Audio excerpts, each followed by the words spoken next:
ಬ್ರಹ್ಮಶ್ರೀ ಪಿತಾಮಹ ಸುಭಾಷ್ ಪತ್ರಿಜಿಯವರಿಗೆ ವಂದಿಸುತ್ತಾ, ಸ್ವರ್ಣಮಾಲಾ ಪತ್ರಿಜಿ ಅಮ್ಮನವರಿಗೆ ವಂದಿಸುತ್ತಾ, PSSM ಮೂಮೆಂಟ್ನ ಎಲ್ಲ pyramid ಮಾಸ್ಟರ್ಗಳಿಗೆ ವಂದಿಸುತ್ತಾ, ಹರಿವಾಯುರುಗಳಿಗೆ ವಂದಿಸುತ್ತಾ, ಭಗವಂತ ನಾರಾಯಣನಿಗೆ ವಂದಿಸುತ್ತಾ,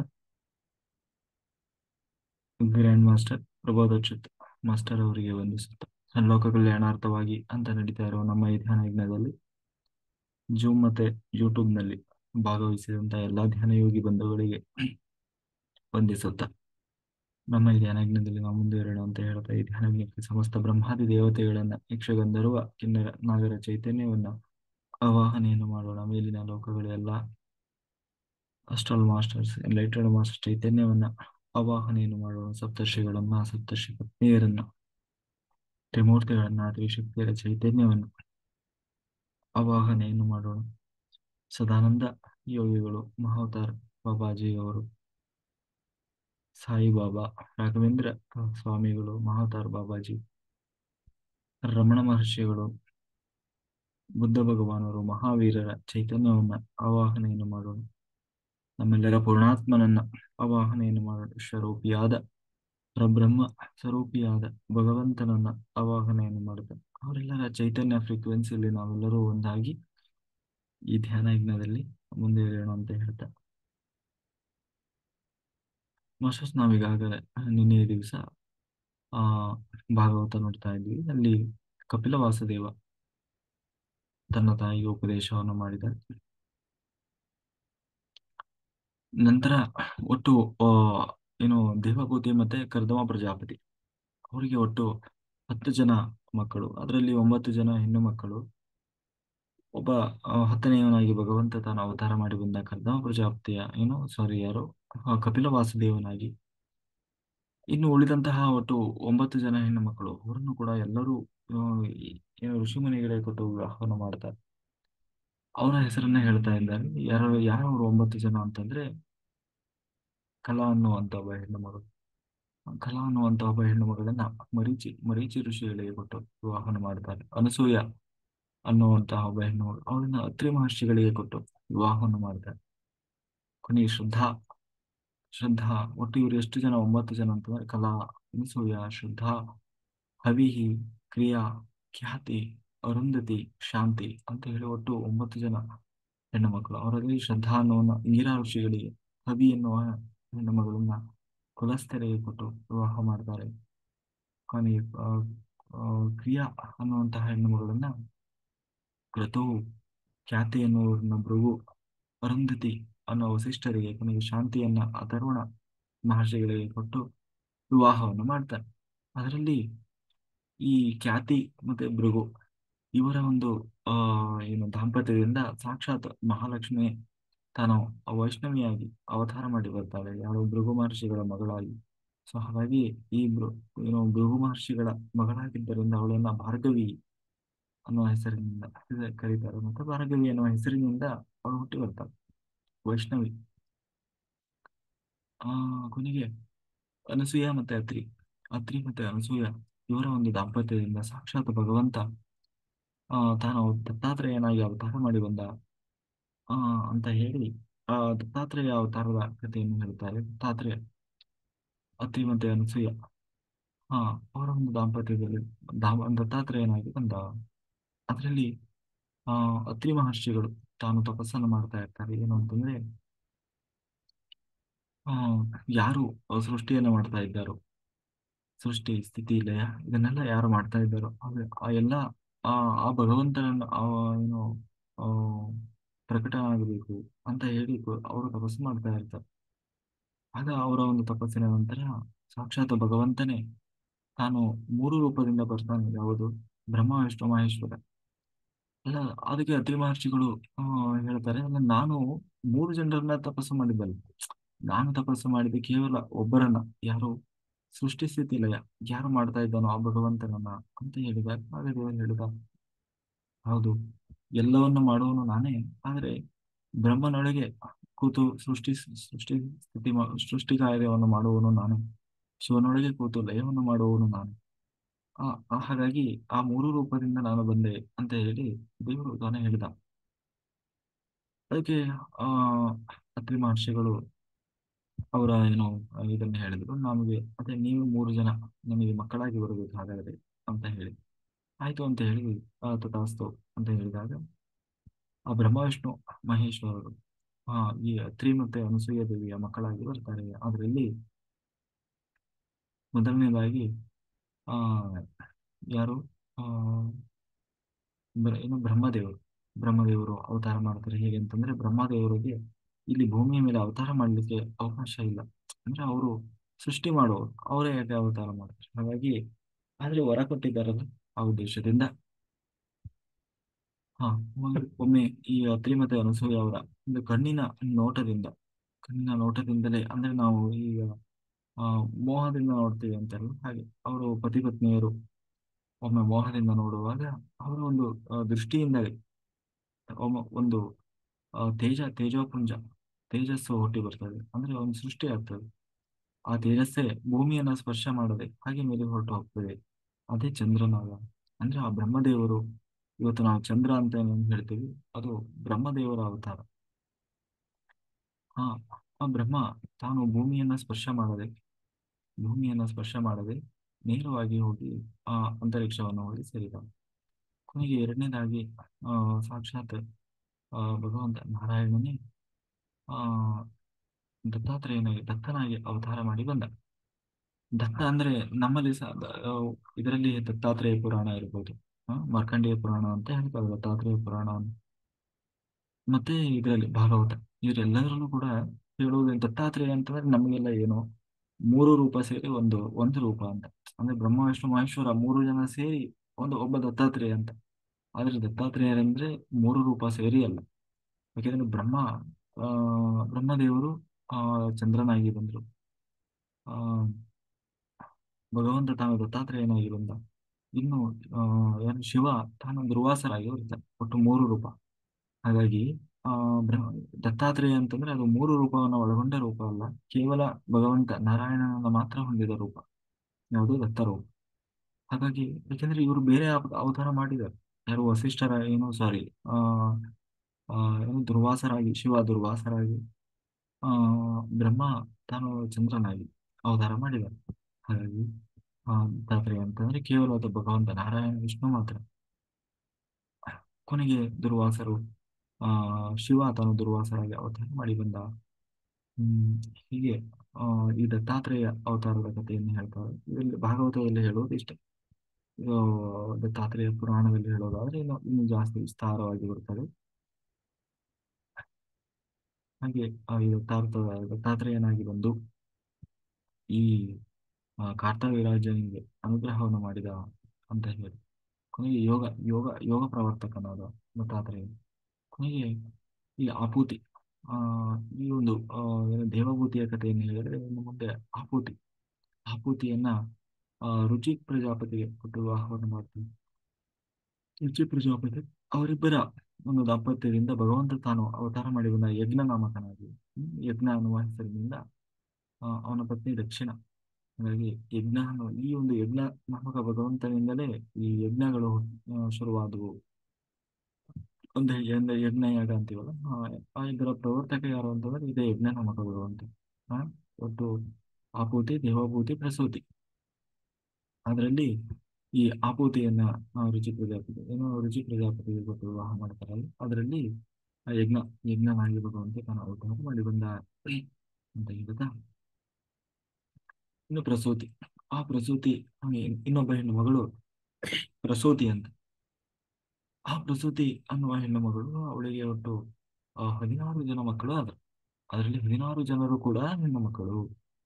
ಆ 16 ಜನ ಹೆಣ್ಣು ಮಕ್ಕಳಲ್ಲಿ 13 ಜನರನ್ನ ಧರ್ಮನಿಗೆ ಕೊಟ್ಟು ವಿವಾಹ ಮಾಡ್ತಾರೆ. ಅದರಲ್ಲಿ ಒಬ್ಬನನ್ನ ಪಿತೃದೇವತೆಗಳಿಗೆ, ಒಬ್ಬನನ್ನ ಅಗ್ನಿಗೆ, ಸ್ವಹ ಅನ್ನುವ ಹೆಣ್ಣು ಮಗಳನ್ನ ಅಗ್ನಿಗೆ ಕೊಟ್ಟು ವಿವಾಹ ಮಾಡ್ತಾರೆ. ಕೊನೆಗೆ 16ನೇ ಸತೀದೇವಿ, ಆ ಸತಿಯನ್ನ ರುದ್ರನಿಗೆ ಕೊಟ್ಟು ವಿವಾಹ ಮಾಡ್ತಾರೆ. ಅದನ್ನ ಶುಕಾಚಾರ್ಯರು ಹೇಳ್ತಾರೆ.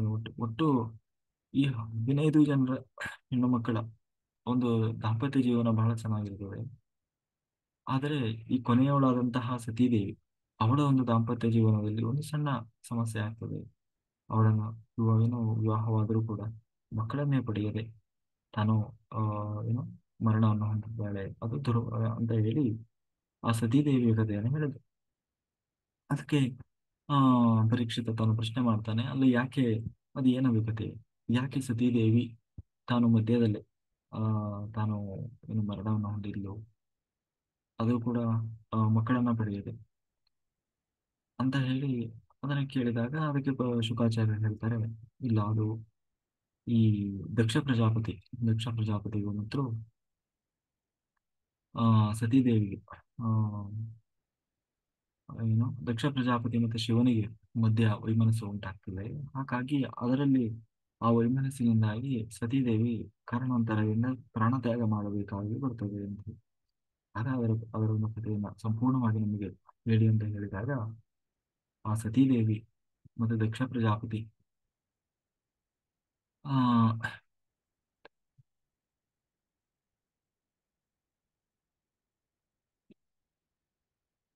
ಸತೀದೇವಿ ಮತ್ತು ದಕ್ಷ ಪ್ರಜಾಪತಿ ಅದರ ಒಂದು ಕಥೆಯನ್ನು ಹೇಳ್ಕೊಂಡು ಹೋಗ್ತಾರೆ. ಏನಾಯ್ತು ಅಂತಂದ್ರೆ, ಒಮ್ಮೆ ಆ ಸಭೆಯಲ್ಲಿ ಎಲ್ಲ ಪ್ರಜಾಪತಿಗಳು ತಾವು ಕೂತಿದ್ದಾರೆ.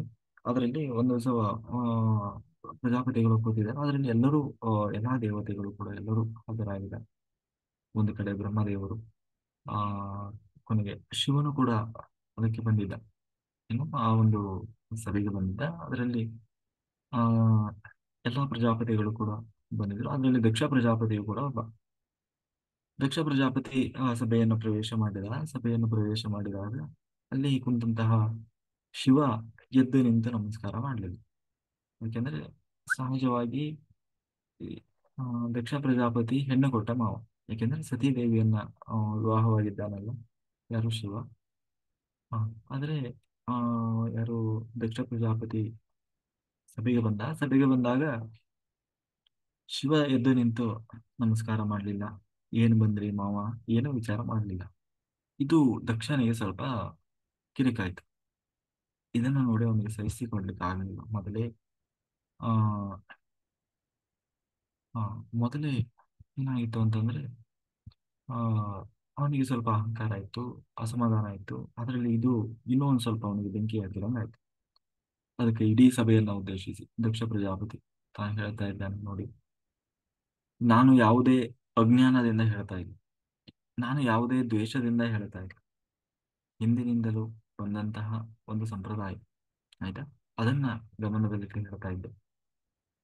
ಈ ಆ ಈ ಇವನಿದಾನಲ್ಲ ರುದ್ರ, ಅಂದ್ರೆ ಶಿವನನ್ನ ತೋರಿಸ್ತಾ ಹೇಳ್ತಾ ಇದ್ದ. ಯಾರು ದಕ್ಷ ಪ್ರಜಾಪತಿ, ಈ ರುದ್ರ ಇದ್ದಾನಲ್ಲ ಶಿವ, ಇವನು ಲೋಕಪಾಲಕರಲ್ಲಿ ಒಬ್ಬ, ಅಂದ್ರೆ ಅಷ್ಟದಿಕ್ಪಾಲಕರಲ್ಲಿ ಒಬ್ಬ. ಯಾರು ಈಶಾನ್ಯಾಧಿಪತಿ, ಅಷ್ಟದಿಕ್ಪಾಲಕರಲ್ಲಿ ಒಬ್ಬ, ಲೋಕಪಾಲಕರಲ್ಲಿ ಒಬ್ಬ ಅನಿಸ್ಕೊಂಡಿದ್ದಾನೆ. ಲೋಕಕ್ಕೆ ಗುರು ಅಂತ ಹೇಳ್ತಾ ಕರೆಸ್ಕೊಳ್ತಾ ಇದ್ದಾನೆ. ಆದ್ರೆ ಆ ನನಗೆ ಒಬ್ಬ ಮಾವ ಬಂದಾಗ, ಕೊನೆ ಪಕ್ಷ ಮಾವ ಅನ್ನೋದು ಬೇಡಪ್ಪ, ಆ ಮಾವ ಬಂದಾಗ ಅಟ್ಲೀಸ್ಟ್ ಏನು ಬಂದ್ರಿ ಮಾವ ಅಂತ ಒಂದು ಮಾತನಾಡಿಸೋದು ಬೇಡ. ಒಂದು ಎದ್ದು ನಿಂತು ಒಂದು ನಮಸ್ಕಾರ ಮಾಡೋದು, ಒಂದು ಸಾಮಾನ್ಯ ಸೌಜನ್ಯತೆಯೂ ಇಲ್ಲ ಇವನಿಗೆ. ನನಗೆ ಮೊದ್ಲಿಂದಲೂ ಕೂಡ ಇವನಿಗೆ ಮೇಲೆ ಇಷ್ಟ ಇರಲಿಲ್ಲ. ನನ್ನ ಮಗಳನ್ನು ಇವನಿಗೆ ಕೊಡುವುದರಲ್ಲೇ ನನಗೆ ಇಷ್ಟ ಇರಲಿಲ್ಲ. ಆದ್ರೆ ಯಾಕೆ ಅಂತಂದ್ರೆ ಇವನು ಇರೋದ ಹಂಗೆ, ಸ್ಮಶಾನದಲ್ಲಿ ಇರ್ತಾನೆ. ಇವನಿಗೆ ಏನೊಂದು ಮನೆ ಮಠ ಅನ್ನೋದಿಲ್ಲ. ಹೋಗ್ಲಿ ಬಟ್ಟೆ ಗಿಟ್ಟೆ ಹಾಕೊಳ್ತಾನ, ಅದು ಇಲ್ಲ. ಏನೋ ಚರ್ಮ ಗಿರ್ಮ ಸುತ್ಕೊಂತಾನೆ, ಭಸ್ಮ ಬಿಡ್ಕೊಂತಾನೆ. ಸಹಜವಾಗಿ ಮನುಷ್ಯ ರೂಪದಲ್ಲಿ ಇರೋರು ಅವನ ಹತ್ರ ಹೋಗ್ಲಿಕ್ಕೂ ಭಯ ಪಡ್ತಾನೆ. ಅವನು ಇರೋದೇ ಯಾರು, ಭೂತ ಪೇತ ಪಿಶಾಚಿಗಳ ಸಹವಾಸ, ಸ್ಮಶಾನದಲ್ಲಿರೋದು. ಇಂತಹ ಜೊತೆಗೆ ಹುಚ್ಚನ ಹಾಗೆ ತಲೆ ಬಿಚ್ಚಾಡ್ಕೊಂಡು ಜಟೆಯನ್ನು ಕಟ್ಟಿಕೊಂಡು ಆಕಾಶದಲ್ಲಿ ಹುಚ್ಚನ ಹಾಗೆ ತಿರುಗ್ತಾ ಇರ್ತಾನೆ. ಒಂದೊಂದು ಟೈಮಲ್ಲಿ ರೌದ್ರ ರೂಪದಿಂದ ಹುಚ್ಚನ ಹಾಗೆ ವರ್ತನೆ ಮಾಡ್ತಾನೆ. ಇಂಥವನಿಗೆ ನನ್ನ ಮಗಳನ್ನ, ರಾಣಿಯಂತಹ ನನ್ನ ಮಗಳನ್ನ ಹೇಗೆ ಕೊಡ್ಲಿ ಅಂತ ಹೇಳಿ ನನಗೆ ನಿಜವಾಗ್ಲೂ ಕೊಡ್ಲಿಕ್ಕೆ ಮನಸ್ಸಿರ್ಲಿಲ್ಲ. ಹಾಗಾಗಿ ಆ ನನಗೆ ಕೊಡ್ಲಿಕ್ಕೆ ಮನಸ್ಸೇ ಇರಲಿಲ್ಲ. ಆದ್ರೆ ಬ್ರಹ್ಮದೇವರು ಹೇಳಿದ್ರು, ಕೊಡು ನೀನು ನಿನ್ನ ಮಗಳನ್ನ ಸತೀದೇವಿಯನ್ನ ಶಿವನಿಗೆ ಅಂತ ಹೇಳಿ. ಹಾಗಾಗಿ ಇನ್ನೇನು ಮಾಡೋದು, ಬ್ರಹ್ಮದೇವರ ಮಾತಿಗೆ ನಾನು ಎದುರಾಡ್ಲಿಕ್ಕೆ ಆಗಲ್ವಲ್ಲ ಅಂತ ಹೇಳಿ ಇವನಿಗೆ ವಿವಾಹ ಮಾಡಿಕೊಟ್ಟೆ. ಆದ್ರೆ ಇವನು ಆ ಇವನು ಬುದ್ಧಿ ತೋರಿಸಿದ ಅಂತ ಹೇಳಿ ಇಂತಹ ಅಯೋಗ್ಯನಿಗೆ, ಆಯ್ತಾ, ಇಂತಹ ಯೋಗಿನಿಗೆ ನನ್ನ ಮಗಳನ್ನ ಕೊಟ್ಟೆ. ಜಿಂಕೆಯಂತಹ ಕಣ್ಣಿನ ನನ್ನ ಮಗಳನ್ನ ಮರ್ಕಟಲೋಚನ, ಅಂದ್ರೆ ಈ ಮಂಗನ ಕಣ್ಣಿನವರಿಗೆ ಆ, ನನ್ನ ಮಗಳನ್ನು ಕೊಟ್ಬಿಟ್ಟೆ ಅಂತ ಹೇಳಿ ಅವನಿಗೆ ಸಿಟ್ಟು ಬಂದು ಇವನ ಅಹಂಕಾರಕ್ಕೆ ನಾನು ತಕ್ಕ ಶಾಸ್ತಿಯನ್ನು ಮಾಡ್ತೇನೆ. ಅದಕ್ಕೆ ನಾನು ಇವನಿಗೆ ಶಾಪ ಕೊಡ್ತಾ ಇದ್ದೇನೆ. ಇನ್ನು ಮುಂದೆ ನಡೆಯುವ ಯಾವ ಯಾಗದಲ್ಲೂ ಅದು ಶಿವನಿಗೆ ಆಹುತಿ ಸಿಗಬಾರದು, ಆಹುತಿಯನ್ನು ಯಾರು ಕೊಡಬಾರದು ಅಂತ ಹೇಳಿ ಆ ಪ್ರಜಾಪತಿ ಅಲ್ಲಿರೋರೆಲ್ಲ ಹೇಳಿದ್ರು, ಬೇಡ ಬೇಡ, ನೀನು ಶಿವನನ್ನ ಎದುರ್ಕೊಳ್ಳಿಕ್ಕೆ ಹೋಗ್ಬೇಡ ಅಂತ ಹೇಳಿ, ಅದರಲ್ಲೂ ನೀ ಶಾಪ ಕೊಡುವಂತಹ ದುಸ್ಸಾಹಸಕ್ಕೆ ಕೈ ಹಾಕ್ಲಿಕ್ಕೆ ಹೋಗ್ಬೇಡ ಅಂತ ಹೇಳಿ ಕೆಲವರು ಹೇಳಿದ್ರು. ಆದ್ರೂ ಕೂಡ ಈ ದಕ್ಷ ಪ್ರಜಾಪತಿ ಅದೇ ಯಾರ ಮಾತನ್ನು ಕೇಳಲಿಲ್ಲ. ತಾನು ಶಾಪ ಕೊಟ್ಟೇ ಬಿಟ್ಟ. ಇನ್ನು ಮುಂದೆ ನಡೆಯುವ ಯಾವ ಯಜ್ಞ ಯಾಗಾದಿಗಳಲ್ಲೂ ಕೂಡ ಶಿವನಿಗೆ ಆಹುತಿಯನ್ನು ಕೊಡಬಾರದು. ಯಾಕಂದ್ರೆ ಅದೊಂದು ರೀತಿ ಅವಮಾನ ಮಾಡಿದ ಹಾಗೆ. ಆಹುತಿ ಇಲ್ಲದೆ ಯಾವ ಯಜ್ಞದಲ್ಲಿ ಅಂದ್ರೆ ಇಡೀ ಒಂದು ಆ ದೇವತಾ ಗಣದಿಂದಲೇ ಶಿವನನ್ನು ಕೈ ಬಿಟ್ಟ ಹಾಗೆ. ಅದಕ್ಕೆ ಕೊನೆಗೆ ಇಷ್ಟೆಲ್ಲ ಆಯ್ತು. ಅದನ್ನ ಕೆಲವರು ಅಲ್ಲಿ ಪ್ರಶಂಸೆ ಮಾಡಿದ್ರು, ಕೆಲವರು ಹೀಗೆಲ್ಲ ಮಾಡಬಾರ್ದಿತ್ತು, ಶಿವನನ್ನ ಎದುರು ಹಾಕೊಳ್ಳೋ ಕೆಲಸ ಮಾಡಬಾರ್ದಿತ್ತು ಅಂತ ಕೆಲವರು ಹೇಳಿದರು. ಇಷ್ಟೆಲ್ಲ ಆದ್ರೂ ಕೂಡ ಶಿವ ಮಾತ್ರ ಏನೂ ಮಾತಾಡ್ಲಿಲ್ಲ. ತಾನು ಏನಂತೀವಿ, ತುಂಬಿದ ಕೂಡ ತಡ್ಕೋದಿಲ್ಲ ಅಂತೀವಲ್ಲ, ಹಾಗೆ ತಾನು ಇಷ್ಟನ್ನೆಲ್ಲ ಕೇಳಿಸ್ಕೊಳ್ತಾ ಸುಮ್ಮನೆ ಕೂತಿದ್ದ. ಆ ಇಷ್ಟೆಲ್ಲ ಆಯ್ತು, ಸಭೆ ಆಯ್ತು, ಸಭೆ ಎಲ್ಲ ಮುಗೀತು. ತಾನು ಹೋದ್ರು. ಈ ವಿಷಯ ನಂದೀಶ್ವರನಿಗೆ, ಯಾಕಂದ್ರೆ ಶಿವಭಕ್ತರಲ್ಲಿ ಅಗ್ರಗಣ್ಯನಾದವನು ನಂದೀಶ್ವರ. ಅದು ಕೈಲಾಸಕ್ಕೆ ಹೋಯಿತು ವಿಚಾರ. ಹಿಂಗೆ ಶಿವನಿಗೆ ಅವಮಾನ ಮಾಡಿದ್ರಂತೆ, ಶಿವನಿಗೆ ಶಾಪ ಕೊಟ್ಟನಂತೆ ದಕ್ಷ ಪ್ರಜಾಪತಿ ಅಂತ ಹೇಳಿ ಅವನಿಗೆ ಬಹಳ ಸಿಟ್ಟು ಬಂತು. ಯಾರು ನಂದೀಶ್ವರನಿಗೆ, ಅಲ್ಲ ಇವನು ಯಾರು, ಶಿವ ಅಂದ್ರೆ ಯಾರು, ಇಡೀ ಲೋಕಕ್ಕೆ ಗುರುವಾಗಿರುವವನು, ತ್ರಿಮೂರ್ತಿಗಳಲ್ಲಿ ಒಬ್ಬ ಅನಿಸಿಕೊಂಡವನು, ಲೋಕ ಆ ಅಂತಹ ಇಡೀ ಎಲ್ಲಾ ಪಶು ಅಂದ್ರೆ ಎಲ್ಲಾ ಸಮಸ್ತ ಜೀವರಾಶಿಗಳಿಗೆ ಪತಿಯಾದಂತಹ ಆ ಪಶುಪತಿ ಆ ಶಿವನನ್ನ ಶಾಪ ಕೊಡುವುದು ಅಂತಂದ್ರೆ ಏನು, ಇವನು ಯಾರು ಇವ್ನು ಶಾಪ ಕೊಡ್ಲಿಕ್ಕೆ ಅಂತ ಹೇಳಿ ಸಿಟ್ಟು ಬಂತು ನಂದೀಶ್ವರನಿಗೆ ಸಿಟ್ಟು ಬಂದು ಅವನು ಇವನೇನು ಶಾಪ ಕೊಡೋದು, ನಾನು ಶಾಪ ಕೊಡ್ತೇನೆ ಅಂತ ಹೇಳಿ ಅವನು ಶಾಪ ಕೊಟ್ಟ.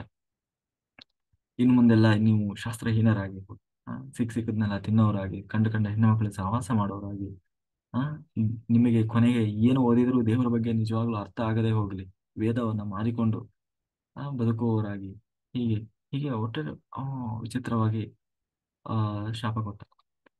ಅದಕ್ಕೆ ಸರಿಯಾಗಿ ಮತ್ತೆ ಇವರು ತಿರುಗಿಸಿ ಶಾಪ ಕೊಟ್ಟರು. ಬರೀ ಅಲ್ಲ ಇವನ್ ಯಾರು ನಂದೀಶ್ವರ ನಮಗೆ ಶಾಪ ಕೊಡ್ಲಿಕ್ಕೆ ಅಂತ ಹೇಳಿ ಅಲ್ಲಿ ಬಣಗಳು ಶುರುವಾಗ್ಬಿಡ್ತು.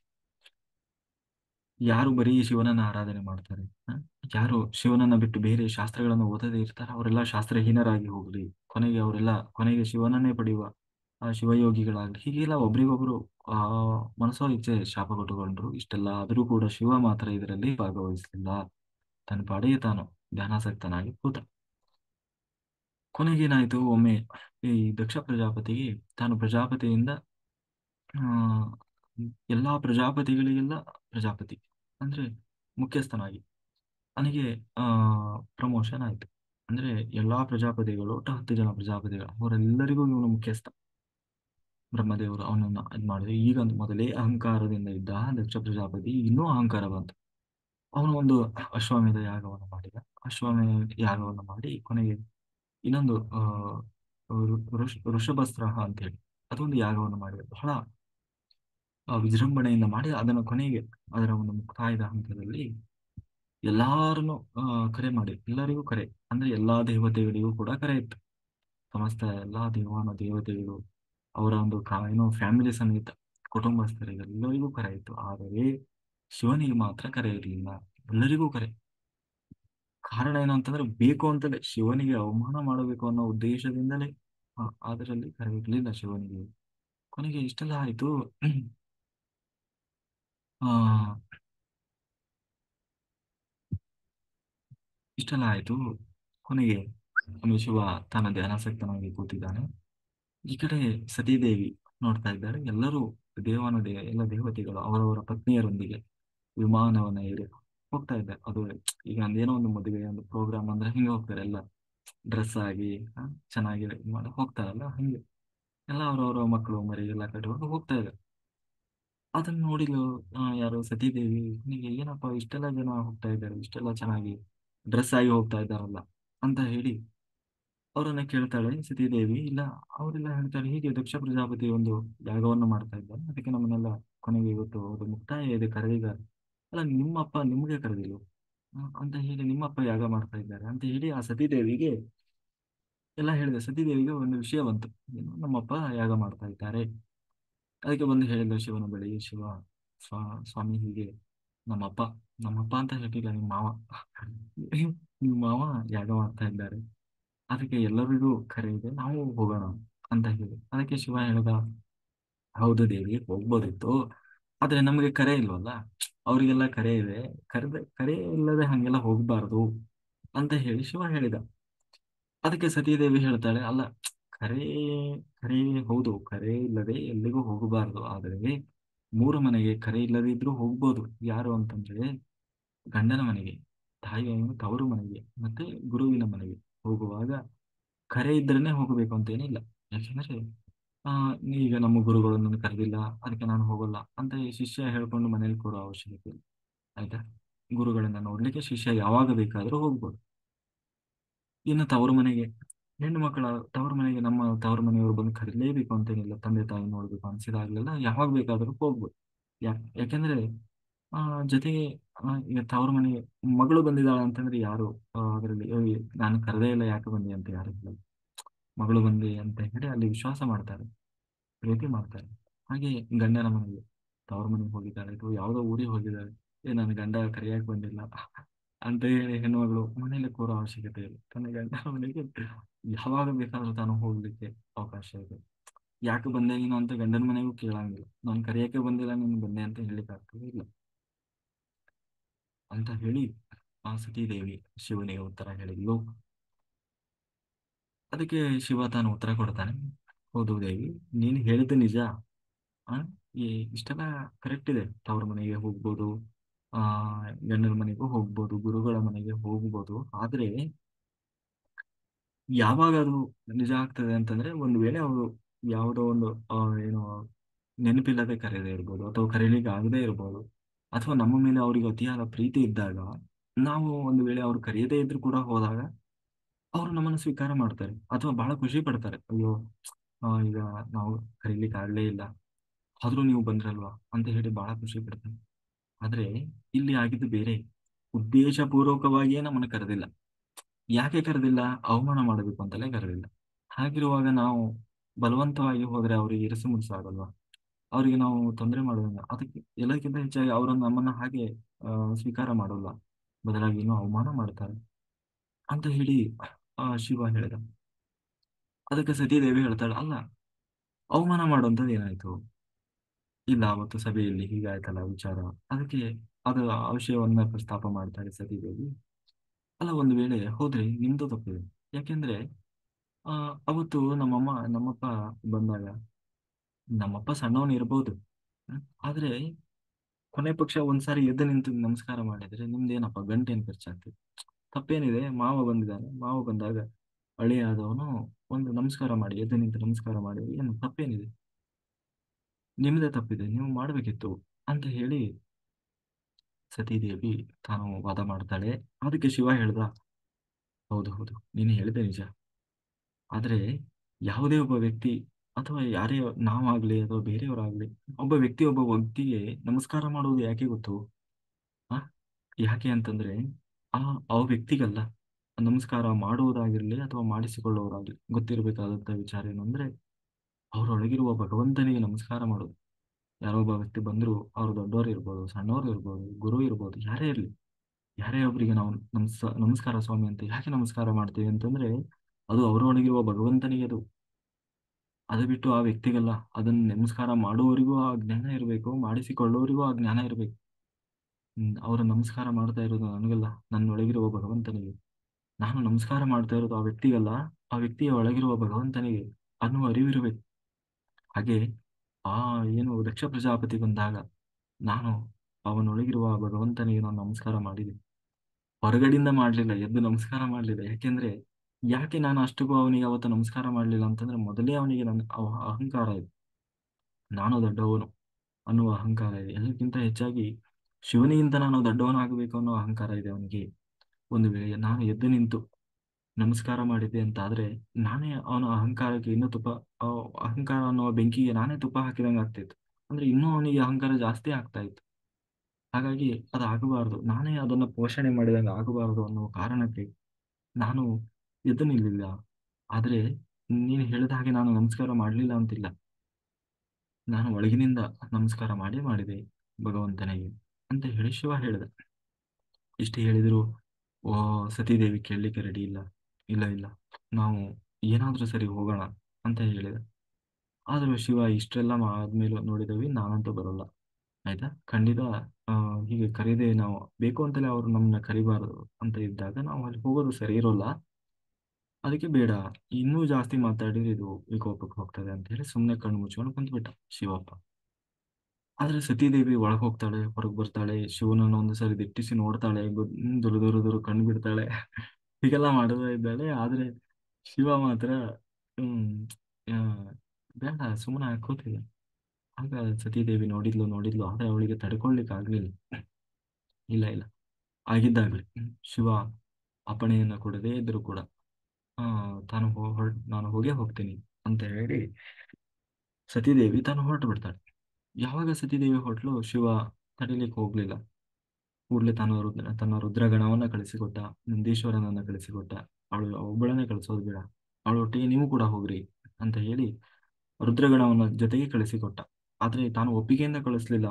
ಸತೀದೇವಿ ತಾನು ಬಲವಂತವಾಗಿ ಶಿವನ ಒಪ್ಪಿಗೆ ಇಲ್ಲದೆ ಬಂದ್ಲು. ಬರುವಾಗ ಆ ರುದ್ರಗಣ ಏನ್ ಸುಮ್ನೆ ಕರ್ಕೊಂಡು ಬರ್ಲಿಲ್ಲ, ಅವಳನ್ನ ನಂದಿಯ ಮೇಲೆ ಕೂರಿಸ್ಕೊಂಡು ಮೆರವಣಿಗೆ ಎಲ್ಲ ನಗಾರಿಯನ್ನೆಲ್ಲ ಬಾರಿಸ್ತಾ ತಾನು ಕರ್ಕೊಂಡು ಬಂದಾಗ ಅಲ್ಲೆಲ್ಲ ತಮ್ಮ ಎಲ್ಲ 9 ಜನ ದೊಡ್ಡಮ್ಮಂದಿರು ಬಂದಿದ್ದಾರೆ. ಜೊತೆಗೆ ಎಲ್ಲ ದೊಡ್ಡ ಬಳಗ, ದೊಡ್ಡದಿದೆ ಅವ್ರದ್ದು ಬಳಗ. ಎಲ್ಲ ದೊಡ್ಡಮ್ಮ ಚಿಕ್ಕಮ್ಮ ಎಲ್ಲರನ್ನೂ ಮಾತಾಡ್ಸಿದ್ರು. ಕೊನೆಗೆ ಎಲ್ಲರನ್ನ ಮಾತಾಡ್ಸಿದ್ರು. ತನ್ನ ತಾಯಿ ಬಂದ್ಲು. ತಾಯಿ ಬಂದು ಪ್ರಸೂತಿ ಬಂದು ಮಾತನಾಡಿಸಿಲ್ಲ, ಏನಮ್ಮ ಮಗಳು ಇಷ್ಟೊಂದೇ ದಿನ ಆಗಿತ್ತು ಆ ನಿನ್ನ ನೋಡಿದೆ, ಬಹಳ ಖುಷಿ ಆಯ್ತು ಅಂತ ಹೇಳಿ ಎಲ್ಲರೂ ಮಾತಾಡಿಸಿದ್ರು, ಬಹಳ ಖುಷಿ ಪಟ್ರು. ಆದ್ರೆ ದಕ್ಷ ಪ್ರಜಾಪತಿ ಮಾತ್ರ ಅವಳನ್ನ ಮಾತನಾಡಿಸಿಲ್ಲ. ಮಾತು ಯಾಕೆ ಬಂದಿ, ಏನ್ ಬಂದಿ, ಯಾವುದನ್ನೂ ಕೇಳಲಿಲ್ಲ. ಕಂಡ್ರು ಕೂಡ ಕಾಣದ ಹಾಗೆ ಇದ್ದ. ಅದನ್ನು ನೋಡಿ ಪಾಪ ಅವಳಿಗೆ ಬಹಳ ಬೇಜಾರಾಯ್ತು. ಎಲ್ಲರೂ ಮಾತಾಡ್ಸಿದ್ರು, ಆದ್ರೆ ನಮ್ಮಪ್ಪನೇ ನನ್ನ ಮಾತಾಡಿಸ್ಲಿಲ್ಲ ಅಂತ ಹೇಳಿ ಹೋಗಿ ಕೇಳ್ತಾಳೆ, ಅಪ್ಪ ಯಾಕೆ ಯಾಕೆ ನೀನು ನನ್ನ ಮಾತಾಡಿಸ್ತಾ ಇಲ್ಲ? ಆ ಯಾಕೆ ನೀನು ಶಿವನನ್ನ ದ್ವೇಷ ಮಾಡ್ತಾ ಇದ್ದೀಯಾ? ಯಾರು ಶಿವನನ್ನ ಯಾರು ದ್ವೇಷ ಮಾಡೋರು ಯಾರಿದ್ದಾರೆ ಹೇಳು? ಇಡೀ ಯಾಕೆಂದ್ರೆ ಶಿವ ಇಂಥವನು ಅನ್ನೋದನ್ನ ಹೇಳ್ತಾ ಇದ್ದಾಳೆ. ಯಾರಿಗೂ ಕೆಟ್ಟದ್ದನ್ನು ಬಯಸದವನು, ಇಡೀ ಜಗತ್ತಿಗೆ ಗುರುವಾಗಿರುವವನು, ಸಮಸ್ತ ಜೀವರಾಶಿಗಳಿಗೆ ಅನ್ನ ಹಾಕ್ತಾ ಇರುವಂತಹ ಗುರು ಅವನು. ಅಂತಹ ಆ ಶಿವನಿಗೆ ನೀನಲ್ಲದೆ ಯಾರು ದ್ವೇಷ ಮಾಡ್ಲಿಕ್ಕೆ ಸಾಧ್ಯ? ಯಾಕೆ ನೀನು ಅವನನ್ನ ಅನಾವಶ್ಯಕವಾಗಿ ದ್ವೇಷ ಮಾಡ್ತಾ ಇದ್ದಿ ಅಂತ ಹೇಳಿ ಅವಳು ವಾದ ಮಾಡ್ತಾಳೆ. ಆದ್ರೂ ಕೂಡ ದಕ್ಷ ಪ್ರಜಾಪತಿ ಅವಳ ಮಾತಿಗೆ ಏನು ಬೆಲೆ ಕೊಡಲ್ಲ. ಕೊನೆಗೆ ಅವಳಿಗೆ ಒಂದು ಆಸನವನ್ನು ಕೊಡಲ್ಲ. ಬಹಳ ಬೇಜಾರಾಗ್ತದೆ. ಕೊನೆಗೆ ಇನ್ನು ಒಂದು ಸ್ವಲ್ಪ ಹೊತ್ತು ನೋಡ್ತಾಳೆ, ಆದ್ರೆ ಅಲ್ಲಿ ಯಾಗ ನಡೀತಾ ಇದೆ. ಆ ಯಾಗದಲ್ಲಿ ಶಿವನಿಗೆ ಆಹುತಿಯೇ ಇಲ್ಲ. ಅದನ್ನ ನೋಡಿ ಬಹಳ ಬೇಜಾರಾಗ್ತದೆ ಅವಳಿಗೆ, ತಡ್ಕೊಳಿಕ್ ಆಗ್ಲಿಲ್ಲ. ಆಗ ಜೋರು ವಾದ ಮಾಡ್ತಾಳೆ ಸತೀದೇವಿ, ಯಾಕೆ ನೀವು ಶಿವನಿಗೆ ಆ ಆಹುತಿಯನ್ನು ಕೊಡ್ತಾ ಇಲ್ಲ? ಶಿವನ್ನೇ ಬಿಟ್ಟು ಮಾಡ್ತಾ ಇರುವ ಈ ಯಾಗ ಇದು ಎಷ್ಟರ ಮಟ್ಟಿಗೆ ಇದು ಸಫಲ ಆಗ್ಲಿಕ್ಕೆ ಸಾಧ್ಯ ಇದೆ?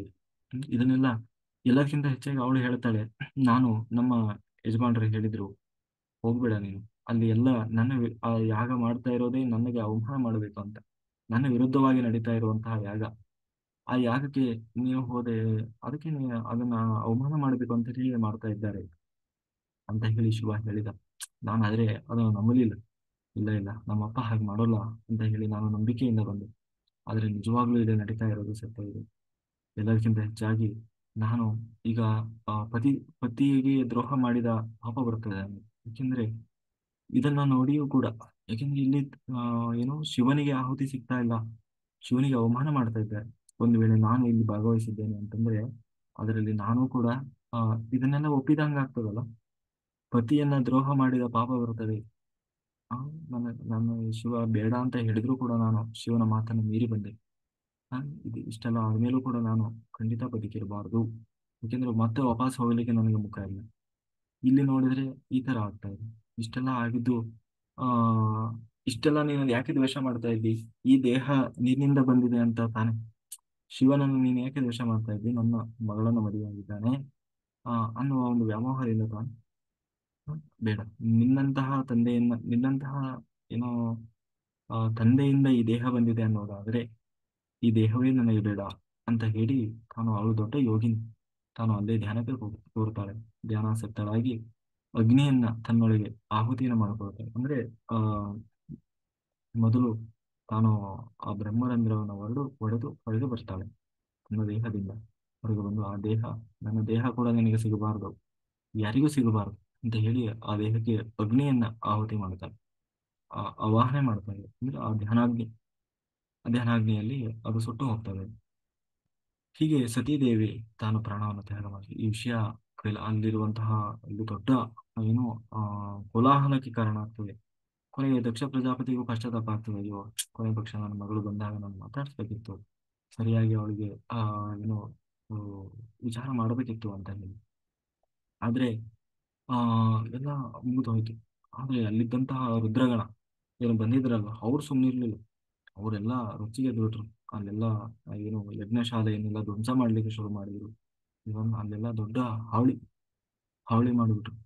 ಆದ್ರೆ ಅಲ್ಲಿ ಏನಂತೀವಿ, ದಕ್ಷ ಪ್ರಜಾಪತಿಯ ಸೈನ್ಯ ಅವ್ರನ್ನೆಲ್ಲ ಹೊಡೆದು ಓಡಿಸ್ತು. ಇದು ವಿಷಯ ಶಿವನಿಗೆ ಬಂತು. ಶಿವ ಬಹಳ ಕೋಪಿಷ್ಠನಾದ ತನ್ನ ರೌದ್ರ ರೂಪದಿಂದ ತನ್ನ ಜಟೆಯನ್ನು ತೆಗೆದು ತಾನು ಸಾಕಿದಾಗ ಅದರಿಂದ ಅಂದ್ರೆ ಶಿವನ ಒಂದು ರೌದ್ರ ರೂಪವೇ ಹುಟ್ಟಿ ಬಂತು. ಅಂದ್ರೆ ಪ್ರಕಟವಾಯಿತು ಅವತಾರ. ಅದೇ ವೀರಭದ್ರ ರೂಪ. ಆ ವೀರಭದ್ರನಾಗಿ ತಾನು ಬರ್ತಾನೆ. ಬಂದು ಎಲ್ಲರನ್ನೂ ಕೂಡ ಆ ಚೆಂಡಾಡಿ ಬಿಡ್ತಾನೆ. ಅಲ್ಲಿ ಎಲ್ಲ ಇದ್ರು ಅವರಿದ್ದೆಲ್ಲ ಆ ಕೊನೆಗೆ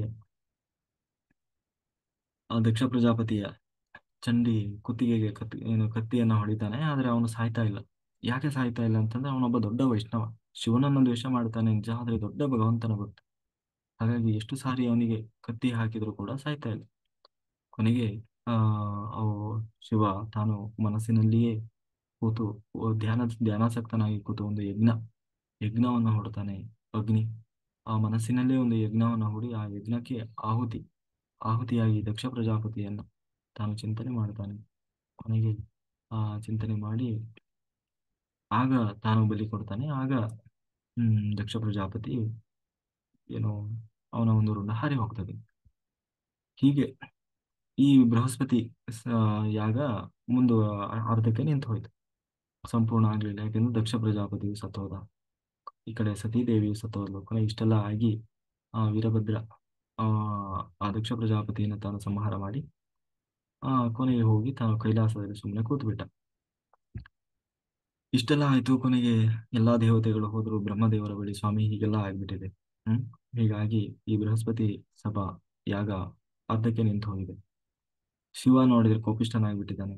ಜೊತೆಗೆ ತಾನು ಧ್ಯಾನಾಸಕ್ತನಾಗಿ ಕೂತು ಬಿಟ್ಟಿದ್ದಾನೆ ಆ ಅಂತ ಹೇಳಿ ಹೀಗೆಲ್ಲ ಆಯ್ತು. ಕೊನೆಗೆ ಎಲ್ಲ ಬ್ರಹ್ಮದೇವರು ಎಲ್ಲರೂ ದೇವತೆಗಳೆಲ್ಲ ಹೋಗಿ ಶಿವನ ಬಳಿ ಹೋಗಿ, ಯಾಕೆ ಶಿವ ನೀನು ಹೀಗೆ ಕೋಪ ಮಾಡ್ತಾ ಇದ್ದಿ, ಯಾಕೆ ನೀನು ದ್ವೇಷ ಮಾಡ್ತಾ ಇದ್ದಿ, ಯಾಕೆ ಹೀಗೆಲ್ಲ ಮಾಡಿದಿ ಅಂತ ಹೇಳಿ ಕೇಳಿದ್ರೆ ಶಿವ ಹೇಳಿದ, ನಾನೇನು ಮಾಡ್ಲಿಲ್ಲ, ನಾನು ಯಾರಿಗೇನು ಮಾಡಿಲ್ಲಪ್ಪ. ಅವನು ಏನು ಮಾಡಿದ್ನೋ ಅದಕ್ಕೆ ಅವನು ಫಲ ಕೊಟ್ಟಿದ್ದೇನೆ ಅಷ್ಟೇ. ಅವನು ದ್ವೇಷ ಮಾಡಿದ, ದ್ವೇಷಕ್ಕೆ ಏನು ಫಲ ಅಲ್ವಾ? ಕೊನೆಗೆ ಆ ದ್ವೇಷವೇ ಅವನನ್ನು ಸುಟ್ಟು ಹಾಕ್ತದಲ್ಲ. ಹಾಗೆ ಅವನು ಮಾಡಿದ ಪಾಪಕ್ಕೆ ಅದಕ್ಕೆ ಅವನಿಗೆ ಇದು ಮಾಡಿ, ನನಗೇನು ಯಾರ ಮೇಲೂ ದ್ವೇಷ ಇಲ್ಲ ಅಂತ ಹೇಳಿ ಶಿವ ಹೇಳಿದ. ಇಲ್ಲ, ಪುನಃ ನೀನು ಆ ಪ್ರಜಾಪತಿಯನ್ನು ನೀನು ಆಯ್ ಏನು ರಕ್ಷಣೆ ಮಾಡು ಅಂತ ಹೇಳಿದಾಗ ಆಯ್ತು ಅಂತ ಹೇಳಿ ಆ ಆ ಒಂದು ದಕ್ಷ ಪ್ರಜಾಪತಿಗೆ ಅವನ ಒಂದು ತಲೆ ಈಗಾಗಲೇ ಅದು ಸುಟ್ಟು ಹೋಗಿದೆ, ಯಜ್ಞಕುಂಡಕ್ಕೆ ಬಿದ್ದು. ಕೊನೆಗೆ ಒಂದು ಆಡಿನ ತಲೆಯನ್ನು ತಂದಿಟ್ಟಿದ್ದಾರೆ ಅಂತ ಹೇಳಿದ. ಕೊನೆಗೆ ಎಲ್ಲ ಯಾರ್ಯಾರು ಏನೇನು ಕಳ್ಕೊಂಡಿದ್ದಾರೆ ಅವರೆಲ್ಲರಿಗೂ ವಾಪಸ್ ಬರಲಿ ಅಂತ ಹೇಳಿ ಶಿವ ಅನುಗ್ರಹವನ್ನು ಮಾಡಿದ. ಈಗ ದಕ್ಷ ಪ್ರಜಾಪತಿಗೆ ತನ್ನ ತಲೆ ಹೋಗಿದೆ ಅಲ್ಲ, ಬೇರೆ ತಲೆ ಬಂದಿದೆ. ಆ ಅಹಂಕಾರ ಅನ್ನೋದು ಸಂಪೂರ್ಣ ನಾಶ ಆಗಿತ್ತು. ಈಗ ಅವನು ತನ್ನ ತಪ್ಪಿನ ಅರಿವಾಗಿ ಸಂಪೂರ್ಣವಾಗಿ ಶಿವನಿಗೆ ಶರಣಾದ. ನನ್ನದು ನಿಜವಾಗ್ಲೂ ಅಪರಾಧ ಆಗಿತ್ತು ಅಂತ ಹೇಳಿ ತಾನು ಒಪ್ಪಿಕೊಂಡ. ಕೊನೆಗೆ ಆ ಸಂಪೂರ್ಣ ಪುನಃ ಆ ಒಂದು ಬೃಹಸ್ಪತಿ ಯಾಗ ಏನಿದೆ ಅದನ್ನ ಸಂಪೂರ್ಣ ಮಾಡಿದ್ರು ಅಂತ ಹೇಳ್ತಾ ಕೊನೆಗೆ ಈ ಕಡೆ ಶಿವ ತಾನು ಸತೀದೇವಿ ಇಲ್ಲ ಅಂದ್ರೆ ಏಕಾಂಗಿಯಾದ ಕೊನೆಗೆ ಆ ಅದಕ್ಕೆ ಒಬ್ಬ ರಾಕ್ಷಸ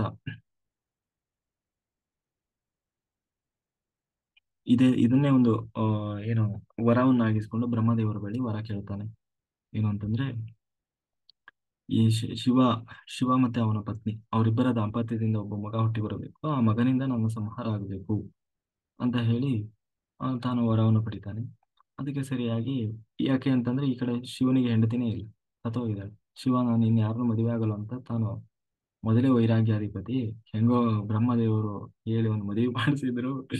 ಈಗ ಪಾಪ ಅವಳು ಇಲ್ಲ, ಹಂಗಾಗಿ ನಾನು ಮದುವೆನೂ ಬೇಡ, ಏನು ಬೇಡ, ಯಾರು ಬೇಡ ಅಂತ ಹೇಳಿ ಶಿವ ಪುನಃ ತಾನು ಧ್ಯಾನಾಸಕ್ತನಾಗಿ ಕೂತು ಬಿಟ್ಟಿದ್ದಾನೆ. ಧ್ಯಾನಾಸಕ್ತನಾಗಿ ಕೂತಿದ್ದಾನೆ. ಈ ಕಡೆ ನೋಡಿದ್ರೆ ಈ ರಾಕ್ಷಸನ ಹಾವಳಿ ಬಹಳ ಆಯ್ತು, ಬಹಳ ಆಯ್ತು. ಆ ಆದ್ರೆ ಇನ್ನೇನ್ ಮಾಡೋದು, ಶಿವ ನೋಡಿದ್ರೆ ಮದುವೆ ಆಗ್ತಿಲ್ಲ, ಕಣ್ಣೇ ಬಿಡ್ತಾ ಇಲ್ಲ, ಅವನು ಧ್ಯಾನದಿಂದ ಹೇಳ್ತಾ ಇಲ್ಲ. ಈ ಕಡೆ ಸತೀದೇವಿ ತಾನು ಪರ್ವತರಾಜನ ಮಗಳಾಗಿ ತಾನು ಪುನಃ ಅವತಾರ ಮಾಡಿ ಬಂದಿದ್ದಾಳೆ, ಹುಟ್ಟಿ ಬಂದಿದ್ದಾಳೆ. ಅಂದ್ರೆ ಪಾರ್ವತಿಯಾಗಿ, ಪರ್ವತರಾಜನ ಮಗಳು ಯಾರು, ಪಾರ್ವತಿ. ಪಾರ್ವತಿಯಾಗಿ ಹುಟ್ಟಿ ಬಂದಿದ್ದಾಳೆ. ಇದೇ ಹಿಂದಿನ ಸತೀದೇವಿಗೆ ಪಾರ್ವತಿಯಾಗಿ ಹುಟ್ಟಿ ಬಂದಿದ್ದಾಳೆ.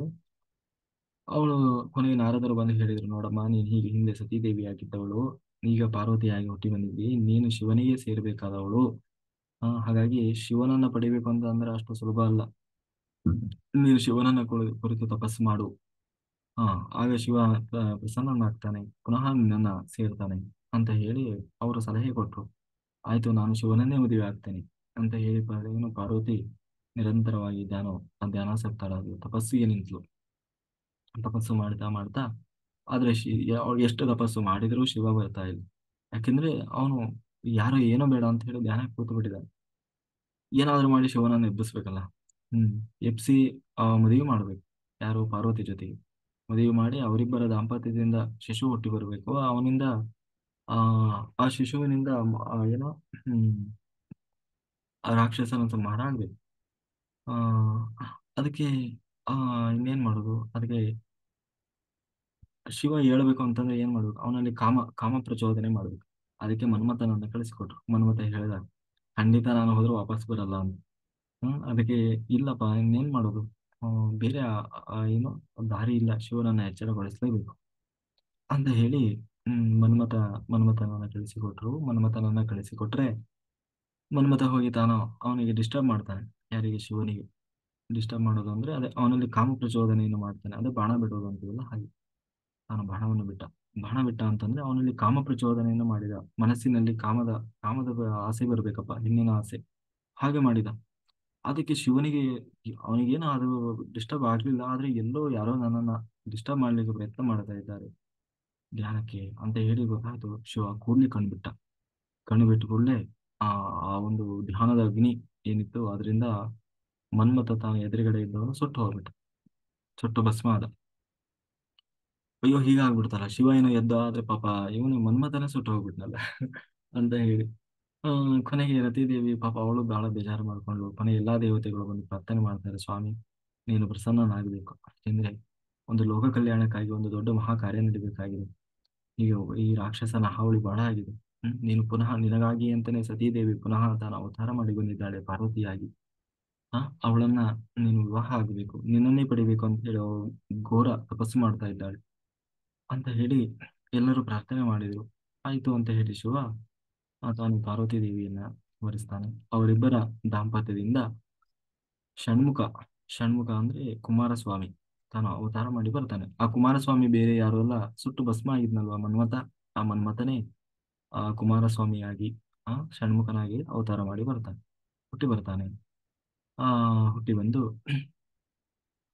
ಆ ಅವ ಏನೋ ರಾಕ್ಷಸನನ್ನು ಸಂಹಾರ ಮಾಡ್ತಾನೆ. ಹೀಗೆ ಷಣ್ಮುಖ ಯಾಕೆ ಷಣ್ಮುಖ ಅಂತ ಕರೀತಾರೆ ಅಂತಂದ್ರೆ ಅವನಿಗೆ 6 ಮುಖಗಳು. ಯಾರು, ಮನ್ಮಥ ಇವನಿಗೆ ಯಾರು, ಕುಮಾರಸ್ವಾಮಿಗೆ. ಆಯ್ತಾ. ಹೀಗೆ ಈ ಒಂದು ಶಿವ ಮತ್ತೆ ಸತೀದೇವಿ ಪಾರ್ವತಿಯರ ಇವರ ಒಂದು ಸಂಸಾರದ ಕಥೆಯನ್ನ ಹೇಳ್ತಾರೆ. ಇಲ್ಲಿಗೆ ಇವತ್ತಿನ ಕಥೆ ಮುಗಿತು. ಕಾಯೇನ ವಾಚ ಮನಸೇಂದ್ರಿಯ ಇರುವ ಬುದ್ಧಾತ್ಮನಾವ ಪ್ರಕೃತೇ ಸ್ವಭಾವತ್ ಕರೋಮಿ ಇಲ್ಲದೆ ಸಕಲಂ ಪರಸ್ಮೈ ನಾರಾಯಣ ಏತಿ ಸಮರ್ಪಯಾಮಿ. ನನ್ನೊಳಗೆ ಹರಿವಾಯು ಗುರುಗಳು ನಿಂತು ಎಷ್ಟು ಹೇಳಿಸಿದರೋ ಅಷ್ಟು ಹೇಳುವ ಸಾಮಾನ್ಯ ಪ್ರಯತ್ನ ಮಾಡಿದ್ದೇನೆ. ಏನು ಲೋಪದೋಷ ಇದ್ದರೂ ಅದು ನನ್ನ ತಪ್ಪಿನಿಂದ ಬಂದ ಸುಜ್ಞಾನವೆಲ್ಲವೂ ಭಗವಂತನದ್ದು ಅಂತ ಹೇಳ್ತಾ ಜೂಮ್ ಮತ್ತೆ ಯೂಟ್ಯೂಬ್ನಲ್ಲಿ ವೀಕ್ಷಿಸಿದಂತೆ ಎಲ್ಲ ಧ್ಯಾನಯೋಗಿ ಬಂಧುಗಳಿಗೆ ಅನಂತ ಕೋಟಿ ಧನ್ಯವಾದಗಳು. ಆ ಸರ್ವಂ ಶ್ರೀಕೃಷ್ಣ ಅರ್ಪಣಮಸ್ತು. Thank you, thank you, thank you. Masters ಎಲ್ಲರೂ ಹ್ಯಾಂಡ್ ರೈಸ್ ಮಾಡಿ ಬೇಗ ಬೇಗ ಮಾತಾಡಿ. Okay.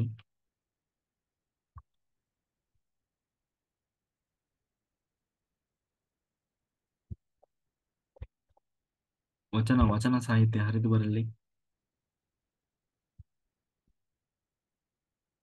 Sangamesh G.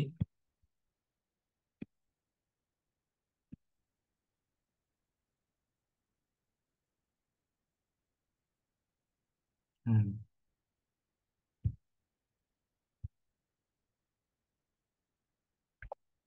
Dilip sir ಇಲ್ಲ ಇವತ್ತು ಯಾವುದು ವಚನ. ನಮಸ್ತೆ ಸರ್. ನಮಸ್ತೆ ಸರ್, ನಮಸ್ತೆ. ಚೆನ್ನಾಗಿತ್ತು ಭಗವತಿ ಅಂತ. ಓಕೆ. ಆಕ್ಚುಲಿ ವಚನ ಏನು ಪ್ರಿಪೇರ್ ಆಗಿಲ್ಲ. ಭಾಗವತ ಕೇಳೋದ್ರಲ್ಲೇ ಮುಳುಗೋಗ್ಬಿಟ್ಟಿದೀವಿ. ತುಂಬಾ ಚೆನ್ನಾಗಿದೆ, ಅದು ಒಂಥರ ನಮ್ಮನ್ನ ಸೆಳೀತಾ ಇದೆ, ಒಂದು ಇನ್ವಾಲ್ವ್ಮೆಂಟ್ ತುಂಬಾ ಜಾಸ್ತಿ ಆಗ್ತಾ ಇದೆ. ಓಕೆ. ಹಂಗಾಗಿ ವಚನ ಕಡೆಗೆ ಗಮನ ಕೊಡಕ್ ಆಗ್ತಾ ಇಲ್ಲ. ಓಕೆ. ಓಕೆ. ಹಿಂಗಂದ್ರೆ ಹೆಂಗೆ ಸರ್? ಒಂದೊಂದು ದಿನ ಒಂದೊಂದು ಹೇಳ್ಬೇಕಪ್ಪ. ಹ್ಮ್. ಹಾ, ಸವಿತಾ ಮಾಸ್ಟರ್ ಅನ್ಮ್ಯೂಟ್ ಮಾಡಿ ಮಾತಾಡಿ. ನಾಗರತ ಮೇಡಮ್ ನೆಕ್ಸ್ಟ್ ರೆಡಿ ಆಗ್ರಿ. ಆಮೇಲೆ ಸುಜಾತ ಮಾಸ್ಟರ್ ನೆಕ್ಸ್ಟ್. ಮತ್ತೆ ಯಾರಿದ್ದಾರೆ? ಹೇಳಿ. ನಮಸ್ತೆ, ನಮಸ್ಕಾರ ಎಲ್ಲರಿಗೂ. ಕಾರುಣ್ಯ ಸರಸ ಸೌಂದರ್ಯ ರುಚಿಗಳೇ ಸೃಷ್ಟಿ, ಕಾರಣಮೆನಿಪುವಲು ತೋರ್ಪುದೊಂದು ಚಣ, ಕಾರ್ಪಣ್ಯ ನಿಪುದೊನ್ನೊಂದು ಚಣ, ತೋರುದಾವುದೌದಿಟವ ಮಂಕುತಿಮ್ಮ.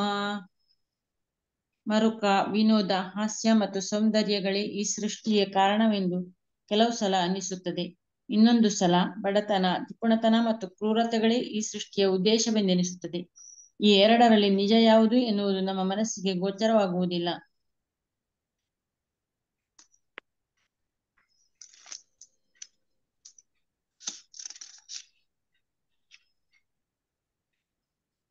ಬಚ್ಚಿಟ್ಟುಕೊಂಡಿಹುದೇ ಸತ್ಯ ಮಿಥ್ಯೆಯ ಹಿಂದೆ, ನಚ್ಚುವುದೇ ಮರೆಯೊಳಿಹುದನೆ ಸತ್ಯವೆಂದು. ಆಶ್ಚರ್ಯ ತಂತ್ರವಿದು ಬ್ರಹ್ಮ ಸೃಷ್ಟಿಗಳೇಕೋ, ಮುಚ್ಚಿಹವು ಸಾಧ್ಯತೆಯ ಮಂಕುತಿಮ್ಮ. ನಿಜವೆನ್ನುವುದು ಸುಳ್ಳಿನ ಹಿಂದೆ ಏನಾದರೂ ಅವಿತಿಟ್ಟುಕೊಂಡಿರುವುದೇನು? ಮರೆಯಲ್ಲಿರುವುದನ್ನೇ ನಾವು ನಿಜವೆಂದು ನಂಬಬಹುದೇ? ಇದು ಒಳ್ಳೆಯ ಆಶ್ಚರ್ಯಕರವಾದ ಉಪಾಯವಿದ್ದ ಹಾಗೆ ಕಾಣುತ್ತದೆ. ಬ್ರಹ್ಮನ ಸೃಷ್ಟಿ ಸಹಜತೆಯ ಮರೆಮಾಚಿ ಒಂದು ಮುಸುಕನ್ನು ಹಾಕಿಕೊಂಡಂತಿದೆ. ಈ ಮುಸುಕನ್ನು ತೆಗೆದರೆ ಸಹಜತೆಯ ಅರಿವು ನಮಗುಂಟಾಗುತ್ತದೆ. Thank you sir. ಮುಗಿತಾ ಮೇಡಮ್? ಮುಗಿತು ಸರ್. ಓಕೆ ಮಾಸ್ಟರ್, ಅಂತೂ ಚೆನ್ನಾಗಿತ್ತು, ಕಗ್ಗ ಚೆನ್ನಾಗಿದೆ.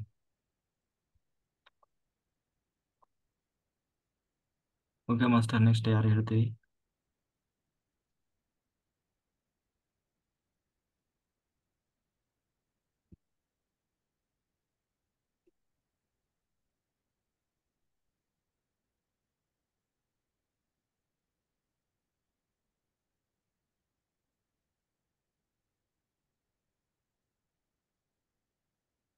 ಓಕೆ ಮಾಸ್ಟರ್, ಎಲ್ಲರೂ ನಾವು ಸಂಕಲ್ಪ ಮಾಡಿ ಓಪನ್ ಮೆಡಿಟೇಷನ್ ಸ್ಟಾರ್ಟ್ ಮಾಡೋಣ. ಎಲ್ಲರೂ ನೀರಿಟ್ಟುಕೊಳ್ಳಿ. ಆಮೇಲೆ ಇವತ್ತು ಏಕಾದಶಿ, ಬಹಳ ಜನ ಏಕಾದಶಿ ಮಾಡಿರ್ಬೋದು, ಗೊತ್ತಿಲ್ಲ. ಮಾಡಿದ್ರೆ ಅದು ಬೆಳಿಗ್ಗೆ ಬೇಗ 7 ಗಂಟೆ ಒಳಗೇನೆ ಎಲ್ಲ ಊಟ ಗೀಟ ಮಾಡಿ, ಯಾಕೆಂದ್ರೆ 7 ಗಂಟೆ ಮುಗೀತದೆ ದ್ವಾದಶಿ. ಅದಕ್ಕೆ ಸಾಧನ ದ್ವಾದಶಿ ಇದೆ ನಾಳೆ. ಹಂಗಾಗಿ ಆಮೇಲೆ ಮಾಸ್ಟರ್ಸ್ ಈಗ ನೆಕ್ಸ್ಟ್ ನಾವು ಪ್ಲಾನಿಂಗ್ ಮಾಡ್ತಾ ಇದೀವಿ ಉಡುಪಿಯಲ್ಲಿ ಬ್ಲೈಂಡ್ ಫೋಲ್ಡ್ ಮೆಡಿಟೇಷನ್, ಆಯ್ತಾ? ಅಂದ್ರೆ ಅದು ಹೇಗಿರ್ತದೆ ಮೆಡಿಟೇಷನ್ ಅಂತಂದ್ರೆ, ಆಗ ನಿರಂತರವಾಗಿ ಕಣ್ಣಿಗೆ ಬಟ್ಟೆ ಕಟ್ಟಿ ಕೂರಿಸ್ತೀವಿ. ಕಣ್ಣಿಗೆ ಬಟ್ಟೆ ಕಟ್ಟಿ ಕೂರಿಸಿದ್ರೆ 3 ದಿನ ಹಗಲು ರಾತ್ರಿ ನಿರಂತರವಾಗಿ ಧ್ಯಾನಾಸಕ್ತರಾಗೋದು. ನಾವೆಲ್ಲ 7 ಡೇಸ್ ಮಾಡಿದೀವಿ. 7 ಡೇಸ್ ಏನು ಧ್ಯಾನದಿಂದ ಕಣ್ಣಿಗೆ ಬಟ್ಟೆ ಕಟ್ಟಿ ಕೂತ್ರೆ 7 ದಿವಸ ಎದ್ದಿಲ್ಲ. ಹಾಗೆ ನಾವು 3 ದಿವಸ ಉಡುಪಿಯಲ್ಲಿ ಸಂಕಲ್ಪ ಮಾಡಿದ್ದೀವಿ. ಇರ್ತದೆ, ಎಲ್ಲರೂ ಭಾಗವಹಿಸಿ, ಆಯ್ತಾ? ತುಂಬಾ ನೀವಿಲ್ಲಿ 41 ದಿನ ಮಂಡಲ ಮಾಡೋದು ಒಂದೇ, ಅಲ್ಲಿ 3 ದಿನ ವರ್ಕ್ಶಾಪ್ ಅಟೆಂಡ್ ಮಾಡೋದು ಒಂದೇ. ತುಂಬಾ ಎನರ್ಜಿ ಇರುತ್ತೆ ಅಲ್ಲಿ. ಎಷ್ಟೋ ಕರ್ಮಗಳು ಕಳೀತದೆ. ನಮ್ಮ ಥರ್ಡ್ ಐ ಬಹಳ ಬೇಗ ಆಕ್ಟಿವ್ ಆಗ್ತದೆ. ಇಂಟ್ಯೂಷನ್ ಪವರ್ ಅಂತೀವಲ್ಲ, ಅದೆಲ್ಲ ಜಾಸ್ತಿ ಆಗುತ್ತೆ. ತುಂಬಾ ಎನರ್ಜಿ, ಹೈ ಎನರ್ಜಿ ಕ್ರಿಯೇಟ್ ಆಗ್ತದೆ. ಬ್ಲೈಂಡ್ ಫೋಲ್ಡ್ ಮೆಡಿಟೇಷನ್ ಅಂದ್ರೆ ನಿರಂತರವಾಗಿ ಹಗಲು ರಾತ್ರಿ 3 ದಿವಸ ಅಲ್ಲಿ ಮತ್ತೆ ಊಟ ತಿಂಡಿ ವ್ಯವಸ್ಥೆ ಹೇಗಂತಂದ್ರೆ ಅಲ್ಲೆಲ್ಲ ಸ್ಟೆಪ್ ಬೈ ಸ್ಟೆಪ್ ಇರುತ್ತೆ. ಉದಾಹರಣೆಗೆ ಫಸ್ಟಿಗೆ ಉಪವಾಸ ಮಾಡುವವರು 3 ದಿವಸ ನಿರಂತರವಾಗಿ ಉಪವಾಸ ಇದ್ದು ಸಾಧನೆ ಮಾಡೋದು, ಹೆಚ್ಚಿನ ಸಾಧನೆ ಮಾಡಬೇಕು ಅನ್ನೋ ಆಸೆ ಇರುವವರು, ಬಹಳ ಸಾಧನೆ ಮಾಡಬೇಕಪ್ಪ ಅಂತ ಹೇಳಿ ಮಾಡುವವರಿಗೆ ಅಲ್ಲಿ ವಿಶೇಷವಾದ ಆದ್ಯತೆ ಇರ್ತದೆ. ಒಳ್ಳೆ ಸಾಧನೆ ಆಗುತ್ತೆ 3 ದಿವಸ ಕಣ್ಣು ಬಟ್ಟೆ ಕಟ್ಕೊಂಡು ಕುತ್ಕೊಂಡ್ ಬಿಟ್ರೆ. ಆಮೇಲೆ ಅಲ್ಲಿ ಅದೇ ಉಪವಾಸ ಇರಬೇಕು. ಉಪವಾಸ ಇರಕ್ ಆಗಲ್ಲ ಅನ್ನೋರಿಗೆ ಜ್ಯೂಸ್ ವ್ಯವಸ್ಥೆ ಇರ್ತದೆ. ಅದೂ ಆಗಲ್ಲಪ್ಪ ನಮಗೆ ಅನ್ನೋರು ಕೆಲವೊಂದು ಏನಂತೀವಿ ಲಘು ಅಲ್ಲ, ಏನಂತೀವಿ ಉಪಾಹಾರ, ಅಂದ್ರೆ ಈಗ ಅವಲಕ್ಕಿ ಅಥವಾ ಫ್ರೂಟ್ಸು ಮತ್ತೆ ಈ ಕಾಳು ನೆನೆಸಿದ ಈ ತರ ಮೊಳಕೆ ಕಾಳು ಈ ತರದ್ದು ಅಂದ್ರೆ ನಾ ಕುಕ್ಕಡ್ ಅಲ್ಲದೆ ಇರುವಂತಹ ಫುಡ್ ಅದು ಆಗಲ್ಲ ನಮಗೆ, ಇರ್ಲಿಕ್ಕೆ ಆಗಲ್ಲಪ್ಪ ನಮಗೆ ಊಟ ಬೇಕೇ ಬೇಕು ಅನ್ನೋರಿಗೆ ಸಪರೇಟ್ ಆಗಿ ಮತ್ತೆ ಊಟದ ವ್ಯವಸ್ಥೆನೇ ಇರ್ತದೆ. ಮತ್ತೆ ಅವರೆಲ್ಲ ಹೇಗೆ ಸ್ನಾನ ಗಿನ ಅಂತ 3 ದಿನ ಸ್ನಾನ ಗಿನ ಇರಲ್ಲ, ಕುಂತ ಜಾಗದಿಂದ ಎದ್ದು ಹೋಗಂಗಿಲ್ಲ ಆಯ್ತಾ. ಅವ್ರಿಗೆ ಏನಾದ್ರು ವಾಶ್ರೂಮ್ ಹೋಗ್ಬೇಕು ಅಂತಂದ್ರೆ ಇವ್ರು ಇರ್ತಾರೆ, ಯಾರು ವಾಲಂಟಿಯರ್ಸ್ ಇರ್ತಾರೆ. ವಾಲಂಟಿಯರ್ಸ್ ಇರ್ತಾರೆ, ಅವರು ನಿಮಗೆ ಹೆಲ್ಪ್ ಮಾಡ್ತಾರೆ, ಅಂದ್ರೆ ಕರ್ಕೊಂಡು ಹೋಗಿ ವಾಶ್ರೂಮಿಗೆ ಬಿಡ್ತಾರೆ. ವಾಶ್ರೂಮ್ ಅಲ್ಲಿ ಕೆಲಸ ಆದ್ಮೇಲೆ ಮತ್ತೆ ಪುನಃ ಅವ್ರು ಕರ್ಕೊಂಡು ಬಂದು ನಿಮ್ಮನ್ನ ಸೀಟಲ್ಲಿ ತಂದು ಕೂರಿಸ್ತಾರೆ ಆಯ್ತಾ. ಕಣ್ಣು ಓಪನ್ ಮಾಡೋಂಗಿಲ್ಲ 3 ದಿವಸ. ಲಾಸ್ಟಿಗೆ ನಾವು ಏನೋ ಆ, ಕಣ್ಣು ಓಪನ್ ಸೆಷನ್ ಇರ್ತದೆ, ಅವಾಗ ಓಪನ್ ಮಾಡಿಸ್ತೀವಿ. ಅಲ್ಲಿವರೆಗೂ ನೀವು ಮೌನವಾಗಿರ್ಬೇಕು, ಮಾತಾಡೋಂಗಿಲ್ಲ. ನೀವು ಯಾರಿಗಾದ್ರೂ ಏನಾದ್ರು ಬೇಕು ಅಂತ ಅನ್ಸಿದ್ರೆ ರೈಸ್ ಮಾಡಬೇಕು. ಅಲ್ಲಿ ಏನೋ ಬೇಕು ಅಂತ ಏನು ಅನ್ಸಲ್ಲ, ಅದ ಹೊಟ್ಟೆಗೆ ಏನಾದ್ರೂ ಇದಾದ್ರೆ ಬೇಕು ಅನಿಸ್ತದೆ. ಅದು ಬಿಟ್ರೆ ವಾಶ್ರೂಮ್ ಹೋಗೋದಿರುತ್ತೆ ಅಷ್ಟೇ, ಮತ್ತಿನ್ನೇನು ಕೆಲಸ ಇರಲ್ಲ, ಸುಮ್ಮನೆ ಕೂತ್ಕೊಳ್ಳೋದು. ನಾವು ಆಮೇಲೆ ಗೈಡೆನ್ಸ್ ಇರ್ತದೆ, ಬೇರೆ ಬೇರೆ ರೀತಿಯ ಮೆಡಿಟೇಷನ್ಸ್ ಎಲ್ಲ ವ್ಯವಸ್ಥೆ ಇರ್ತದೆ. ಫುಲ್ ಬ್ಲೈಂಡ್ ಫೋಲ್ಡ್ ಮೆಡಿಟೇಷನ್ ಆಯ್ತಾ, ಒಳ್ಳೆ ಸಾಧನೆ ಆಗುತ್ತೆ. ಎಲ್ಲರೂ ಅದರ ಒಂದು ಆಮೇಲೆ ಇಲ್ಲಿ ಯಾರು ಕರೆಕ್ಟಾಗಿ ಮಾಡಿರ್ತಾರೆ ಅವರಿಗೆ ಮಾಡ್ಲಿಕ್ಕೆ ಆಗ್ತದೆ. ಯಾಕೆಂದ್ರೆ ಹಗಲು ರಾತ್ರಿ ನಿರಂತರವಾಗಿ ಕೂರ್ಬೇಕಲ್ಲ. ಹಾ, ಇಲ್ಲಿ ರಾತ್ರಿ ಯಾರು ಗುಡಾಕೇಶ ಮಾಡಿ ಕೂತು ಅಭ್ಯಾಸ ಇರ್ತದೆ ಅವ್ರು ಕೂರ್ತಾರೆ, ಇಲ್ಲ ಅಂದ್ರೆ ಏನ್ ಕೂಡಕ್ಕಾಗ್ತದೆ, ಎಲ್ಲ ಎದ್ದು ಓಡಾಡ್ಬಿಡ್ತಾರೆ. ಬಟ್ ಪ್ರಯತ್ನ ಅಂದ್ರೆ ಆ ಎನರ್ಜಿಗೆ ಕನೆಕ್ಟ್ ಆಗಿ ಎಲ್ಲರೂ ಮಾಡ್ಬೋದು, ಯಾಕೆಂದ್ರೆ ಎಲ್ಲರೂ ಮಾಡ್ತಾ ಇರ್ತಾರೆ. ಒಂದು ಗ್ರೂಪ್ ಮೆಡಿಟೇಷನ್ ಇರುತ್ತೆ, ಆ ಎನರ್ಜಿನೇ ಹಂಗಿರುತ್ತೆ. ಎದ್ದು ಹೋಗೋ ಮನ್ಸಿರೋದು. ನಾವೆಲ್ಲ 7 ಡೇಸ್ ಮಾಡಿದ್ವಿ, 7 ದಿವಸ. ಇಲ್ಲಿ ತುಂಬಾ ಜನ ಮಾಸ್ಟರ್ಸ್ ಮಾಡಿದ್ದಾರೆ. ತುಂಬಾ ಕೆಲವರು 3 ದಿವಸ 4 ದಿವಸ ಹೀಗೆಲ್ಲ ಮಾಡಿದವರು ಇದ್ದಾರೆ. ನಾವು ನಿರಂತರವಾಗಿ 7 ಡೇಸ್ ಮಾಡಿದೀವಿ. ಬಟ್ ಹಾಗೆ ಫಸ್ಟ್ ಇದು ನೋಡೋಣ, 3 ದಿವಸ ಇಡೋಣ, ಯಾರೆಲ್ಲ ಸಕ್ಸಸ್ ಆಗ್ತಾರೆ ನೆಕ್ಸ್ಟ್ ವರ್ಕ್ಶಾಪ್ ಅಲ್ಲಿ ಮತ್ತೆ ನಾವು ಜಾಸ್ತಿ 7 ಡೇಸ್. ಯಾರಾದ್ರೂ ಮಾಡೋರಿದ್ರೆ 7 ಡೇಸ್ ಇಡೋಣ ನೆಕ್ಸ್ಟ್ ವರ್ಕ್ಶಾಪ್ ಅಲ್ಲೆಲ್ಲ.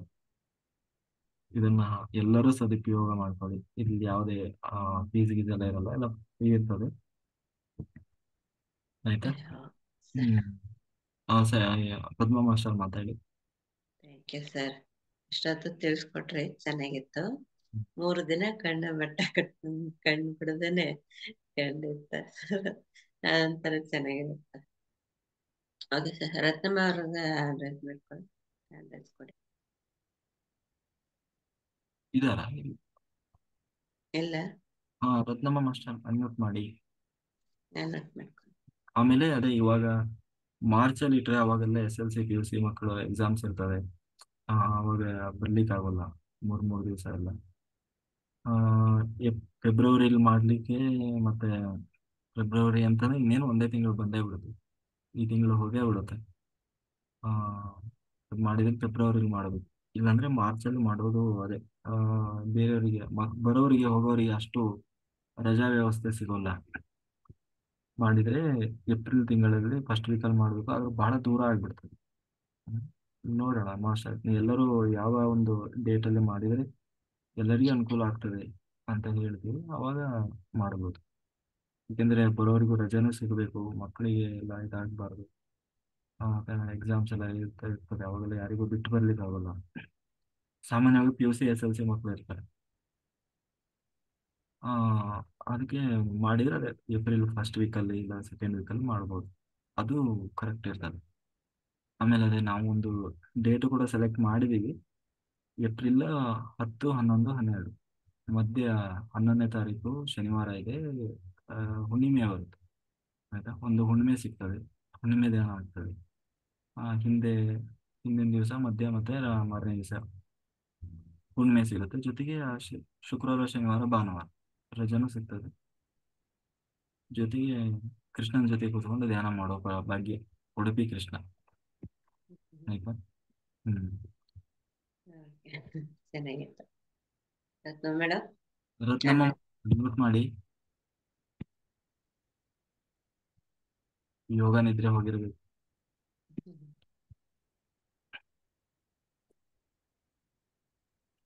ಕೇಳ್ತಾ ಉಂಟವ್ರ ನಾನೇ ಕಂಟ ಉಂಟಾಗಿದೆ. ಅರುಣ್ ಸರ್, ಇದು ಈ ಭಾಗವತ ಕೇಳಿದ್ರೆ ಜಾಸ್ತಿ ಯೋಗ ನಿದ್ರೆ ಹೋಗ್ತೀವ? ಭಗವದ್ಗೀತೆ ಮುಗ್ದಾಗಿಂದ ಜಾಸ್ತಿ ಆಗ್ಬಿಟ್ಟಿದೆ ಎಲ್ರು. ಇವನ್ ನನ್ನ ಎಕ್ಸ್ಪೀರಿಯನ್ಸ್ ಕೂಡ ಅದೇ ಆಗಿದೆ. ಹೌದೌದು. ಮೊದ್ಲಿಗೆ ಎಲ್ಲರೂ ವಿಡಿಯೋ ಆನ್ ಮಾಡ್ಕೊಂತಾರೆ, ಬರ್ತಾ ಬರ್ತಾ ಎಲ್ಲ ಆಫ್ ಮಾಡ್ಬಿಡ್ತಾರೆ. ಪವರ್ ಆಗಿದೆ ಇದು. ಅಂದ್ರೆ ಅದಕ್ಕೆ ಅದ್ರಲ್ಲಿ ಇದು ಬಹಳ ಚೆನ್ನಾಗಿ ಅರ್ಥ ಆಗುತ್ತಲ್ಲ, ಕೇಳ್ತಾ ಕೇಳ್ತಾ ಕೇಳ್ತಾ ಹಂಗೆ ಹೋಗ್ಬಿಡ್ತಾರೆ. ಈ ಭಗವದ್ಗೀತೆ ಅಂದ್ರೆ ಸ್ವಲ್ಪ ಅದು ತಲೆಗೆ ಹೋಗಲ್ಲ ಅಷ್ಟು ಬೇಗ. ಇದಂದ್ರೆ ಏನೋ ಒಂಥರ ಕಥಾರೂಪವಾಗಿರ್ತದಲ್ಲ, ಹ್ಮ್ ಕೇಳ್ತಾ ಕೇಳ್ತಾ ತಲೆ ಹಂಗೆ ನಿದ್ದೆ ಹೋಗ್ಬಿಡ್ತಾರೆ. ಕರ್ಕೊಂಡ್ ಹೊಟ್ಟೋಯ್ತಾರೆ ಅವ್ರು ಭಾಗವತಂದು ಭಾಗವತ ಎಲ್ರನ್ನ ಎಲ್ಲ ಎನರ್ಜಿ ಇರುತ್ತೆ ಎಲ್ಲ. ಯಾರನ್ನೆಲ್ಲ ನಾವು ಯಾರ ಕತೆ ಹೇಳ್ತೀವಿ ಅವರೆಲ್ಲ ಮಾಸ್ಟರ್ಸ್ ಎಲ್ಲ ಬಂದಿರ್ತಾರೆ. ನಾವಿವತ್ತು ಶಿವ ಪಾರ್ವತಿ ಕತೆ ಹೇಳಿದ್ರೆ ಶಿವಪ್ಪ ಇದಾನೆ ಇವತ್ತು ಸಾಕ್ಷಾತ್ ಆಗಿ. ಹೌದು. ಭಾಗವತದಲ್ಲಿ ಹೇಳ್ತಾರೆ ಅದನ್ನ ಕೊನೆಗೆ ವೇದವ್ಯಾಸರು. ಆ ಈ ಯಾವಾಗೆಲ್ಲ ಯಾರ್ಯಾರ್ದು ಕತೆ ಹೇಳಿದ್ರಿ, ಹೆಸರು ಹೇಳಿದ್ರಿ, ಅವರೆಲ್ಲರೂ ಬಂದಿರ್ತಾರೆ ಸಾಕ್ಷಾತ್ ಆಗಿ ಬಂದು. ಅದಕ್ಕಾಗಿ ಬರೀ ಅವ್ರ ಕತೆ ಕೇಳೋದು, ಅವ್ರ ಹೆಸರು ಕೇಳಿದ್ರು ಕೂಡ ಪುಣ್ಯ ಇದೆ, ಅವ್ರಿಗೆ ಆಶೀರ್ವಾದ ಮಾಡಿ ಹೋಗ್ತಾರೆ, ಅನುಗ್ರಹ ಮಾಡಿ ಹೋಗ್ತಾರೆ ಅಂತ. ಇವತ್ತು ಶಿವ ಪಾರ್ವತಿಯವರು ಬಂದಿದ್ದಾರೆ, ಹಂಗಾಗಿ ಎನರ್ಜಿ ಅದು. ಸುಜಾತ ಮಾಸ್ಟರ್ ಮಾತಾಡಿ. ರತ್ನಮ್ಮ ಮಾಸ್ಟರ್ ಯಾಕೋ ಅನ್ಮ್ಯೂಟ್ ಮಾಡ್ತಿಲ್ಲ. ನಿದ್ರೆ ಪ್ರಭಾವ. ನಿದ್ರೆ ಗೊತ್ತಾಗವ್ರ ಇವತ್ತು. ಚಂದ್ರಶೇಖರ್ ಸರ್ ಮಾತಾಡಿ. ನಮಸ್ತೆ ಶ್ರೀಕೃಷ್ಣ ಪರಮಾತ್ಮ ಅವರಿಗೆ. ನಮಸ್ತೆ ನಮಸ್ತೆ. ಹಲೋ ಚಂದ್ರಶೇಖರ್ ಸರ್ ವಚನ ಹೇಳ್ತೀನಿ ಸರ್. ಮಾಡ್ಲಿ ಸುಜಾತಾ ಮೇಡಮ್ ಮಾತಾಡ್ಲಿ ಬಿಡಿ, ಆಮೇಲೆ ಮಾತಾಡಿ. Okay sir. ಬೆಳೆಯ ಭೂಮಿಯಲ್ಲೊಂದು ಪ್ರಳಯದ ಕಸ ಹುಟ್ಟಿ ತಿಳಿಯಲಿಯದು ಎಚ್ಚರಲಿಯದು ಎನ್ನುವ ಗುಣವೆಂಬ ಕಸವ ಕಿತ್ತು ಸಲಹೆಯ ಲಿಂಗ ತಂದೆ ಸುಳಿದೆಗೆದು ಬೆಳೆಯುವನು ಕೂಡಲ ಸಂಗಮ ದೇವ.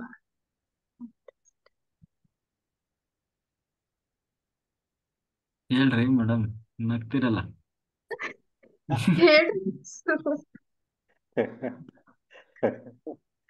ವಚನ ಹೇಳಿಲ್ಲ ಮತ್ತ ಏನದ್ ನಮ್ಗೆ ಅರ್ಥ ಆಗ್ಬೇಕಲ್ಲ. ನೀವು ಬುದ್ಧಿವಂತರು, ನಿಮ್ಗೆ ಅರ್ಥ ಆಗ್ತದೆ. ನಮ್ಗೆಲ್ಲ ಅಷ್ಟು ಸುಲಭ ತಲೆಗೆ ಹೋಗ್ಬೇಕಲ್ಲ ಮೇಡಮ್. ಅಷ್ಟು ಬುದ್ಧಿವಂತರು ನಾವಲ್ಲ ಬಿಡಿ ಸರ್.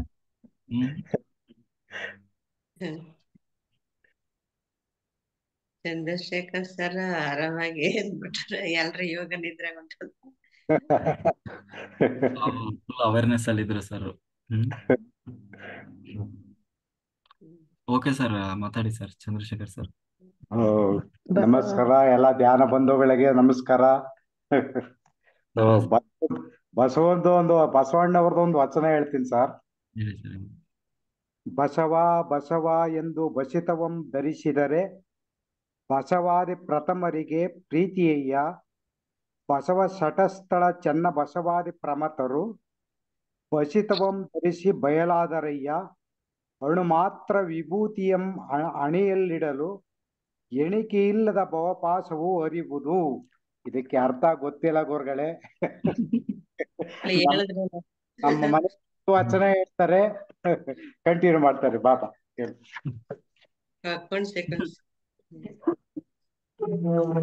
ಎಲ್ಲ ಆತ್ಮ ಬಂಧುಗಳಿಗೆ ಶರಣಾರ್ಥಿ.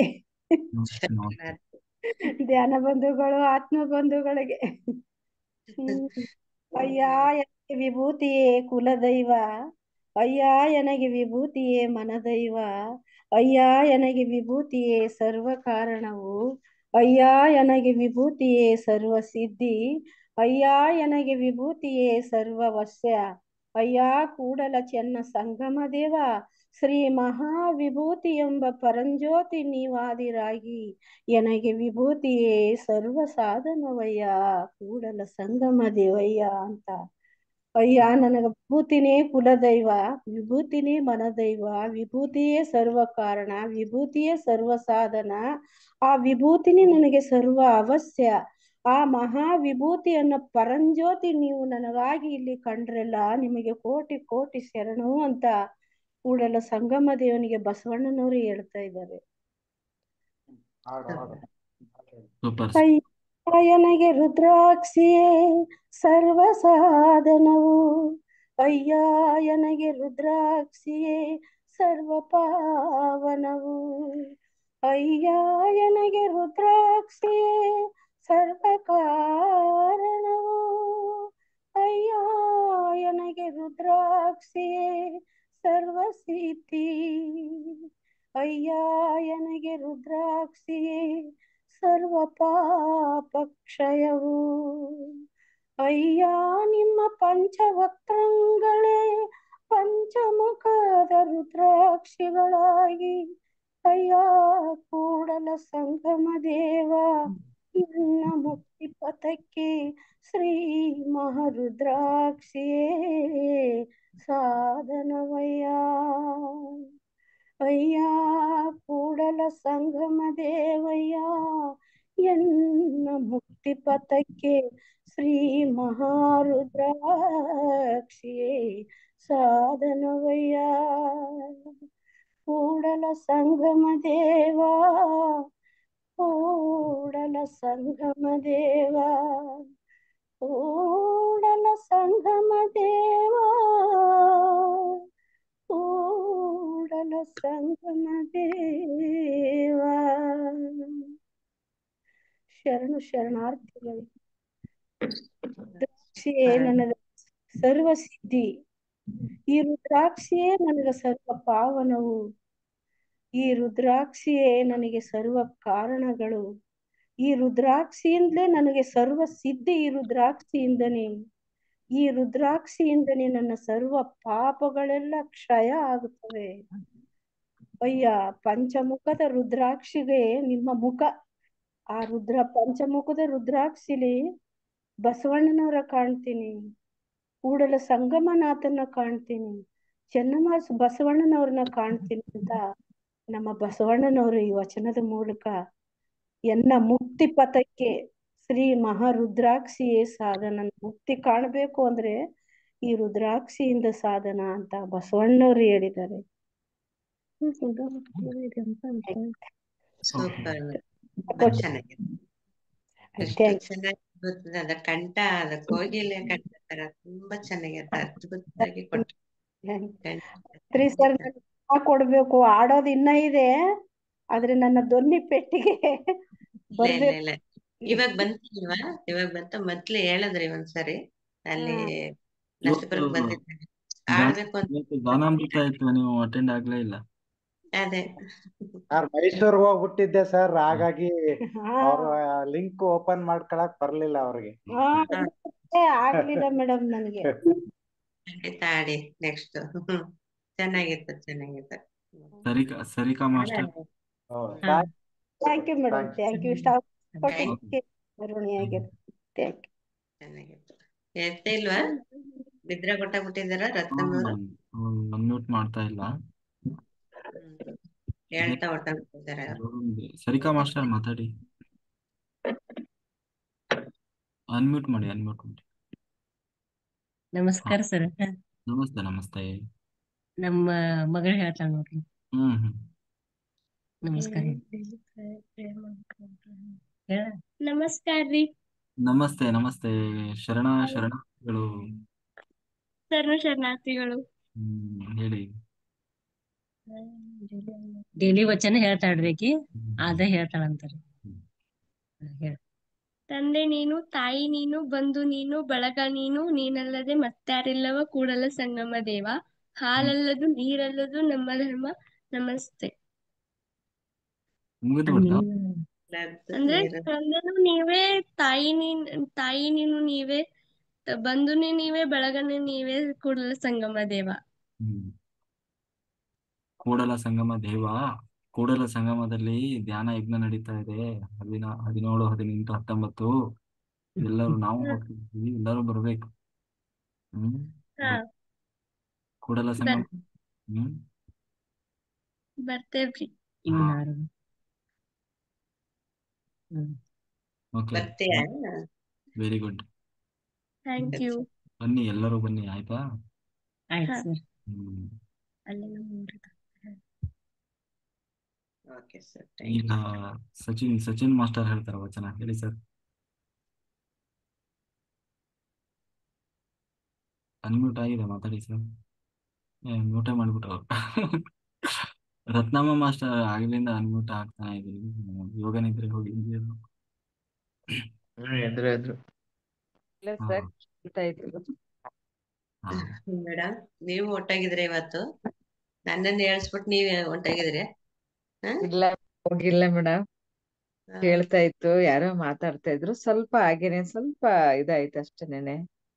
ಫುಲ್ ಸರ್ದು ಓದಿದ್ವಿ ಎಲ್ಲವೂ ಫುಲ್ ಕೇಳ್ತಾ ಇದ್ದೆ. ಚೆನ್ನಾಗಿತ್ತು ಇವತ್ತು ಓದಿದ್ದೆಲ್ಲ.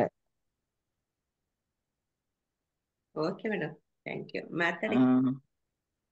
ನಾಳೆ ಹೇಳ್ತೀನಿ ನಾನು ಒಂದು ವಚನ. ಹ್ಮ್ ಇವಾಗ ಮಾತಾಡ್ಬೇಕು ಅಂತಂದ್ರೆ ಮಾತಾಡಿ. ಎಲ್ಲ ಎಷ್ಟು 58 ಮೆಂಬರ್ಸ್ ಇದ್ದಾರೆ. ಏನು ಮಾತಾಡೋದು ಇರ್ಲಿಲ್ಲ. ಎಲ್ಲರೂ ಭಾಗವಹಿಸ್ತಾ ಇದ್ದೀರಾ, ಅದು ತುಂಬಾ ಸಂತೋಷ ಆಗ್ತಾ ಇದೆ. ಬುಡಕೇಶ್ಗೆ ಹೆಚ್ಚಿಗೆ ಜನ ಸೇರ್ತಾ ಇದ್ದಾರೆ. ಅದು ನಮ್ಗಂತೂ ತುಂಬಾನೇ ಖುಷಿ ಆಗ್ತಾ ಇದೆ. ಹೆಚ್ಚಿಗೆ ಜನಗಳೆಲ್ಲ ಸೇರಿ, ಹೆಚ್ಚಿಗೆ ಧ್ಯಾನಿಗಳೆಲ್ಲ ಸೇರಿ ಆ ಒಂದು ಧ್ಯಾನನ ಒಂದು ಪಡ್ಕೋತಾ ಇರೋದು. ಎಲ್ಲರೂ ಧ್ಯಾನ ಮಿತ್ರರಿಗೆ ತುಂಬಾನೇ ಧನ್ಯವಾದಗಳನ್ನ ಹೇಳೋದಕ್ಕೆ ಇಷ್ಟಪಡ್ತಾ ಇದ್ದೀನಿ.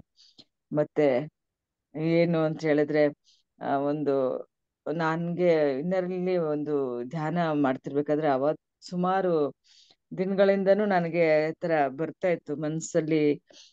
ನಾವು ಧ್ಯಾನನ ಪಡ್ಕೋತಾ ಇದೀವಿ, ಅವ್ರಿಗೆ ನಮ್ಮಿಂದ ಏನು ಫಲಾನುಫಲಗಳು ಅಂತ ಎಲ್ಲವೂ ಇರುತ್ತೆ. ನಾನು ಕೊಟ್ಟಾಗ ಅದಕ್ಕೆ ಒಂದು ಫಲ ಅನ್ನೋದೊಂದು ಪಡ್ಕೋಬೇಕು ಅಂತ ಇರುತ್ತೆ. ಹಂಗಾಗಿ ಅವ್ರಿಗೆ ಒಂದು ನಮ್ಮಿಂದ ಏನನ್ನು ಕೊಡ್ತಾ ಇಲ್ವಲ್ಲ ಅನ್ನೋದು ಒಂದು ಒಳಗಡೆಯಿಂದನೇ ಬರ್ತಿತ್ತು. ಸುಮಾರು ಒಂದು 20 days ಆಗಿದೆ ನಾನು ಅದನ್ನ ಹೇಳಿ. ಕೆಲವ್ರು ಮಾತ್ರ ಮಾಡಿದಿರ ಅಷ್ಟೇನೆ. ಅಮೌಂಟ್ನ ನಿಮ್ ಕೈಲಿ ಎಷ್ಟಾಗುತ್ತೆ ಸಾಧ್ಯವಾದಷ್ಟು ಅಷ್ಟನ್ನ ಅಮೌಂಟ್ನ ಸಹಕರಿಸಿ ಅಂತೇಳಿ ನಾನು ಕೇಳ್ಕೊತಾ ಇದ್ದೀನಿ. ಸುಮಾರು ಜನ ಮಾತ್ರ ಎಲ್ಲರೂ ಅಂದ್ರೆ ಸ್ವಲ್ಪ ಜನಗಳು ಮಾತ್ರ ನಾನು ಹೇಳಿದ್ದು, ಸ್ವಲ್ಪ ಜನ ಮಾತ್ರ ಮಾಡ್ತಾ ಇದ್ದಾರೆ, ಯಾರೂನು ಮಾಡ್ತಾ ಇಲ್ಲ. ದಯವಿಟ್ಟು ಎಲ್ಲಾರನ್ನು ಸ್ವಲ್ಪ ತಮ್ಮ ಕೈಲಿ ಶಕ್ತಿ ಎಷ್ಟಾಗುತ್ತೆ ಅಷ್ಟನ್ನ ಸಹಕರಿಸಿ. ನಿಮ್ಗೆ ಎಷ್ಟು ಕೊಡ್ಬೇಕು ಅನ್ಸುತ್ತೆ, ಮನ್ಸಲ್ಲಿ ಎಷ್ಟು ಮಾಡ್ಬೇಕು ಅಂತ ಅನ್ಸುತ್ತೆ ಅಷ್ಟನ್ನ ಕೊಡಿ. ಯಾಕಂದ್ರೆ ನೆಕ್ಸ್ಟ್ ಅವ್ರಿಗೆ ಎಲ್ಲರೂ ಖರ್ಚುಗಳೆಲ್ಲ ಇರುತ್ತೆ, ಎಲ್ಲವೂ ನೋಡ್ಕೋಬೇಕಾಗತ್ತೆ. ನಾವು ಅವರಿಂದನೇ ಒಂದು ಧ್ಯಾನನ ಪಡ್ಕೊಂಡಾಗ ಧ್ಯಾನದಾತರು ಅವರಿಂದ ನಾವು ಅಷ್ಟು ಧ್ಯಾನವನ್ನ ಪಡಿಬೇಕಾದ್ರೆ ನಮ್ಮಿಂದ ಒಂದು ಚಿಕ್ಕದು ಕಿರುಕಾಣಿಕೆ ಅನ್ನೋದನ್ನ ಕೊಡ್ಲಿಲ್ಲ ಅಂದ್ರೆ ಅದು ನಮ್ಗೆ ಒಂದು ಮಾನವೀಯತೆ ಅಲ್ಲ ಅಂತ ಅನ್ಸುತ್ತೆ ನನ್ನ ಪ್ರಕಾರ.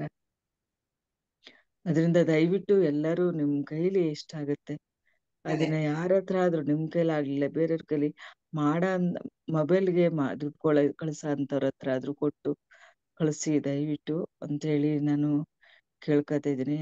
ಸುಮಾರು ಜನ ಇಲ್ಲಿ 58 ಮೆಂಬರ್ಸ್ ಇದ್ರು. ನಾನು ನೋಡಿದಾಗ ಬೆಳಿಗ್ಗೆನೆ ಖುಷಿ ಆಯ್ತು. ಈಗ ನಾನು ಅಟೆಂಡ್ ಆದಾಗ 9:15 ದಯವಿಟ್ಟು ಎಲ್ಲರನ್ನೂ ಸಹಕರಿಸಿ, ಎಲ್ಲಾರು ನಿಮ್ ಕೈಲಿ ಎಷ್ಟಾಗುತ್ತೆ ಅಷ್ಟನ್ನ ಸಹಕರಿಸಿ ಅಂತ ಅಂದ್ಬಿಟ್ಟು ನಿಮ್ಮ ಹತ್ರ ಎಲ್ಲಾರ ಹತ್ರ ಕೇಳ್ಕೊತಿದ್ದೀನಿ ಕೈ ಮುಗ್ದು.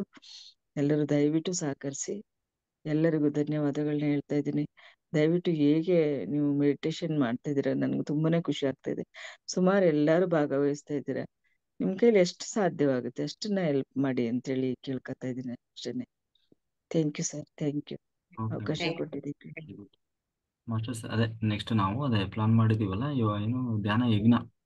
ಹೌದು ಸರ್. ಮೇಜರ್ ಆಗಿ ಅದು ಇದಿರ್ತದೆ. ಆಮೇಲೆ ಅಲ್ಲಿ ಫ್ರೀ ಇರ್ತದೆ, ಏನು ಫೀಸ್ ಅಂತ ಹೇಳಿ ಇಡಲ್ಲ. ಆಮೇಲೆ ಧ್ಯಾನ ಧ್ಯಾನವೇ ಹಾಗೆ, ಅಲ್ಲಿ ಯಾವುದೇ ಹಣದ ಅಪೇಕ್ಷೆ ಇರಬಾರ್ದು.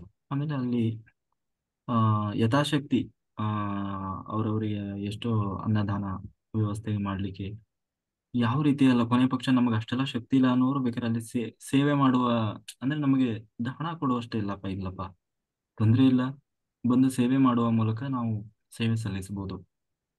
ಆಯ್ತಾ? ಹೌದು. ಅಂದ್ರೆ ಸೇವೆ ಯಾವ ರೂಪದಲ್ಲಾದ್ರೂ ಸೇವೆ. ಆಮೇಲೆ ಈ ಧ್ಯಾನಕ್ಕೆ ನಾವು ಏನು ಮಾಡ್ತೀವಿ ಅದೇ ನಿಜವಾದ ಸೇವೆ. ಅದು ಹಣ, ತನು ಮನ ಧನ ಯಾವ ರೂಪದಲ್ಲಾದ್ರೂ ಆಗಿರ್ಬೋದು. ಧನ ಇದ್ದವರು ಧನ ರೂಪದಿಂದ, ಕೊನೆಗೆ ಧನ ಇಲ್ಲ ಅನ್ನೋರು ತನು ಮನದಿಂದ, ಕೊನೆಗೆ ಎಲ್ಲದಕ್ಕಿಂತ ಹೆಚ್ಚಾಗಿ ಭಾಗವಹಿಸೋದು. ಯಾವುದು ಇಲ್ಲ ಅಂತಂದ್ರೆ ಭಾಗವಹಿಸೋದು ಕೂಡ ದೊಡ್ಡ ಸೇವೆ. ಯಾಕಂದ್ರೆ ಎಲ್ಲರೂ ಹೌದು. ಭಾಗವಹಿಸಿದ್ರೇನೆ ಅದೊಂದು ಕಾರ್ಯಕ್ರಮ ಯಶಸ್ವಿ ಆಗೋದು ಅಲ್ವಾ? ಹಾಗೆ ಒಟ್ಟಿನಲ್ಲಿ ಎಲ್ಲಾ ರೀತಿಯಿಂದಲೂ ಭಾಗವಹಿಸಿ ಒಂದು ಒಳ್ಳೆ ಧ್ಯಾನ ಯಜ್ಞಗಳು ನಡಿಬೇಕು. ಅವಾಗಲೇ ಆ ಭೂಮಿ, ಆ ಸುತ್ತಲಿನ ಪ್ರದೇಶ, ಆ ಜನ, ಲೋಕ ಕಲ್ಯಾಣ ಆಗೋದು ಅವಾಗ. ನಾವು ಒಬ್ಬೊಬ್ರು ಧ್ಯಾನ ಮಾಡಿನೇ ಎಷ್ಟು ಶಕ್ತಿ, ಎಷ್ಟು ಒಂದು ಇಡೀ ಫ್ಯಾಮಿಲಿಯಲ್ಲಿ ಒಳ್ಳೇದಾಗ್ತಾ ಇರ್ತದೆ. ಒಬ್ಬರು ಗುಡಾಕೇಶಿ ಇದ್ರೆ ಸಾಕು, ಇಡೀ ಫ್ಯಾಮಿಲಿ ಮೇಲೆ ಅದರ ಪ್ರಭಾವ ಬೀರ್ತದೆ. ನಮ್ಮ ಎಷ್ಟೋ ಪಿತೃಗಳಿಗೆ ಇದು ಸಿಗ್ತದೆ, ಏನೋ ಯಾರು ಅಂತರ್ಪಿಶಾಚಿಯಾಗಿ ಅಲಿತಾ ಇರ್ತಾರೆ, ಅವರಿಗೆಲ್ಲ ಏನೋ ಸದ್ಗತಿ ದೊರೀತದೆ. ಎಷ್ಟೋ ಜನ ಪಿತೃಗಳೇ, ನೀವು 10 ಸಾರಿ ಹೋಗಿ ಗೋಕರ್ಣಕ್ಕೆ ಹೋಗಿ ಮಾಡಿಸಿ ಬಂದ್ರು, ಅಥವಾ ಏನು ಪಿಂಡ ಪ್ರದಾನ ಮಾಡಿ ಬಂದ್ರು ಆಗದೆ ಇರುವಂತ ಎಷ್ಟೋ ಇದ್ರು, ನೀವು ಧ್ಯಾನ ಮಾಡುವಾಗ ಆ ಧ್ಯಾನ ಶಕ್ತಿಯಿಂದ ನಿಮ್ಮ ಆ ಏನು ಆ ಎಲ್ಲ ಪೇತ ಬಾಧೆ ಏನಿರ್ತದೆ, ಅಥವಾ ಪೇತಗಳಾಗಿ ಇನ್ಯಾರು ಅಲಿತಾ ಇರ್ತಾರೆ, ಅವರಿಗೆಲ್ಲ ಸದ್ಗತಿ ದೊರೀತದೆ. ಹಾಗಾಗಿ ಅಷ್ಟು ಪುಣ್ಯ ಇದೆ. ಹಾಗಾಗಿ ಇಂತಹ ಒಂದು ಪುಣ್ಯ ಕಾರ್ಯದಲ್ಲಿ ನಾವೆಲ್ಲರೂ ಒಟ್ಟಾಗಿ 3 ದಿವಸ ಕಣ್ಣಿಗೆ ಬಟ್ಟೆ ಕಟ್ಕೊಂಡು ಕೂತ್ಕೊಂಡ್ರೆ ಅಲ್ಲಿ ಎಲ್ಲಾ ದೇವತೆಗಳೆಲ್ಲ ಬಂದು ನೋಡ್ಕೊಂಡು ಆಶೀರ್ವಾದ ಮಾಡಿ ಹೋಗ್ತಾ ಇರ್ತಾರೆ. ಎಲ್ಲೋ ಏನೋ ಮಾಡಿ ಹಾಳು ಮಾಡ್ತೀವಿ, ಸಮಯವನ್ನ ಹಾಳು ಮಾಡ್ತೀವಿ. ಬರೀ ದುಡ್ಡನ್ನ ಅಂತಲ್ಲ, ಸಮಯವನ್ನ, ದುಡ್ಡನ್ನ, ಏನೇನೋ ಹಾಳು ಮೂಳು ಕೆಲಸಕ್ಕೆ ಏನೇನಕ್ಕೋ ಹೋಗಿ ದುಡ್ಡು ವ್ಯರ್ಥ ಮಾಡ್ತೀವಿ. ಅದು ಕೇವಲ ನಮ್ಮ ವೈಯಕ್ತಿಕ ಸಾಧನೆ ಮಾತ್ರ ಅಲ್ಲ, ಇಡೀ ಸಮಾಜಕ್ಕೆ ಸಾಧನೆ ಆಗ್ತದೆ. ಹೋಗಿ ವಾಪಸ್ ಬಂದ್ಮೇಲೆನೆ ಎಷ್ಟೋ ಜನರಲ್ಲಿ ದೊಡ್ಡ ದೊಡ್ಡ ಬದಲಾವಣೆಗಳು ಆಗಿರೋ ಉದಾಹರಣೆಗಳು. ಆಮೇಲೆ ನಾವು ಬರೀ ಧ್ಯಾನ ಮಾಡುವಾಗ ಕೆಲವೊಂದು ದೊಡ್ಡ ಘೋರ ಪಾಪಗಳು ಬರೀ ನಾವು ವೈಯಕ್ತಿಕವಾಗಿ ಒಬ್ಬರೇ ಕೂತ್ಕೊಂಡು ಧ್ಯಾನ ಮಾಡುವಾಗ ಅದು ಪರಿಹಾರ ಆಗೋಲ್ಲ. ಅದಕ್ಕೆ ಈ ತರದ ಒಂದು ಧ್ಯಾನ ಯಜ್ಞ ಅಥವಾ ಗ್ರೂಪ್ ಮೆಡಿಟೇಷನ್ ಅಲ್ಲಿ ಈ ತರ ಒಂದು ದೊಡ್ಡ ಆಮೇಲೆ ನಿಮಗೆ ಥರ್ಡ್ ಐ ಆಕ್ಟಿವೇಶನ್ ಆಗಬೇಕು, ಅಥವಾ ಏನೋ ದೊಡ್ಡ ಟ್ರಾನ್ಸ್ಫಾರ್ಮೇಶನ್ ಆಗಬೇಕು ನಮ್ಮಲ್ಲಿ ಅಂತಂದ್ರೆ ಒಂದು ಕಂಟಿನ್ಯೂಸ್ ಮೆಡಿಟೇಷನ್ ಅನ್ನೋದು ಬೇಕು. ನಾವು 1 ತಾಸು ಮಾಡ್ತೀವಿ, 2 ತಾಸು ಮಾಡ್ತೀವಿ, ಆ ಧ್ಯಾನಕ್ಕೂ ನೀವು ಗಂಟೆಗಟ್ಟಲೆ 24 ಗಂಟೆ 41 ಗಂಟೆ ನಿರಂತರವಾಗಿ ಕೂತು ಧ್ಯಾನ ಮಾಡುವಾಗ ಆಗ ನಮ್ಮಲ್ಲಿ ಆಗುವ ಏನು ದೊಡ್ಡ ಬದಲಾವಣೆ ಏನಿದೆ ಅದು ಬಹಳ ದೊಡ್ಡ ಮಟ್ಟದಲ್ಲಿ ಇರ್ತದೆ. ಅದೇ ಉದ್ದೇಶಕ್ಕೋಸ್ಕರ, ಯಾಕೆಂದ್ರೆ ಅರ್ಧ ಗಂಟೆ 1 ಗಂಟೆ ನಾವು ಯಾವಾಗ್ಲೂ ಮಾಡ್ತಾ ಇರ್ತೀವಿ. ಆಯ್ತಾ? ಮಧ್ಯೆ ಅವೇರ್ನೆಸ್ ಅಲ್ಲಿ ಧ್ಯಾನ ಮಾಡೋದು, ಎಚ್ಚರ ಆದಾಗೆಲ್ಲ ಎದ್ದು ಹೋಗಿ ಕೂತ್ಕೊಂಡು ಮತ್ತೆ ಧ್ಯಾನ ಮಾಡೋದು ಮಾಡ್ತಾ ಇರ್ತೀವಿ. ಆದ್ರೆ ಕಂಟಿನ್ಯೂಸ್ ಅಂದ್ರೆ ಸಿಂಗಲ್ ಸಿಟ್ಟಿಂಗ್ ಅಲ್ಲಿ ಆತರ ಲಾಂಗ್ ಡ್ಯೂರೇಷನ್ ಕೂತ್ಕೊಂಡು ಧ್ಯಾನ ಮಾಡೋದನ್ನು ನಾವು ಮನೆಯಲ್ಲೆಲ್ಲ ಕೂತು ಮಾಡಿರೋಲ್ಲ. ಆಮೇಲೆ ಮೌನವಾಗಿ ಎಷ್ಟು ಸಾರಿ ನಾವು ಮೌನವಾಗಿ ಧ್ಯಾನ ಮಾಡ್ಲಿಕ್ಕೆ ಆಗ್ತದೆ, ಮನೆಯಲ್ಲೆಲ್ಲ ಡಿಸ್ಟರ್ಬೆನ್ಸ್ ಇರ್ತದೆ, ಎಲ್ಲಾದ್ರೂ ನಾವು ಮಾತಾಡ್ಲೇಬೇಕಾದಂತ ಅನಿವಾರ್ಯ ಬರ್ತದೆ. ಆಮೇಲೆ ಉಪವಾಸ, ನಮ್ಮ ಕೆಲಸದ ಬಿಸಿಯಲ್ಲಿ ಉಪವಾಸನೂ ಮಾಡ್ಲಿಕ್ಕೆ ಹೋಗಲ್ಲ. ಇದು 3 ಕೂಡ ಏಕಕಾಲದಲ್ಲಿ ನಡೀತದೆ. ಉಪವಾಸ ಇದ್ದು, ಮೌನವಾಗಿದ್ದು, ನಿರಂತರವಾಗಿ ಧ್ಯಾನ.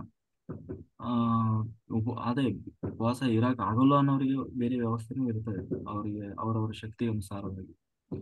ಆದ್ರೆ ಸಂಪೂರ್ಣವಾಗಿ ಸಾಧನೆ ಮಾಡಬೇಕು ಅನ್ನುವ ಆಸೆ ಯಾರಿಗಿರ್ತದೆ ಅವರಿಗೆ ಒಂದು ಒಳ್ಳೆ ಅವಕಾಶ. ಆಯ್ತಾ?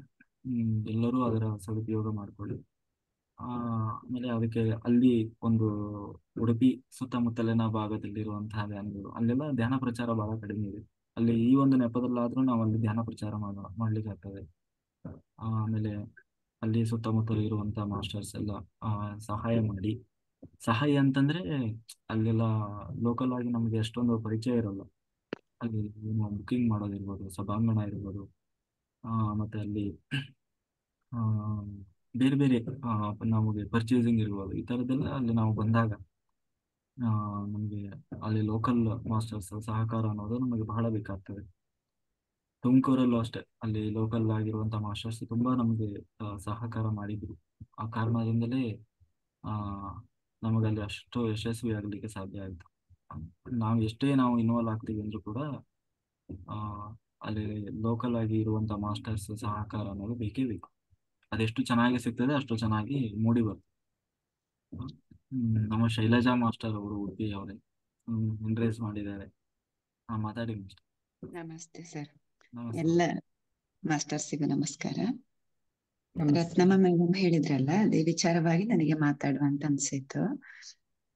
ನನಗೆ ಅರುಣ್ ಸರ್ ಅವರು ಪ್ರತ್ಯೇಕ ಗ್ರೂಪ್ ಮಾಡಿದ ತಕ್ಷಣ ನನಗೆ ಇದೇ ಆದದ್ದು, ಅವರಿಗೆ ತುಂಬಾ ಖರ್ಚು ಬರ್ತದಲ್ಲ, ನಾವೇನಾದ್ರೂ ಕೊಡ್ಬೇಕು ಅವರಿಗೆ ಅಂತ ಅನ್ಸಿತ್ತು. ಹಾಗೆ ನಾನು ತಿಂಗಳ ಅವರ ಅಕೌಂಟ್ಗೆ ಅಂದ್ರೆ ಅವರ ನಂಬರ್ಗೆ, ಫೋನ್ ನಂಬರ್ಗೆ ನಾನು ಹಾಕ್ತಾ ಇದ್ದೇನೆ. ತಲುಪ್ತಾ ಇದೆಯಾ ಗೊತ್ತಿಲ್ಲ, ಅವರಿಗೆ ಒಂದೇ ಅಮೌಂಟ್ ನಾನು ಹಾಕ್ತಾ ಇದ್ದೇನೆ. ಮತ್ ನನಗೆ ಒಂದು ನಮ್ಮ ಕುಲಗುರುಗಳು ಹೇಳಿದ ಒಂದು ವಿಚಾರ ಹೇಳುವಂತ ಅನ್ಸಿತ್ತು. ನಾವ್ ಏನೇ ತಕೊಂಡ್ರು ಪ್ರತಿಯಾಗಿ ಏನನ್ನಾದ್ರೂ ನಾವು ಅವರಿಗೆ ಕೊಡ್ಬೇಕು. ಯಾವ ರೂಪದಲ್ಲೇ ಇರ್ಬೋದು, ಅದು ಹಣವೇ ಹೌದು ಆಗ್ಬೇಕು ಅಂತ ಇಲ್ಲ.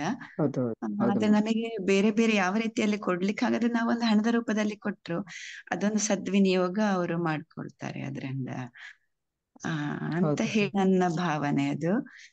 ಹಾಗೆ ನನಗೆ ಪ್ರತಿ ತಿಂಗಳ ಖರ್ಚು ಬರ್ತದಲ್ಲ ಅವರಿಗೆ, ಅದಕ್ಕೆ ನಾನು ಏನ್ ಮಾಡಿದೆ ಅಂತ ಹೇಳಿದ್ರೆ, ನನಗೆ ಬೇರೆ ಯಾರಿಗೆ ಹೇಳಲಿಕ್ಕೆ ನನಗೆ ಗೊತ್ತಾಗ್ಲಿಲ್ಲ. ನನ್ನ ಕೈಯಿಂದ ನನಗೆ ಒಂದು ಸಣ್ಣ ಅಮೌಂಟ್ ನಾನು ಅವರ ಅಕೌಂಟ್ಗೆ ಹಾಕುವ ಅಂತ, ಪ್ರತಿ ತಿಂಗಳು ಹಾಕುವ ಅಂತ ಆಲೋಚನೆ ಮಾಡಿದೆ. ಅದೇ ನಿಜವಾಗಿ ನನಗೆ ಅನಿಸ್ತಾ ಒಂದು ಪತ್ರಿಜಿ ಅವರು ಹೇಳಿದ್ದಾರೆ, ಹಣದ ವಿನಿಮಯ ಮಾಡಬಾರದು ಅಂತ ಹೇಳ್ಕೊಂಡು. ಆದ್ರೆ ನಮಗೆ ಒಂದು ಇಡೀ ದಿವಸ ರಾತ್ರಿ ಇಡೀ ಕೂತವರು ಒಂದು ನಮ್ಮ ಎಷ್ಟೋ ಕರ್ಮಗಳನ್ನು ಕಳೀತಾ ಇದ್ದಾರೆ, ನಮ್ಮ ಆತ್ಮದ ಉನ್ನತಿ ಆಗ್ತಾ ಇದೆ. ಅಷ್ಟೊತ್ತಿಗೆ ನಾವು ಪ್ರತಿಯಾಗಿ ಏನು ಕೊಡದಿದ್ರೆ ಅದು ಕರ್ಮ ಆಗಿ ಉಳಿಬಹುದು ಅಂತ ನನಗೆ ನನ್ನ ಮನಸ್ಸಿಗೆ ಬರುದು. ಹಾಗೆ ಹೌದು ಅದು ನಾವು ಮೇಡಮ್, ಯಾವ ಹೌದು ಮೇಡಮ್, ರೀತಿಯಲ್ಲಾದ್ರೂ ಒಂದು ನಾವು ಅದನ್ನು ಕೊಡ್ಬೇಕು ಹೌದು ಮಾತ್ರ ಅವರಿಗೆ ಪುನಃ ಅಂತ ನನಗೂ ಹೌದು. ಅನ್ನಿಸ್ತು. ಯಾಕಂದ್ರೆ ಅವರು ಜ್ಞಾನದಾತರು, ಅವರಿಂದ ನಾವು ಜ್ಞಾನ ಅರಿವು ಅಜ್ಞಾನನ ಹೋಗ್ಲಾಡ್ಸಿ ಜ್ಞಾನದ ಕಡೆ ತರ್ತಾ ಇದ್ದಾರೆ ನಮ್ಗೆ. ನಾವು ಅಜ್ಞಾನದಲ್ಲಿ ಎಷ್ಟೋ ಅಜ್ಞಾನಗಳಲ್ಲಿ ಅರಿವೇ ಇರಲ್ಲ, ಆ ಜ್ಞಾನನೇ ಇರಲ್ಲ ನಮ್ಗೆ. ಆ ಜ್ಞಾನದಿಂದ ನಾವು ಎಷ್ಟು ಒಂದು ಒಳ್ಳೆ ಒಂದು ಮಾತಾಡ್ಬೇಕಾದ್ರೆ, ಒಂದು ಏನ್ ಮಾಡ್ಬೇಕಾದ್ರೂ ಆ ಜ್ಞಾನದಿಂದನೇ ನಾವು ಏನೇ ಒಂದು ಸ್ಫೂರ್ತಿದಾಯಕವಾಗಿ ಮುಂದುವರಿಬೇಕಾಗತ್ತೆ. ಹೌದು ಮೇಡಮ್, ಹಂಗಾಗಿ ನಮಗೆ ಒಂದು ಡಾಕ್ಟರ್ ಹತ್ರ ಹೋದ್ರೆ ನಾವು ಎಷ್ಟೋ ಫೀಸ್ ಕೊಡ್ಬೇಕು ನಮ್ಮ ಹೌದು ರೋಗಗಳನ್ನ ಕಡಿಮೆ ಮಾಡಿ. ಹೌದು ಇಲ್ಲಿ ಮೇಡಮ್, ಕೂತ್ಕೊಂಡು ನಾವು ನಾವು ಒಂದ್ಸರಿ ಧ್ಯಾನದಲ್ಲಿ ಹೋದ್ರು ಕೂಡ ಏನೇನೋ ಒಂದು ಎಲ್ಲವನ್ನು ಕಳ್ಕೊಂಡ್ ಬಿಡ್ತೇವೆ. ಇಲ್ಲಿ ಬೇಡದೇ ಇರೋದೆಲ್ಲ ಇಲ್ಲಿ ಭಸ್ಮ ಆಗಿ ಬಿಡ್ತದೆ. ಹಾಗೆ ಹೌದು ಅಂತೇಳಿ ಮತ್ತೆ ಆತ್ಮದ ಉನ್ನತಿ ಆಗ್ತಾ ಇರ್ತದೆ ಇನ್ನೊಂದ್ ಬದಿಯಿಂದ. ಹಾಗೆ ಹೌದು ಮೇಡಮ್, ನನಗೆ ಅದನ್ನ ಎಷ್ಟು ದೊಡ್ಡ ಸಾಧ್ಯವಾಗುತ್ತೆ ಅಷ್ಟನ್ನೇ ಹೆಲ್ಪ್ ಮಾಡ್ಲಿ ಮೇಡಮ್ ಅವ್ರಿಗೆ. ವಿದ್ಯೆಯನ್ನ. ಹೌದು ಕರೆಕ್ಟ್ ಹೌದು ಮೇಡಮ್. ಅದು ನಾನು ನಿಮ್ಮ ಹಾಗೆ ಮಾತಾಡ್ಲಿಕ್ಕೆ ನಂಗೆ ಧೈರ್ಯ ಬರ್ಲಿಲ್ಲ ಗ್ರೂಪ್ ಅಲ್ಲಿ. ವೇದಿಕೆ ನಿಮ್ದು ಮೇಡಮ್, ಮಾತಾಡ್ಬೋದು. ಮನೇಲಿ ಹೇಗ್ ಮಾತಾಡ್ತಾರೆ ಅದೇ ರೀತಿನಲ್ಲಿ ಹೌದು, ಇದೊಂದು ಯಾವ ತರ ವ್ಯಕ್ತ ಮೇಡಮ್, ಮಾಡುದು ಅಂತ ನನಗೆ ಏನಕ್ಕೆ ಗೊತ್ತಾಗ್ಲಿಲ್ಲ. ಧೈರ್ಯ ಅವ್ರಿಗೆ ಬಂತು, ಹೇಳಿದ್ದು ನನಗೆ ಹೇಗ್ ಬಂತು ಅಂತ ತುಂಬಾ ನನ್ಗೆ ಸೂಕ್ತ ಅಂತ ಗೊತ್ತಿಲ್ಲ. ಅನ್ಸುತ್ತೆ. ಒಟ್ಟಲ್ಲಿ ನನಗೆ ಮನ್ಸು ಏನೇ ಆದ್ರೂನು ನನ್ಗೆ ಏನೋ ಒಂಥರ ಮಾತಾಡ್ಬೇಕು ಅಂದ್ರೆ ನನ್ಗೆ ಏನಾದ್ರೂ ಆಗ್ಲಿ ಮಾತಾಡ್ಬೇಕು ಅಂತ ಬಂದ್ಬಿಡುತ್ತೆ ನನ್ ಮನ್ಸಿಗೆ. ಅದು ತುಂಬಾ ನಾನು ಸೂಕ್ತವಾಗಿ ಏನ್ ನೀವು ಯಾಕಂದ್ರೆ ಮಾತಾಡಿದ್ರಿ. ನಾನ್ ಮಾತಾಡೋದು ನನ್ಗೆ ಒಳ್ಳೇದು ಅಂತೇಳಿ ಬಂದಾಗ ನಾನು ಅದನ್ನ ಮಾತಾಡೋದಿಕ್ಕೆ ಮುಂದೆ ಬರ್ತೀನಿ ನಾನು. ಅದು ನನ್ಗೆ ಹೌದು ಅಭ್ಯಾಸ ಹೌದು ಕೂಡ. ನಾನು ಯಾವುದೋ ಒಂದು ತಪ್ಪಾದಾಗ ಅದನ್ನ ಸರಿ ಇಲ್ಲ ಅಂತ ಹೇಳೋದು ನನ್ನ ಒಂದು ಕರ್ತವ್ಯ ಆಗಿರುತ್ತೆ. ಕೆಲವು ಸಮಯದಲ್ಲಿ ನಮ್ಮ ಮನೆಯಲ್ಲೂ ಹೇಳಿರ್ತೀನಿ ಆತರ. ಹಂಗಾಗಿ ಹೌದು ಇದನ್ನ ಯಾಕೆ ಹೇಳ್ಬಾರ್ದು, ನಾವ್ ಯಾಕೆ ಇದನ್ನ ಅಷ್ಟೊಂದು ಎಲ್ಲವೂ ನಾವು ತಗೋತಾ ಇದ್ದು ಇದಕ್ಕೆ ನಾವು ಒಂದು ಸ್ಫೂರ್ತಿದಾಯಕವಾಗಿ ನಮ್ ಕೈಲಾದದ್ದು ನಾವ್ ಏಕೆ ನಾವು ಮಾಡಬಾರ್ದು ಅನ್ನೋದು ನನ್ನ ಒಳಗಡೆಯಿಂದಾನೇ ಬರ್ತಾ ಇತ್ತು ಅವಾಗಿಂದ. ನಾನು ಸುಮಾರು ಈಗ ಒಂದು 3 days ಅಲ್ಲಿ ಒಂದು ಗಾನಾಮೃತದಲ್ಲಿ ಒಂದು ವಾರದಲ್ಲಿನೂ ಮಾತಾಡ್ದೆ ಅದನ್ನ. ಒಂದ್ ಸ್ವಲ್ಪ ಜನ ಮೆಂಬರ್ಸ್ ಇದ್ರು ಅಷ್ಟೇನೆ, ಒಂದು 20 ಮೆಂಬರ್ಸ್ ಒಳಗಡೆನೆ ಇದ್ರು. ಇವಾಗ ತುಂಬಾ ಮೆಂಬರ್ಸ್ ಇದಾರೆ, ಎಲ್ಲರಿಗೂ ತಲುಪುತ್ತೆ. ಹಂಗಾಗಿ ಈ ಮಾತನ್ನ ನಾನು ಹೇಳ್ಬೇಕು. ಯಾಕಂದ್ರೆ ನಾವು ಸಹಕರಿಸ್ಲಿಲ್ಲ ಅಂದ್ರೆ ಬೇರೆ ಯಾರು ಸಹಕರಿಸಕ್ ಸಾಧ್ಯ? ಅವ್ರು ನಮಗೋಸ್ಕರ ಮಾಡ್ತಾ ಇದಾರೆ, ನಾವು ಅವ್ರಿಗೆ ಮಾಡ್ಲಿಲ್ಲ ಅಂದ್ರೆ ಏನ್ ಅರ್ಥ ಅದು ಅನ್ನೋದೊಂದು ಮನ್ಸಿಗೆ ಬರ್ತಾ ಇತ್ತು ಮೇಡಮ್. ಹಂಗಾಗಿ ಅದೊಂದು ಹನಿಗೂಡಿ ಹಳ್ಳ ಅಂತ ಹೇಳಿ ಅಲ್ಲ ಮೇಡಮ್, ಮೇಡಮ್, ಒಂದು ಹೌದು, ಸಣ್ಣ ಅಮೌಂಟ್ ಅದು ಕೈಲಾಗುತ್ತೆ, ತುಂಬಾ ಮಂದಿ ಕೊಡುದ್ರಿಂದ ಸಾಧ್ಯವಾಗುತ್ತೆ, ಒಂದು ಎಷ್ಟು ಉಪಯೋಗಕ್ಕೆ ಬರ್ತದೆ. ಸಾಧ್ಯವಾಗುತ್ತೆ. ಹೌದು ಹೌದು ಹೌದು ಮೇಡಮ್. ಕರೆಕ್ಟ್ ಮೇಡಮ್ ಹೇಳ್ದಾಗೆ, ಎಷ್ಟು ನಾವು ಆಸ್ಪತ್ರೆಗೆ ಹೋದ್ರೆ ಎಷ್ಟೆಲ್ಲ ಖರ್ಚು ಮಾಡ್ತೀವಿ ಅಲ್ವಾ? ಅದೇ ಖರ್ಚಿನ ರಹಿತ ಇದನ್ನ ಗುಡ ಕೆಲಸ ಮಾಡ್ಕೊಡ್ತಾ ಇದ್ದಾರೆ ನೈಟ್ ಎಲ್ಲ ತೆಗೆದುಕೊಂಡು ಅವರು ಎಷ್ಟು ಯಾವ ರೀತಿ ಕೊಡ್ತಾ ಇದ್ದಾರೆ. ಒಂದು ಎಕ್ಸರ್ಸೈಸ್ ಇರ್ಬೋದು, ಒಂದು ಬೆಳಗಿನ ಒಂದು ಇದರಿಂದ ಮಾಡುವಂತದ್ದು ಎಕ್ಸರ್ಸೈಸ್ ಎಲ್ಲ ಎಷ್ಟು ಚೆನ್ನಾಗಿ ಹೇಳ್ಕೊಡ್ತಾರೆ ಸರ್. ತುಂಬಾ ಚೆನ್ನಾಗಿ ಇದು ಸ್ಪೀಚ್ ಚೆನ್ನಾಗಿ ಕೊಡ್ತಾ ಇದ್ದಾರೆ. ಒಳ್ಳೆ ಶ್ರೀಕೃಷ್ಣ ಪರಮಾತ್ಮನೇ ಇಲ್ಲಿ ಬಂದಿದ್ದಾರೆ ನಮ್ಗೆ ಹೇಳ್ತಾ ಇದ್ದಾರೆ ಅಂತ ಅನ್ನುವಾಗ ನಾವ್ಯಾಕೆ ಅದನ್ನ ಕಿರು ಕಾರಣಿಕೆಯಾಗಿ ನಾವು ಗುರು ಕಾರಣಿಕೆಯಾಗಿ ಕೊಡೋಣ. ಒಂದು ಅಳಿಲು ಸೇವೆ ಅಂತ ಅನ್ನೋದಕ್ಕೋಸ್ಕರ ತನುಮನ ದನ ಮಾಡಿ ಅಂತ ಹೇಳ್ತಾ ಇರೋದು ಅಷ್ಟೇನೆ. ಮತ್ತೆ ಸೇವೆ ಯಾವ ರೀತಿನ ಮಾಡ್ಬೋದು, ಇದ್ರ ಮುಖಾಂತರನು ಮಾಡ್ಬೋದು, ಧ್ಯಾನ ಸೇವೆ ಮಾಡ್ಬೋದು. ಪ್ರತಿ ಒಂಥರನು ನಾವು ಇಲ್ಲಿ ಒಂದು ಒಗ್ಗಟ್ಟಾಗಿ ಕುಂತಿದೀವಿ, ಒಂದು ಬಾಂಧವ್ಯ, ಒಂದು ವಸುಂಧರ ಕುಟುಂಬ ಅಂತಾನೆ ಅನ್ಕೋಬಹುದು. ಆ ಕುಟುಂಬದಲ್ಲಿ ಬಂದಂತ ಏನೇ ಇದ್ರು ನಾವು ಎಲ್ಲರನು ಅನುಸರಿಸ್ಕೊಂಡು ಹಂಚ್ಕೋಬೇಕು ಎಲ್ಲ. ಈ ರೀತಿ ಹೇಳುವಾಗ ಪ್ರತಿಯೊಬ್ಬರನ್ನು ಅಳವಡಿಸ್ಕೋಬೇಕು ಅನ್ನೋದೇ ಉದ್ದೇಶ. ಓಕೆ ಮೇಡಮ್, ಚೆನ್ನಾಗಿ ಹೇಳಿದ್ರು. ಏನಿಲ್ಲ, ವೇದಿಕೆ ನಿಮ್ದಾಗಿರುತ್ತ, ಮನೇಲಿ ಹೇಗ್ ಮಾತಾಡ್ತೀವಿ ಅದೇ ರೀತಿನಲ್ಲಿ ಅಣ್ಣ ತಮ್ಮ ಅಕ್ಕ ತಂಗಿ ಈ ರೀತಿ ಒಂದು ಬಾಂಧವ್ಯ ಇದೆ. ಏನು ಆಗಿಲ್ಲ, ಧೈರ್ಯವಾಗಿ ಎಲ್ಲರೂ ಮಾತಾಡಿ ಅಂತ ಹೇಳಕ್ ಇಷ್ಟಪಡ್ತೀನಿ. ಓಕೆ ರತ್ನ ಮೇಡಮ್, ನಮಸ್ತೆ. ಥ್ಯಾಂಕ್ ಯು ಮೇಡಮ್, ನಮಸ್ತೆ ಮೇಡಮ್. ಥ್ಯಾಂಕ್ ಯು, ನಮಸ್ತೆ madam. Thank you sir, thank you so much. ನಮಸ್ತೆ ಮೇಡಮ್. ಮೇಡಮ್ ನಮಸ್ತೆ ಮೇಡಮ್. ನಮಸ್ತೆ. Thank you. ನಮಸ್ತೆ ಕೇಳಿಸ್ತದಾ? ಕೇಳಿಸ್ತಾ ಕೇಳಿಸ್ತದಾ? ಇದೆ ಮೇಡಮ್. ಸ್ವಲ್ಪ ದಿನ ಅಂದ್ರೆ ನಾನು ಹಾಕ್ಬೇಕು ಅಂತಲೇ ಇದ್ದೇನೆ ಮೇಡಮ್. ಆದ್ರೆ ನಂದು ಸ್ವಲ್ಪ ನನಗೆ ಇನ್ನೊಬ್ರ ಹೆಲ್ಪ್ ಬೇಕಾಗ್ತದೆ. ಗೂಗಲ್ ಪೇ ಫೋನ್ ಪೇ ಮಾಡ್ಬೇಕಿದ್ರೆ ಅದಕ್ಕೆ ಬೇಕಾಗಿ ಡಿಲೇ ಆಗ್ತಾ ಇದೆ. ಇಲ್ಲಾಂದ್ರೆ ಮೊನ್ನೆ ಹಾಕ್ಬೇಕು ಅಂತಿದ್ದೆ. ಮತ್ತೆ ಗಾನಾಮೃತದಲ್ಲಿ ನೀವು ಒಂದು ಸಾಂಗ್ ಕೇಳಿದ್ದೀರಾಯ್ತು. ಯಾರೋ ಇವರು ಮೇಡಮ್, ಹೇಳಿ ಮೇಡಮ್. ಅದು ನನಗೆ ಸಿಕ್ಕಿರ್ಲಿಲ್ಲ. ಅದು ಯಾವ್ದೋ ಹೇಳಿದ್ರಲ್ಲ ಸಾಂಗ್ ಬೇಕಿತ್ತು ಅಂತ ಅದೇ ಹೇಳಿ. ತೇನ ವಿನ ತೃಣಮಪಿನ ಚಲತಿ ಅದನ್ನ ಕೇಳಿದ್ದೆ. ನನಗೆ ಆ ಸಾಂಗ್ ಸಿಗ್ಲಿಲ್ಲ. ಅದಕ್ಕೋಸ್ಕರ ನಿಮ್ಗೆ ತಿಳಿಸ್ಲಿಕ್ಕೆ ನಿಮ್ದು ನಂಬರ್ ನನಗೆ ಗೊತ್ತಾಗ್ಲಿಲ್ಲ. ಅಂದ್ರೆ ರತ್ನ ಅಂತ ಹೇಳಿ 2 ಜನ ಇದ್ದಾರೆ ಅದ್ರಲ್ಲಿ, ಯಾರು ಅಂತ ಗೊತ್ತಾಗ್ಲಿಲ್ಲ ಗ್ರೂಪ್ ಹೌದು ಅಲ್ಲಿ ನಂಗೆ. ಹೌದೌದು. ಇದ್ ಮಾಡಿ ಇವತ್ತು ಭಾಗವಹಿಸ್ಲಿಲ್ವಲ್ಲ ಮೇಡಮ್ ನೀವು? ಯಾಕೆ? ಅಂದ್ರೆ ಮಕ್ಕಳು ಮ್ಯೂಸಿಕ್ ಗೆ ಬಂದಿದ್ರು, ಹಾಗಾಗಿ ನನಗೆ ಅವರನ್ನು ಬಿಡುವಾಗ ಲೇಟ್ ಆಯ್ತು. ಹಾಗೆ ಭಾಗವಹಿಸ್ಲಿಕ್ಕೆ ಗಮನಿಸ್ತಾ ಇದ್ದೆ ನಾನು, ಮೇಡಮ್ ಬರ್ಲಿಲ್ವಲ್ಲ ಯಾಕೆ ಇವತ್ತು ಅಂತ ಹೇಳೋಣ ಅನ್ಕೊಂಡೆ. ಗಮನಿಸ್ತಾ ಇದ್ದೆ, ಬರ್ಲಿಲ್ವಲ್ಲ ಮೇಡಮ್ ಅಂತ ಅನ್ಕೊಂಡೆ. ಅದೇ ಮಕ್ಳು ಇದ್ರು, ನನಗೆ ಅವರನ್ನು ಕಳಿಸಿಕೊಟ್ಟಾಗ ಗಂಟೆ ಏಳಾಯ್ತು ಇವತ್ತು. Okay madam, thank you madam. ನಿಮ್ಗೆ ಆಗ್ಲಿಲ್ಲ ಅಂದ್ರೆ ಬೇರೆಯವರಿಂದ ಮಾಡ್ಸಿ ಮೇಡಮ್, ಗೂಗಲ್ ಪೇ ಮಾಡ್ಸಿ ಅಥವಾ ಫೋನ್ ಪೇ, ಗೂಗಲ್ ಪೇ ಯಾವ್ದಾದ್ರೂ ಆಗುತ್ತೆ. ದಯವಿಟ್ಟು ಎಲ್ಲರೂ, ಯಾಕಂದ್ರೆ ನಾವೆಲ್ಲ ಜ್ಞಾನಿಗಳೇ ಆಗಿದ್ರಿಂದ ನಾವು ಏನು ನಿಮ್ಗೆ ಹೆಚ್ಚಿಗೆ ಹೇಳ ಒಂದು ಇದಿಲ್ಲ ಅಂತ ಅನ್ಕೋತೀನಿ. ಅಲ್ಲೇನೆ ಅವರು ಬರ್ಲಿಕ್ಕೆ ಸ್ವಲ್ಪ ಲೇಟ್, ನಾಳೆ ನಾಡ್ದಾಗಿ ಬರ್ಬೋದಾಗ ಹಾಕ್ಲಿಕ್ಕೆ ಹೇಳ್ತೀನಿ. Okay madam, okay madam, thank you madam. Urgent ಇಲ್ಲ ಮೇಡಮ್, ಏನ್ ತೊಂದ್ರೆ ಇಲ್ಲ. ಇನ್ನೂ ಧ್ಯಾನ ಓಕೆ ಮೇಡಮ್, ಸಾಧ್ಯವಾದಾಗ ಮಾಡಿ ಮೇಡಮ್, ಪರವಾಗಿಲ್ಲ. ಪ್ರತಿಯೊಬ್ಬರನ್ನು ಅಳವಡಿಸ್ಕೊಳ್ಳಿ, ಪ್ರತಿಯೊಬ್ಬರಿಗೂ ಬೇಕು. ಎಷ್ಟೇ ಸಮಸ್ಯೆ ಇದ್ರೂ ಧ್ಯಾನದಿಂದನೇ ಮಾತ್ರ ಸಾಧ್ಯ. ಪ್ರತಿಯೊಂದು ಈಗ ಒಂದ್ ಆತ್ಮೆಯಿಂದ ಒಂದ್ ಆತ್ಮ ಸೇರಿದಾಗ ಸರ್ರು ಹೇಗೆ ಅದನ್ನ ತೆಗಿತಾರ ನೋಡಿ, ಎಷ್ಟು ತರ ಹೇಳಿ ಧ್ಯಾನದಿಂದನೇ ಹೊರಗ್ ಬರ್ತಾ ಅದು. ಆ ರೀತಿ ಎಲ್ಲ ಮಾಡ್ತಾ ಇದ್ದಾರೆ. ಹೊರಗಡೆ ಹೋದ್ರೆ ಎಷ್ಟು ಖರ್ಚಾಗುತ್ತೆ. ಕೆಲವೆಲ್ಲ ಸಂಕಲ್ಪ ಧ್ಯಾನಕ್ಕೆನೆ ನಾನು ಏಕೆ ಇದನ್ನ ಪ್ರಸ್ತಾಪ ಮಾಡ್ತಾ ಇದ್ದೀನಿ ಅಂತ ಹೇಳಿದ್ರೆ, ಇದು ಪ್ರಭಾವತಿ ಮೇಡಮ್ ಅಂತ ಇದ್ದಾರೆ. ಅವರು ತುಂಬಾ, ನಾವು ಮನೆಯಲ್ಲಿ ಏನ್ ಮಾಡ್ತಾ ಇದೀವಿ, ನಾವು ಒಳಗಡೆ ಏನಾಗ್ತಿದೆ, ನಮ್ಮಲ್ಲಿ ಏನ್ ಕಾಯಿಲೆ ಇದೆ, ಎಲ್ಲವೂ ಧ್ಯಾನದಲ್ಲೇ ಕೂತ್ಕೊಂಡು ಹೇಳ್ತಾರೆ ಅವರು. ಅವರ ಜೊತೆಗೆ ನಾನು ಮೆಡಿಟೇಷನ್ ಮಾಡೋದಿಕ್ಕೆ ಸುಮಾರು 2-3 ಸರಿ 1 hour ಮಾತ್ರ ಅವರು ತಗೊಳ್ಳೋದು ಅಷ್ಟೇನೆ, ಮೆಡಿಟೇಷನ್ ಅಷ್ಟೇನೆ. ಅಷ್ಟ್ರ ಒಳಗಡೆಗೆ ಅವ್ರಿಗೆ ನಾವು 1 hourಗೆ 1000 rupees 41 daysಗೆ ಆಗ್ತಾ ಇದ್ವು. ಸುಮಾರು ಈಗಿನ ಎಷ್ಟೋ ಮಂಡಳಗಳನ್ನ ನಾನು ಮಾಡಿದ್ದೀನಿ, ನಾನು ಭಾಗವಹಿಸಿದ್ದೀನಿ. 21 daysಗೆ ಎಷ್ಟು 500, ಮತ್ತೆ ಇದಕ್ಕೆ ಒಂದು 1 hourಗೆ 1000 rupees. ಹೀಗೆ ನಾನು ಕೆಲವುಗೆಲ್ಲ ಭಾಗವಹಿಸಿದ್ದೀನಿ. ಇದು ಅಷ್ಟನ್ನ ನಾವು ಅದಕ್ಕೆ ಬೆಲೆನೆ ಕೊಟ್ಟೋದಿಕ್ಕಾಗಲ್ಲ. ಇವಾಗ ನಾವು ಇದ್ ಮಾಡೋದಿಕ್ಕೆ ಬೆಳಿಗ್ಗೆಯಿಂದ ನಮ್ಮ ಸಾಯಂಕಾಲದವರೆಗೂ ಪ್ರತಿಯೊಂದು ಸಂಕಲ್ಪದಿಂದ ಹಿಡಿದು ಚಕ್ರಗಳ ನಿರ್ಣಯ, ಧ್ಯಾನದ್ದು, ಮತ್ತೆ ಎಷ್ಟು ನಮ್ಗೆ, ಆಮೇಲೆ ಇದು ದೀಪದ್ದು ಎಷ್ಟೊಂದು ನಾವು ಮಾಡ್ತಾ ಇದೀವಿ. ನಿಜವಾಗೂ ಅದ್ರಲ್ಲಿ ಒಂದೊಂದೊಂದೊಂದು ಕೆಲವು ಎಲ್ಲ ಅನುಭವಗಳಾಗ್ತಾ ಇದೆ ನಮ್ಗೆ. ಇಷ್ಟೆಲ್ಲವೂ ನಾವು ಪಡೆದು ಯಾಕೆ ನಾವು ಹೆಂಗೆ ಅನಿಸ್ತಾ ಇತ್ತು ನಂಗೆ ಅಂದ್ರೆ ಒಳಗಡೆನೆ ತುಂಬಾ ಉಕ್ಕಿ ಬರ್ತಾ ಇತ್ತು ನನಗೆ. ಅದನ್ನ ಹೇಳ್ಬೇಕು ಅದೇ ಹೇಳ್ಬೇಕು ಅಂತ. ಅದನ್ನ ಮೇಡಮ್ ಎಷ್ಟು ಅಲ್ಲ ದಿನ ನೀವು ತಳ್ಕೊಂಡ್ ಬಂದಿದೀನಿ ಅಂದ್ರೆ ಒಳಗಡೆನೆ ಇಟ್ಕೊಂಡು ಹೌದು ಸುಮಾರು ದಿನ ತಳ್ಳಿ ಆಮೇಲೆ ಪದ್ಮ ಹೆಂಗ್ ಮೇಡಮ್ ನನ್ಗೆ ಜೊತೆ ಅದನ್ನ ಡಿಸ್ಕಷನ್ ಮಾಡಿದೆ. ಏನ್ ಮಾಡ್ಬೇಕು ಈಗ ನನಗೆ ಹಿಂಗ್ ಬರ್ತಾ ಇದೆ, ಯಾರೇನಾದ್ರೂ ಅನ್ಕೊಳ್ಳಿ ನಾನ್ ಮಾತಾಡ್ಬಿಡ್ತೀನಿ ಅಂತ ಹೇಳ್ಬಿಟ್ಟೆ. ನಾನು ಹೇಳ್ತೀನಿ ನನ್ಗೇನೋ ಆಗ ಬರ್ತಾ ಇದೆ ಮನ್ಸಲ್ಲಿ ಅಂತ.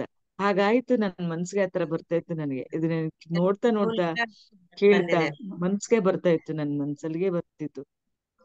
ಹೌದು ಮೇಡಮ್, ಹೇಳ್ಬೇಕು ನಿಜವಾಗ್ಲೂ ಹೇಳ್ಬೇಕು. ಹೇಳಿಲ್ಲ, ನಾವಾಗೇ ಹಾಕ್ಬೇಕಿತ್ತು. ಇನ್ನು ಹೌದು ಹೇಳಿದ್ಮೇಲೂ ಮೇಡಮ್. ಲೇಟ್ ಆಗ್ತಾ ಅಂತ ಅನಿಸ್ತಾ ಇತ್ತು ನನಗೆ. ಅಂದ್ರೆ ಥ್ಯಾಂಕ್ ಯು ಮೇಡಮ್, ಕೆಲವೊಂದು thank you madam, thank you ಹಾಕ್ತೇವೆ ಮೇಡಮ್. ಮೇಡಮ್. ಹಾಗಾಗಿ ಅವಳ ಆ ಹುಡುಗಿ ಒಬ್ಳನ್ನ ಬರ್ಲಿಕ್ಕೆ ಹೇಳಿದ್ದೇನೆ, ಅವಳಲ್ಲಿಗೆ ಅಮೌಂಟ್ ಕೊಟ್ಟು ಹಾಕಿಸ್ತೇನೆ. ಅವಳು ಬರ್ಲಿಕ್ಕೆ ಕಾಯ್ತಾ ಇದ್ದೆ, ಇವತ್ತು ಫೋನ್ ಮಾಡಿದ್ದೆ ಅವಳಿಗೆ. Thank you madam. ಮತ್ತೆ ಅವ್ಳು ಸ್ವಲ್ಪ ಬಿಸಿ ಇದ್ದಾಳೆ ಅದಕ್ಕೋಸ್ಕರ. Okay madam. Thank you okay madam. Madam, thank you. Thanks ರೀ ಥ್ಯಾಂಕ್ ಯು ಮೇಡಮ್. ಮೇಡಮ್. ಧ್ಯಾನ ಮಾತ್ರ ಬಿಡ್ಬೇಡಿ, ಊಟ ಬಿಡಿ. ಎಲ್ಲ ಜ್ಞಾನದ ಹತ್ರ ಯಾರು ಇದ್ ಮಾಡ್ಬೇಕು ಹಾಗೆ ಹೀಗೆ ಅಂತೇಳಿ ಯಾರು ಬಿಡ್ಬೇಡಿ, ಕಂಟಿನ್ಯೂ ಮಾಡಿ ದಯವಿಟ್ಟು. ನಿಮ್ಗೆ ಹೇಗೆ ಯಾವಾಗ ಸಾಧ್ಯವಾಗುತ್ತೆ ಅವಾಗ ನೀವು ಒಂದು ನಿಮ್ ಕೈಲಾದದ್ನ ನೀವು ಸಹಕರಿಸಿ ಅಂತ ಹೇಳ್ಕೊತೀನಿ. ಯಾಕಂದ್ರೆ ನಮ್ಮ ಒಂದು ಧ್ಯಾನ ನಾವು ಪಡೆದಾಗ ಅದಕ್ಕೆ ಪ್ರತಿಫಲವಾಗಿ ನಾವು ಕೊಡ್ಲೇಬೇಕು ಅನ್ನೋದು ನಾವು ಒಂದು ಕರ್ತವ್ಯ ಅಂತ ಅನ್ಸುತ್ತೆ. ನಮ್ಮ ಗುರುವಿನಿಂದ ನಮಗೆ ಸಿಕ್ಕಿದಾಗ ಗುರುದಕ್ಷಿಣೆ ಕೊಡದಿದ್ರೆ ಅದು ಪೂರ್ತಿ ಆಗುದಿಲ್ಲ ಮೇಡಮ್, ನನಗೆ ಗೊತ್ತಿದೆ. ಆದ್ರೆ ಅದಕ್ಕೆ ದಿನ ಬರ್ಬೇಕಷ್ಟೇ ಅಂತ ಯೋಚನೆ ಮಾಡ್ತೀನಿ. ನಾವು ಎಣಿಸಿದಾಗೆ ಯಾವುದು ಇಲ್ಲ ಅಲ್ಲ. ಹೌದು ಮೇಡಮ್, ಹೌದು. ಅವರಿಂದ ನಮಗೆ ಎಷ್ಟೋ ಹೆಲ್ಪ್ ಥ್ಯಾಂಕ್ ಯು ಆಗಿದೆ. ಮೇಡಮ್, ನಮ್ಮ ಥ್ಯಾಂಕ್ ಯು ಮೇಡಮ್. ಉನ್ನತಿ ಇರುವುದೇ ಅವರ ಕೈಯಲ್ಲಿ. ಅಷ್ಟೊತ್ತಿಗೆ ನಾವು ಅವರಿಗೆ ಏನು ಕೊಟ್ರು ಕಡಿಮೆ ಅದು. ಹೌದು ಹೌದು. ನಮ್ದು ಹೌದು ಯಾವ್ದು ಮೇಡಮ್. ಏನು ಅದಕ್ಕೆ ಇದ್ದೇ ಇಲ್ಲ ಮೇಡಮ್. ಹೌದು. ಅವ್ರು ಏನ್ ಕೊಡೋದು ಸಾಧ್ಯನೇ ಇಲ್ಲ ಅವ್ರಿಗೆ. ನೋಡ್ಲಿಕ್ಕೆ ಸಾಧ್ಯ ಇಲ್ಲ. ಅದು ಕೊಟ್ರೆ ಅದು ಕಿಂಚಿತೆ ನಮ್ಮದು ಅಂತ ಏನೇ ಏನೇ ಅಂದ್ರೆ ಚಿತೇಕ ನಾವು ಮಾಡಿದ್ದು ಇರುದು. ಅವರದ್ದೇ ಅದು ಹೌದು ಬೆಟ್ಟದಷ್ಟಿದೆ ನಮ್ಗೆ. ಹೌದು madam. Okay, thank you. Thank you madam, thank you madam. ಎಲ್ಲರೂ ಇವಾಗ ಹಾಕಿರೋ ಅಂತವ್ರಿಗೆ, ಮತ್ತೆ ಮಾಡ್ಬೇಕು ಅನ್ನೋ ಅಂತವ್ರಿಗೆ, ಮತ್ತೆ ಮಾಡ್ಬೇಕು ಅಂತ ಮನ್ಸು ಮಾಡ್ತಾ ಇರೋ ಅಂತವ್ರಿಗೆ ಎಲ್ಲರಿಗೂ ಧನ್ಯವಾದಗಳನ್ನ ತಿಳಿಸ್ತಾ ಇದ್ದೀನಿ. ದಯವಿಟ್ಟು ಎಲ್ಲರೂ ಸಹಕರಿಸಿ ಅಂತ ಹೇಳೋದಕ್ಕೆ ಇಷ್ಟಪಡ್ತಾ ಇದ್ದೀನಿ. ದಯವಿಟ್ಟು ಎಲ್ಲರಿಗೂ ವಂದನೆಗಳೊಂದಿಗೆ. ಇವತ್ತು ನಂದೇನಾದ್ರೂ ಕೆಲವ್ರಿಗೆ ಇವ್ರು ಪದೇ ಪದೇ ಹೇಳ್ತಾ ಇದ್ದಾರೆ ಅಂತ ಏನಾದ್ರೂ ಮನ್ಸಲ್ಲಿ ಬಂದಿದ್ರೆ ದಯವಿಟ್ಟು ಕ್ಷಮಿಸಿ ಅಂತ ಕೇಳ್ಕೊತೀನಿ. ದಯವಿಟ್ಟು ನಿಮ್ಮ ಮನ್ಸಿಂದನೇ ಬರ್ಲಿ ಅಂತಾನು ಅನ್ಕೋತೀನಿ. ದಯವಿಟ್ಟು ಥ್ಯಾಂಕ್ ಯು. ಬೇಜಾರೇನು ಮಾಡ್ತಾರೆ. ನೆಕ್ಸ್ಟ್ ಧ್ಯಾನ ಯಜ್ಞ ಎಲ್ಲದೂ ಕಾರ್ಯಕ್ರಮ. ಏಕಾದಶಿ ಶುಭಾಶಯಗಳೊಂದಿಗೆ ಎಲ್ಲರೂ ಧ್ಯಾನ ಮಾಡಿ. ಅರುಣ್ ಸರ್ ಏನ್ ಹೇಳ್ತಾರೆ ಅದು ಫಾಲೋ ಅಪ್ ಮಾಡೋ ಜವಾಬ್ದಾರಿ ನಮ್ದಾಗಿರುತ್ತೆ. Thank you. ಹೌದು ಎಲ್ಲ ಧ್ಯಾನ ಯೋಗಿಗಳು ಯಾರು ಬೇಜಾರು ಮಾಡ್ಕೊಳ್ಳಲ್ಲ. ಆಮೇಲೆ ಇಲ್ಲಿ ಯಾವುದೇ ವೈಯಕ್ತಿಕ ಹಿತಾಸಕ್ತಿ ಯಾರಿಗೂ ಇರಲ್ಲ. ನೆಕ್ಸ್ಟ್ ನಾವು ಅದೇ ಧ್ಯಾನ ಯಜ್ಞ ಮಾಡ್ಬೇಕಂತಿದ್ದೀವಿ. ಅದರಲ್ಲಿ ಎಲ್ಲರ ಸಹಕಾರ ಬೇಕಾಗ್ತದೆ. ಯಥಾಶಕ್ತಿ ಪ್ರಯತ್ನ ಸಹಕಾರ ಮಾಡಿ. ಹೌದು ಆಗ್ಲಿಲ್ಲ ಅಂತಂದ್ರೆ ಯಾರೂ ಬೇಜಾರು ಮಾಡ್ಕೊಳ್ಳೋ ಅವಶ್ಯಕತೆನೇ ಇಲ್ಲ. ಆಯ್ತಾ? ನಿಮಗೆ ಯಾವ ರೀತಿ ಬಂದು ಅದಕ್ಕೆ ಸಹಕಾರ ಕೊಡ್ಬೇಕು. ನಾನು ಹೇಳಿದ್ನಲ್ಲ, ಕೊನೆ ಪಕ್ಷ ನಿಮಗೆ ಯಾವ ರೀತಿ ಆಗಲಿ ಪಾರ್ಟಿಸಿಪೇಟ್ ಮಾಡೋದು ಕೂಡ ಒಂದು ದೊಡ್ಡ ಸೇವೆನೆ. ಆಯ್ತಾ? ನೀವು ಅಲ್ಲಿ ಬಂದು ಭಾಗವಹಿಸಿದ್ರೆ ಅದೊಂದು ಕಾರ್ಯಕ್ರಮ ಯಶಸ್ವಿ ಆಗಲಿಕ್ಕೆ ಸಾಧ್ಯ. ನಮಗೆ ನಾವೇ ಮಾಡ್ಕೊಳ್ಳೋಂಥದ್ದಲ್ಲ. ಹಾಗಾಗಿ ಕಾರ್ಯಕ್ರಮದಲ್ಲಿ ಭಾಗವಹಿಸೋದ್ರಿಂದ ಹಿಡಿದು ಅಲ್ಲಿ ಧನದಿಂದ ಹಿಡಿದು ಎಲ್ಲಾ ರೀತಿಯಿಂದಲೂ ಭಾಗವಹಿಸಿ ಅದನ್ನ ಯಶಸ್ವಿಗೊಳಿಸಿ ನಿಮ್ಮಿಂದ ನಿಮಗಾಗಿ ನಿಮಗೋಸ್ಕರ ನಡೀತಾ ಇರುವ ಧ್ಯಾನ ಇದು. ಆಯ್ತಾ? ಇದ್ರ ಜೊತೆಗೆ ಸುಮ್ಮನೆ ನಾವು ಅಲ್ಲಿ ಇಟ್ಟಿಲ್ಲ. ಅಲ್ಲಿ ಉಡುಪಿ ಕೃಷ್ಣನಿಂದಲೇ ಅದು ಇಂಟ್ಯೂಷನ್ ಬಂದಿದೆ, ಇಲ್ಲಿ ಬಂದು ನೀವು ಧ್ಯಾನ ಮಾಡಿ, ಧ್ಯಾನ ಯಜ್ಞ ನಡೆಸಿ ಅಂತ ಹೇಳಿ. ಆ ಕಾರಣದಿಂದಲೇ ಅಲ್ಲಿ ನಡೆಸ್ತಾ ಇರೋದು. ಹಾಗಾಗಿ ಇದು ಎಲ್ಲ ಅಂದ್ರೆ ಪೂರ್ವ ನಿಯೋಜಿತ ಭಗವಂತನ ಹೌದು ಸಂಕಲ್ಪ. ಹಾಗಾಗಿ ಇನ್ನೂ ಟೈಮ್ ಇದೆ. ಅಲ್ಲಿ ಧ್ಯಾನ ಯಜ್ಞ 3 ದಿವಸ ನಡೆಯೋವರೆಗೂ ಕೂಡ ಸಮಯ ಇದೆ. ಯಾರು ಅರ್ಜೆಂಟ್ ಏನು ಮಾಡೋದಿಲ್ಲ. ಅಷ್ಟೊಳಗನೆ ಅದೇ ಆರಾಮ್ಸೆ ಮಾಡಿ. ಆಯ್ತಾ? ತೊಂದರೆ ಇಲ್ಲ. Very good. ಆಮೇಲೆ ಮತ್ತೆ ನಾವು ಇನ್ನೂ ದೊಡ್ಡ ದೊಡ್ಡ ಮಟ್ಟದಲ್ಲಿ ಮಾಡೋಣ. ನಡಿಬೇಕು. ಯಾಕಂದ್ರೆ ಧ್ಯಾನ ಓಕೆ ಯಜ್ಞ ಸರ್. ನಡೀತಾ ಇರಬೇಕು. ಪ್ರಚಾರ ಆಗೋದೇ ಅವಾಗ, ಧ್ಯಾನ ಯಜ್ಞಗಳು ನಡೆದಾಗ. ಓಕೆ ಸರ್, ಒಂದ್ ಮಾತು. ಈ 3 days ಬ್ಲೈಂಡ್ ಫೋಲ್ಡ್ ಹೆಂಗ್ ಮಾಡ್ತಾರಲ್ಲ, ನಿಮ್ಮ ಎಕ್ಸ್ಪೀರಿಯನ್ಸ್ ಪ್ರಕಾರ ಇದು ಹೆಂಗಾಯ್ತು? ಲೈಕ್ ಕಂಟಿನ್ಯೂಸ್ ಆಗಿ 72 hours ಕುಂತ್ಕೊಳ್ಳಿಕ್ಕೆ ಆಗುತ್ತಾ? ಹಿಂಗೆ ಆಗುತ್ತೆ ಸರ್, ಆಗುತ್ತೆ. ನಾನು ಅದೇ ಹೇಳ್ಕೊಳ್ಳೋಣ ಸರ್ ಹತ್ರ ಕೇಳೋಣ ಅನ್ಕೋತಿದ್ದೆ. ಕಣ್ಣಿಗೆ ಬೇರೆ ಅದೆಲ್ಲ ಕಟ್ಕೊಂಡು ನಾವ್ ಹೇಗೆ ಹೆಂಗೆ ನಮ್ದು ಕೆಲವೆಲ್ಲ ನಾವೇ ಓನ್ ಆಗಿ ಹೋಗಿ ಕ್ಲೀನ್ ಮಾಡೋದು, ಎಲ್ಲ ಹೊರಗಡೆ ಹೋಗೋದು, ಶೌಚಾಲಯಕ್ಕೆಲ್ಲ ಹೋಗೋದು, ಇವೆಲ್ಲವೂ ಇರ್ತವೆ ಕೆಲವೆಲ್ಲ. ಅದಕ್ಕೆ ಮೆಡಿಟೇಷನ್ ಮಾತ್ರ ಕಣ್ಣಿಗೆ ಬಟ್ಟ ಕಟ್ಟೋ ರೀತಿನ ಮಾಡಿ ಅಂತ ಹೇಳೋಣ ಸರ್ ಜೊತೆಗೆ ಮಾತಾಡೋಣ ಬೆಳಿಗ್ಗೆ ಅಂತ ಪದ್ಮ ಮೇಡಮ್ ಜೊತೆನೂ ಅದೇ ಮಾತಾಡ್ದೆ, ಹೇಗಾಗುತ್ತೆ ಈ ತರ ಭಾಗವಹಿಸೋದಿಕ್ಕೆ ಅಂತ. ಅದಕ್ಕೆಲ್ಲ ವ್ಯವಸ್ಥೆ ಇರ್ತದೆ, ವಾಲಂಟಿಯರ್ಸ್ ಇರ್ತಾರೆ, ನಿಮಗೆ ಹೆಲ್ಪ್ ಮಾಡ್ಲಿಕ್ಕೆ ವಾಲಂಟಿಯರ್ಸ್ ಇರ್ತಾರೆ. ನೀವು ವಾಶ್ರೂಮ್ ಹೋಗ್ಬೇಕಂದ್ರೆ ಅವ್ರು ಕರ್ಕೊಂಡು ಹೋಗಿ ಬರ್ತಾರೆ. ಆ ಆಮೇಲೆ ಇನ್ನೇನು ಸ್ನಾನ ಒಂದು ವ್ಯವಸ್ಥೆ ಇರಲ್ಲ, ಸ್ನಾನ ಮಾಡ್ಲಿಕ್ಕೆ ಆಗಲ್ಲ, ತೊಂದರೆ ಇಲ್ಲ. ಅದು ಸಾಧನೆಯ ಸಮಯ, ಸಾಧನಾ ಸಮಯ.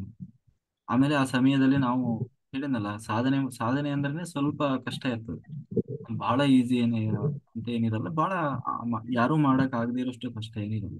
ಈಗಾಗಲೇ ತುಂಬಾ ಜನ ಮಾಸ್ಟರ್ಸ್ ಮಾಡಿದ್ದಾರೆ. ನಾವು ಕೂಡ ಹೇಳಿದ್ನಲ್ಲ 7 days ಮಾಡಿದ್ವಿ. ನೀವು 7 days ಮಾಡೋದು ಬೇಡ, ಅಟ್ಲೀಸ್ಟ್ 3 days ಮಾಡಿ 3ನೇ ದಿವಸ ರಾತ್ರಿ 12-1 ಗಂಟೆ ಸಮಯದಲ್ಲಿ ನಾವು ಕಣ್ಣು ಓಪನ್ ಮಾಡಿಸ್ತೀವಿ. ಯಾಕಂದ್ರೆ ಒಂದೇ ಸರಿ ಕಣ್ಣು ಬೆಳಗ್ಗೆ ಎದ್ದು ಹೋಗೋದಿರ್ತದಲ್ಲ, ಹಾಗಾಗಿ ಒಂದೇ ಸರಿ ಕಣ್ಣು ಓಪನ್ ಮಾಡ್ಲಿಕ್ಕೆ ಆಗಲ್ಲ, ಮಾಡಿ ಹೋಗೋದಲ್ಲ, ಮತ್ತೆ ಪುನಃ ಒತ್ತಡ ರಾತ್ರಿ ಓಪನ್ ಮಾಡಿಸ್ತೀವಿ. ಅಲ್ಲಿವರೆಗೂ ಆ ಮಾಡಬಾರ್ದು. ಅಲ್ಲಿ ಜೊತೆಗೆ ನಾವೆಲ್ಲ ಇರ್ತೀವಿ, ಎಲ್ಲ ನಾವು ಜೊತೆಗೇನೆ ಓಡಾಡ್ತಾ ಇರ್ತೀವಿ, ಎಲ್ಲ ಮಾತಾಡಿಸ್ತಾ ಇರ್ತೀವಿ. ಬಟ್ ನೀವು ಮೌನವಾಗಿರ್ಬೇಕು, ಉಪವಾಸದಲ್ಲಿ ಇರಬೇಕು, ಮತ್ತು ಧ್ಯಾನ ನಿರಂತರವಾಗಿ. ಆ ಆಮೇಲೆ ಇರ್ಲಿಕ್ಕೆ ಆಗೋಲ್ಲ ಅಂತಂದ್ರೆ ಮನಸ್ಸು ಗಟ್ಟಿ ಮಾಡ್ಕೋಬೇಕು. ನಾನು ಮಾಡ್ತೇನೆ, ಅಷ್ಟೇ ಮಾಡ್ತೇನೆ, ನೋಡೋಣ ಯಾಕಾಗಲ್ಲ ಅಂತ ಹೇಳಿ ಕೋರ್ಬೇಕು. ಅದಕ್ಕೆ ನಾನು ಹೇಳಿದ್ದು, ಇಲ್ಲಿ ಯಾರು ಚೆನ್ನಾಗಿ ಮಾಡ್ತಾರೆ ಇಲ್ಲಿಂದಾನೇ ಪ್ರಿಪ್ರೇಷನ್ ಸ್ಟಾರ್ಟ್ ಮಾಡಿ. ಇಲ್ಲಿ ಯಾರು ಚೆನ್ನಾಗಿ ಕೂತು ಮಾಡ್ತಾರೆ ಅವರಿಗೆಲ್ಲ ಖಂಡಿತ ಸಾಧ್ಯ ಆಗುತ್ತೆ. ಅದರಲ್ಲೂ 41 ದಿವಸ ಮಾಡಿದವರಿಗಂತೂ ಅದು ಮ್ಯಾಟ್ರೇ ಅಲ್ಲ ಆಯ್ತಾ. ಅವ್ರೊಂದ್ ರೀತಿ ಹೆಂಗೆ ಗಿಡದಿಂದ ಹೂ ಎತ್ತಿದಂಗೆ ಮಾಡಿಬಿಡ್ತಾರೆ, ಅವರಿಗೇನು ಬಹಳ ಇದಾಗಲ್ಲ. ನಿಮ್ದು ಎಷ್ಟೋ ಜನರಿಗೆ ಸರ್ಜರಿಗಳಾಗ್ತವೆ, ಹಾಸ್ಟೆಲ್ ಟ್ರಾವೆಲ್ ಆಗ್ತದೆ, ಎಷ್ಟೋ ಜನರಿಗೆ ಇಲ್ಲಿವರೆಗೆ ಆಗಿರೋಲ್ಲ. ಎಷ್ಟೋ ಜನರಿಗೆ ಆ ಹೈ ಎನರ್ಜಿ ಮತ್ತೆ ಆ ಲಾಂಗ್ ಡ್ಯೂರೇಷನ್ ಅಲ್ಲಿ ನಾವು ಕೂತಾಗ ನಮ್ಮ ಹಾಸ್ಟೆಲ್ ಬಾಡಿ ಅದು ಎನರ್ಜೈಸ್ ಆಗಿ ಹೊರಗೆ ಬರುವ ಸಾಧ್ಯತೆ ಬಹಳಷ್ಟು ಇರ್ತದೆ. ಥರ್ಡ್ ಐ ಅನ್ನೋದು ಬಹಳ ಆಕ್ಟಿವ್ ಆಗ್ತದೆ. ಆ ಅಂದ್ರೆ ಅದರ ಒಂದು ಪವರ್ ಜಾಸ್ತಿ ಆಗ್ತದೆ, ಇಂಟ್ಯೂಷನ್ ಪವರ್ ಜಾಸ್ತಿ ಆಗುತ್ತೆ. ನಮಗೆಲ್ಲ ಯಾಕೆ ಆ ಎನರ್ಜಿ ಅಷ್ಟು ಲೆವೆಲ್ಗೆ ಬಂತು ಅನ್ನೋದಾದ್ರೆ ಅದೆಲ್ಲ ಅದೆಲ್ಲ ಸಾಧನೆಯು ಕೂಡ ಒಂದು ಕಾರಣ ಆಯ್ತು. ಹಂಗಾಗಿ ನೀವು ಎಲ್ಲರೂ ಮಾಡಲೇಬೇಕು. ಮಾಡಿದ್ರೇನೆ ಆಮೇಲೆ ಎಷ್ಟೋ ನಮ್ಮಲ್ಲಿ ಅದೇ ಹೇಳಿದ್ನಲ್ಲ, ದೊಡ್ಡ ದೊಡ್ಡ ಕರ್ಮಗಳು ಅಷ್ಟು ಸುಲಭವಾಗಿ ಕರಗಲ್ಲ ಅಂತ ಟೈಮಲ್ಲಿ ಅದೆಲ್ಲ ಕ್ಲೀನಿಂಗ್ ಆಗ್ತದೆ. ಆಮೇಲೆ ಸರ್ಜರಿಗಳಾಗ್ತದೆ, ಏನೋ ಬಹಳ ದಿವಸದ ಕಾಯಿಲೆಗಳು ಅದೆಲ್ಲ ಇರ್ತದಲ್ಲ, ಅದೆಲ್ಲ ಕ್ಲೀನಿಂಗ್ ಆಗ್ತದೆ. ಓಕೆ, ಏನು ಬಹಳ ಕಷ್ಟ ಆಗ್ತದೆ ಅಂತಂದ್ರೆ ನಾನು ನೋಡೋಣ ಅವಾಗ ಆಪ್ಷನ್. ಸರ್ ಓನ್ಲಿ ಸಂಗೀತ ದಾನ ಇರುತ್ತಾ ಅಥವಾ ಬೇರೆ ಬೇರೆ ಎಲ್ಲಾ ತರಾನು ಇರುತ್ತಾ? ಮ್ಯೂಸಿಕ್, ಗೈಡೆಡ್ ಮೆಡಿಟೇಷನ್, ಫೈರ್ ಎಲ್ಲ ಇರ್ತದೆ, ಎಲ್ಲ ಇರ್ತದೆ. ಫಸ್ಟ್ ಧ್ಯಾನದ ಬಗ್ಗೆ ನೀವು ಎಲ್ಲ ಮಾತಾಡೋಣ. ಬಟ್ಟೆ ಕಟ್ಟಿರ್ತಾರಲ್ಲ ಅದ್ರ ಬಗ್ಗೆ ಯೋಚನೆ ಮಾಡ್ಬೇಕು ಇವಾಗ.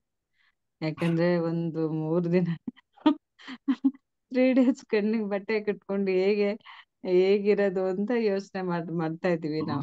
ಯಾಕಂದ್ರೆ ಒಂದ್ ಮೆಡಿಟೇಷನ್ ಮಾತ್ರನಾದ್ರೂ ಬಟ್ಟೆ ಕಟ್ಟಿ ಮಾಡೋದಿದ್ರೆ ಪರವಾಗಿಲ್ಲ, ಬೇಡ 3 ದಿನಾನು ಬಟ್ಟೆನೆ ತೆಗಿಯಂಗಿಲ್ಲ ಕಣ್ಣಲ್ಲಿ, ಹಾಗೇನೆ ಇರ್ಬೇಕು ಅಂತ ಅವರು ಇದ್ ಮಾಡಿದ್ದಾರೆ. ಇನ್ನು ತುಂಬಾ ದಿನ ಇದೆ ಅಲ್ಲ ಮ್ಯಾಮ್, ಪ್ರಾಕ್ಟೀಸ್ ಮಾಡ್ಬೋದು ಅನ್ಸುತ್ತೆ. ಇನ್ನು ದೂರ ಇದೆ. ಮಾಡಿ ರಾತ್ರಿ ಎಲ್ಲ ಇಲ್ಲಿ ಧ್ಯಾನ ಮಾಡಿದವರಿಗೆ ಅದು ದೊಡ್ಡ ವಿಷಯ ಆಗೋಲ್ಲ. ಏನೇನ್ ರಾತ್ರಿ ಅಂತ ಹೆಂಗಿದ್ರು ಇಲ್ಲೆಲ್ಲ ಧ್ಯಾನ ಮಾಡ್ತಾರಲ್ಲ, 3 ದಿವಸನೂ ರಾತ್ರಿ ಕೂರ್ತಾರೆ, ಇನ್ನು ಅದನ್ನ ಹಾಗಲ್ಲ ಕಂಟಿನ್ಯೂ ಮಾಡ್ತಾರೆ ಅಷ್ಟೇ. ಆಯ್ತಾ, ಹಿಂಸೆ ಇರ್ತದೆ, ಅದು ಕಷ್ಟ ಆಗ್ತದೆ, ಇಲ್ಲ ಅಂತಲ್ಲ. ನಾವೆಲ್ಲ ಫಸ್ಟ್ ಡೇಸ್ ಎಲ್ಲ ಮಾಡಿದಾಗ ಫಸ್ಟ್ 3 days ಎಷ್ಟು ಅನಿಸ್ಲಿಲ್ಲ, ಆಮೇಲೆ ಅಂಡೋಮನ್ ನಿಕೋಬಾರ್ ಜೈಲಲ್ಲಿ ಇಟ್ಟಿದ್ದಾರೆ ಅನ್ನೋಷ್ಟು ಫೀಲ್ ಆಗ್ತಾ ಇರ್ತದೆ, ಅಷ್ಟು ಹಿಂಸೆ. ಅಂದ್ರೆ ನರಕ ಯಾತನೆ. ಆದ್ರೆ ಆ ಒಳಗೆ ಕಿಚ್ಚಿರ್ಬೇಕು, ಸಾಧನೆ ಮಾಡ್ಲೇಬೇಕು. ಅದ ಏನಾದ್ರೂ ಆಗ್ಲಿ 7 days, ಜಾಸ್ತಿ ಅಂದ್ರೆ ಏನು ಹೋಗ್ಬೋದು, ಪ್ರಾಣ ಹೋಗ್ತದಾ, ಹೋದ್ರು ಹೋಗ್ಲಿ, ಸಾಧಿಸ್ಬೇಕಷ್ಟೆ ಅಂತ ಹೇಳಿ ಗಟ್ಟಿ ಮನಸ್ಸು ಮಾಡಿ ಕೂತಿದ್ವಿ. ಅದೇ ಹೇಳಿದ್ನಲ್ಲ, ಆ ನೆಕ್ಸ್ಟ್ 4 ದಿವಸ ಹೆಂಗಿತ್ತು ಅಂದ್ರೆ ಅಂಡಮಾನ್ ಜೈಲಲ್ಲಿ ಇಟ್ಟಿದ್ದಾರೆ ಅನ್ನೋಷ್ಟು. ಅಂದ್ರೆ ಆ ರೂಪದಲ್ಲಿ ಆ ಎಮೋಷನ್ಸ್ ನಮ್ಮ ಒಳಗಿರುವ ಆ ಕೆಟ್ಟದ್ದೆಲ್ಲ ಕ್ಲೀನ್ ಆಗ್ತದೆ.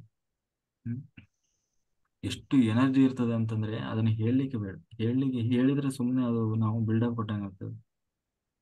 ಇಲ್ಲಿ ತುಂಬಾ ಜನ ಮಾಸ್ಟರ್ಸ್ ಮಾಡಿದ್ದಾರೆ, ಯಶೋಧ ಮಾಸ್ಟರ್ ಮಾಡಿದ್ದಾರೆ, ನೋಡ್ರಿ ಇವರು ಸುಷ್ಮಾ ಮಾಸ್ಟರ್ ಮೆಸೇಜ್ ಮಾಡಿದ್ರು ನೋಡಿ, ಅವ್ರು ಮಾಡಿದ್ದಾರೆ, ಅವ್ರು ಉಪವಾಸ ಇದ್ದು ಮಾಡಿದ್ದಾರೆ. ಹಾ, ಸುಷ್ಮಾ ಮೇಡಮ್ ಅವ್ರು ಮತ್ತೆ ಇನ್ನೂ ಅವರು ಸ್ಟೂಡೆಂಟ್ ಇದ್ದಾರೆ, ಆಯ್ತಾ.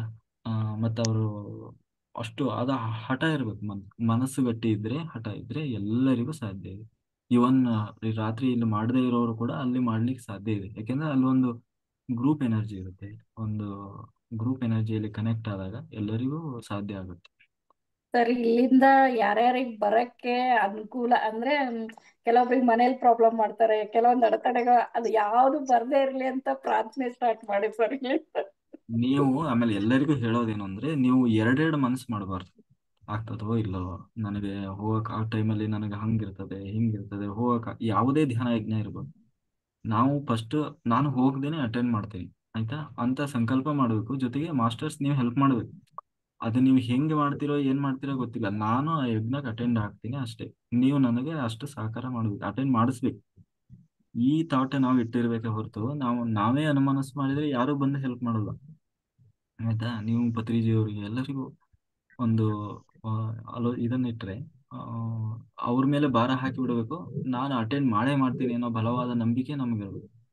ಅಲ್ಲಿ ಹೋಗಿ ನಾವು ಸೇವೆ ಮಾಡೇ ಮಾಡ್ತೀವಿ ಅಂತ ಹೇಳಿ ಆ ಸ್ಟ್ರಾಂಗ್ ಒಂದು ಕಮಿಟ್ಮೆಂಟ್ ಇರಬೇಕು.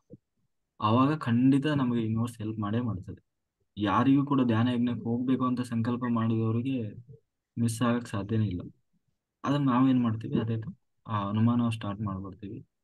ಅದು ಅದು ಅನುಮಾನವಾಗಿ ಉಳಿತದೆ, ಅರ್ಧಂಬರ್ಧ ಆಗಿರ್ತದೆ. ಹಂಗಾಗಿ ಮಾಡೋಣ ಎಲ್ಲರೂ ಸೇರಿ, ಎಲ್ಲರಿಗೂ ಸಾಧ್ಯ ರೀ. ಯಾರು ಹೆದರ್ಕೊಳ್ಳೋದು, ಆ ಕಾನ್ಸೆಪ್ಟ್ ಕೇಳೇ ಹೆದರೋ ಅವಶ್ಯಕತೆ ಇಲ್ಲ. ಮಾಡಿದ್ದಾರೆ, ತುಂಬಾ ಜನ ಮಾಸ್ಟರ್ಸ್ ಮಾಡಿದ್ದಾರೆ. ಈಗ ನಾಗರತ್ನ ಮೇಡಮ್ ಹೇಳ್ತಾರೆ, ಕೇಳಿ. ಹೇಳಿ ಮೇಡಮ್.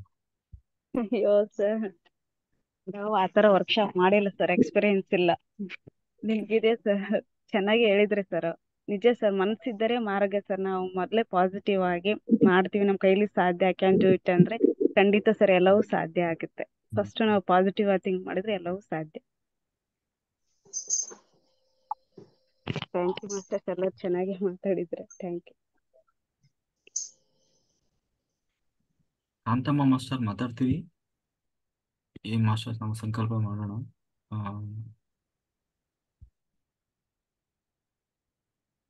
ಅಷ್ಟೊಳಗನೆ ಎಲ್ಲರೂ ಪ್ರಿಪೇರ್ ಆಗಿ. ಕಾಂತಮ್ಮ ಮಾಸ್ಟರ್. ನಮಸ್ತೆ ಸರ್. ನಮಸ್ತೆ ಸರ್. ಎಸ್ ಮೇಡಮ್, ಹೇಳಿ, ಮಾತಾಡಿ. ಎಲ್ರು ತುಂಬಾ ಚೆನ್ನಾಗಿ, ರತ್ನಮ್ಮ ಮೇಡಮು, ಪದ್ಮಾ ಮೇಡಮು, ಮತ್ತೆ ಇನ್ನೊಬ್ರು ಶೈಲಜಾ ಮೇಡಮ್ ತುಂಬಾ ಚೆನ್ನಾಗಿ ಒಂದು ಏನು ಗುರುದಕ್ಷಿಣೆ ಯಾವ ರೀತಿ ಕೊಡ್ಬೇಕು ಅಂತೇಳಿ ವಿವರಣೆ ಮಾಡಿದ್ರು. ನಾವೇನು ಅದನ್ನ ಹೇಳಂಗಿಲ್ಲ, ಎಲ್ರು ಎಲ್ಲ ಹೇಳ್ಬಿಟ್ಟಿದ್ದಾರೆ ಸರ್. ಅದು ಬಹಳ ಚೆನ್ನಾಗಿ ಎಲ್ಲಾ ಯುಗದಲ್ಲೂ, ತ್ರೇತಾಯುಗ, ದ್ವಾಪರ ಯುಗ, ಅದ್ರಲ್ಲೆಲ್ಲ ಯಾವ್ಯಾವ ತರ ಗುರುದಕ್ಷಿಣೆ ಕೊಟ್ಟಿದ್ದಾರೆ ಅಂತ ಆದಷ್ಟು ಎಲ್ರಿಗೂ ಗೊತ್ತಿದೆ. ಆದ್ರೆ ಇದು ಕಲಿಯುಗ, ಇದರಲ್ಲಿ ಹಣ ಇದ್ರೆ ಸರ್ ಎಲ್ಲ ಒಂದು ಕೆಲ್ಸಗಳಾಗ್ಬೇಕು ಅಂದ್ರೆ ಅಂತ ನಾನ್ ಅನ್ಕೋತೀನಿ. ಹಂಗಾಗಿ ಎಲ್ರೂ ಸಹಕರಿಸ್ಬೇಕು, ಅದ್ರ ಜೊತೆಗೆ ಧ್ಯಾನನೂ ಮಾಡ್ಬೇಕು. ಅದು ಅವ್ರಿಗೆ ಗೊತ್ತಾಗ್ಬೇಕು ಸರ್, ಹಣ ಎಷ್ಟು ಅವಶ್ಯಕತೆ ಇದೆ ಈ ಕಲಿಯುಗದಲ್ಲಿ ಅಂತ ಹೇಳಕ್ ಇಷ್ಟಪಡ್ತೀನಿ. ಒಂದು ವಚನ ಹೇಳ್ತೀನಿ ಸರ್, ಬಸವಣ್ಣ ಅವ್ರದ್ದು.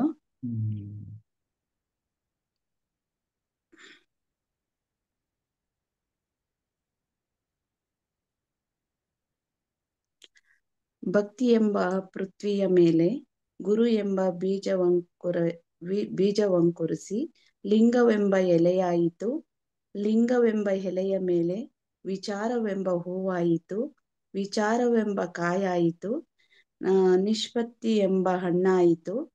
ನಿಷ್ಪತ್ತಿ ಎಂಬ ಹಣ್ಣು ತೊಟ್ಟು ಬಿಟ್ಟು ಕಳಚಿ ಬೀಳುವಲ್ಲಿ ಕೂಡಲ ಸಂಗಮ ದೇವ ತನಗೆ ಬೇಕೆಂದು ಎತ್ತಿಕೊಂಡ. ಇಷ್ಟೇ ಸರ್, ಇದು ಅರ್ಥ ಗೊತ್ತಿಲ್ಲ.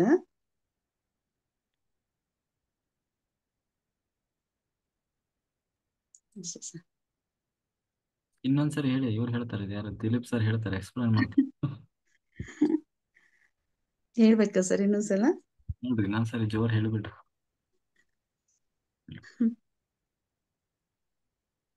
ಭಕ್ತಿ ಎಂಬ ಪೃಥ್ವಿಯ ಮೇಲೆ ಗುರು ಎಂಬ ಬೀಜವಂಕುರಿಸಿ ಲಿಂಗವೆಂಬ ಎಲೆಯಾಯಿತು. ಲಿಂಗವೆಂಬ ಎಲೆಯ ಮೇಲೆ ವಿಚಾರವೆಂಬ ಹೂವಾಯಿತು.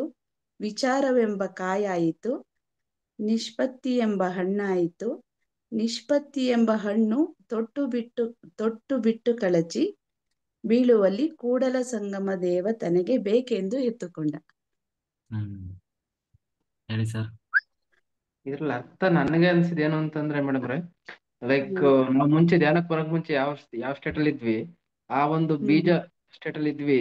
ಈಗ ಈ ಧ್ಯಾನಕ್ಕೆ ಬಂದಿರೋದು ಗುರುಗಳ ಒಂದು ನಮ್ಗೆ ಅವರು ಟೀಚಿಂಗ್ಸ್ ಇಂದ ಬಂದಿರ್ತೀವಿ. ಸೊ ಹಂಗಾಗಿ ಆ ಭೂಮಿ ಮೇಲೆ ಆ ಒಂದು ಬೀಜ ಬಿತ್ತಿದ ಮೇಲೆ ಅದರಿಂದ ಒಂದು ಎಲೆ, ಅದರ ಒಂದು ಹೂವು, ಅದರಿಂದ ಒಂದು ಕಾಯಿಯಾಗಿ ಪರಿವರ್ತನೆ ಆಗುತ್ತಲ್ಲ, ಇದು ನಮ್ದು ಅಷ್ಟೇನೆ. ನಾವು ಮೊದ್ಲು ಜ್ಞಾನ ಇರ್ಲಿಲ್ಲ, ಧ್ಯಾನ ಮಾರ್ಗ ಗೊತ್ತಿರ್ಲಿಲ್ಲ. ಈಗ ಧ್ಯಾನ ಮಾರ್ಗಕ್ಕೆ ಬಂದಿದೀವಿ. ಗುರುಗಳ ಒಂದು ಇನ್ಪುಟ್ ಇಂದ ನಾವು ಹೆಚ್ಚೆಚ್ಚು ಕಲಿತಾ ಇದೀವಿ, ನಮಗೆ ಜ್ಞಾನ ಸಿಗ್ತಾ ಇದೆ, ಎನ್ಲೈಟನ್ಮೆಂಟ್ ದಾರಿ ಸಿಗ್ತಾ ಇದೆ. ಸೊ ಹಾಗಾಗಿ ಒಂದು ಗ್ರೋತ್, ಒಂದು ಬೀಜದಿಂದ ನಾವೊಂದು ಗಿಡ, ಹೂವು, ಹಣ್ಣಾಗಿ ಅದರಿಂದ ಔಟ್ಪುಟ್ ಬರ್ತದೆ ಅನ್ನೋ ಒಂದು ಇನ್ಫಾರ್ಮೇಶನ್ ನನಗೆ ಇದರಿಂದ ಸಿಕ್ತು ಮಾಸ್ಟರ್. ಕೂಡಲ ಸಂಗಮ ದೇವ ಹಣ್ಣು ಬೇಕು ಅಂತ ಎತ್ಕೊಂಡ್ರೆ ನಾವೆಲ್ಲ ಧ್ಯಾನ ಬೇಕು ಅಂತ ತಗೋಬೇಕು ಅಲ್ವಾ ಸರ್? ಹೌದು ಮೇಡಮ್. ಹಣ್ಣು ಅಂತ ಎತ್ಕೊಂಡ ಅಂತಲ್ಲ, ಅದು ಲಾಸ್ಟ್ಗೆ ಪರಿಪಕ್ವವಾಗಿ ಪ್ರಾಣ ತ್ಯಾಗ ಮಾಡಿದ್ಮೇಲೆ ಆ ಜೀವ ಕೂಡಲ ಸಂಗಮನಲ್ಲಿ ಹೋಗಿ ಐಕ್ಯ ಆಯ್ತು ಅಂತ.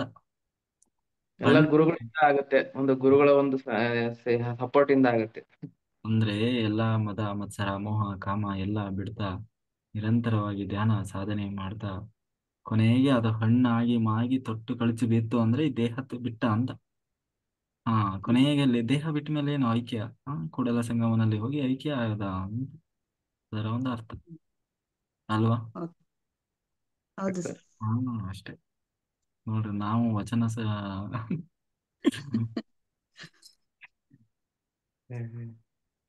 ಚೆನ್ನಾಗಿ ಹೇಳಿದ್ರಿ sir Dilip sir, Arun sir. Dilip sir ಬಾರಿ ಇದಾರ್ರಿ ಅವರು. ಎಲ್ಲ ನಿಮ್ಮಿಂದ ಒಂದೊಂದು ಚೂರು ಸರ್ವರಲ್ಲೂ ಒಂದೊಂದು ಪದವನ್ನು ಕಲಿತು ಸರ್ವಜ್ಞನಾದ ಅನ್ನಂಗೆ ನಾವು ನಿಮ್ಮಿಂದ ಸ್ವಲ್ಪ ಸ್ವಲ್ಪ ಕಲ್ತ್ಕೊಂಡು ಮುಂದೆ ಬರ್ತಾ ಇದೀವಿ.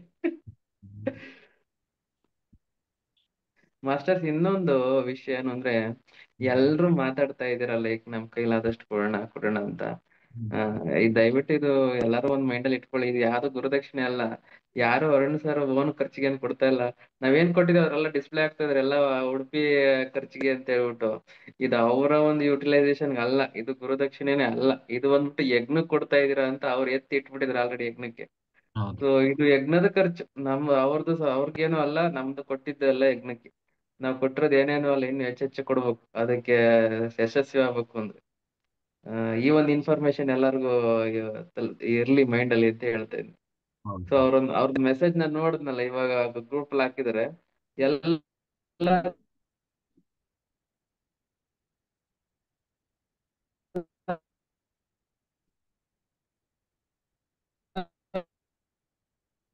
ವಾಯ್ಸ್ ಬ್ರೇಕ್ ಆಯ್ತು.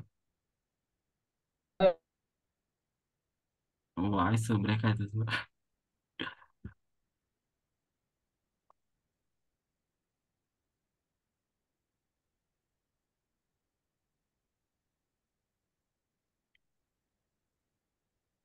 Network problem.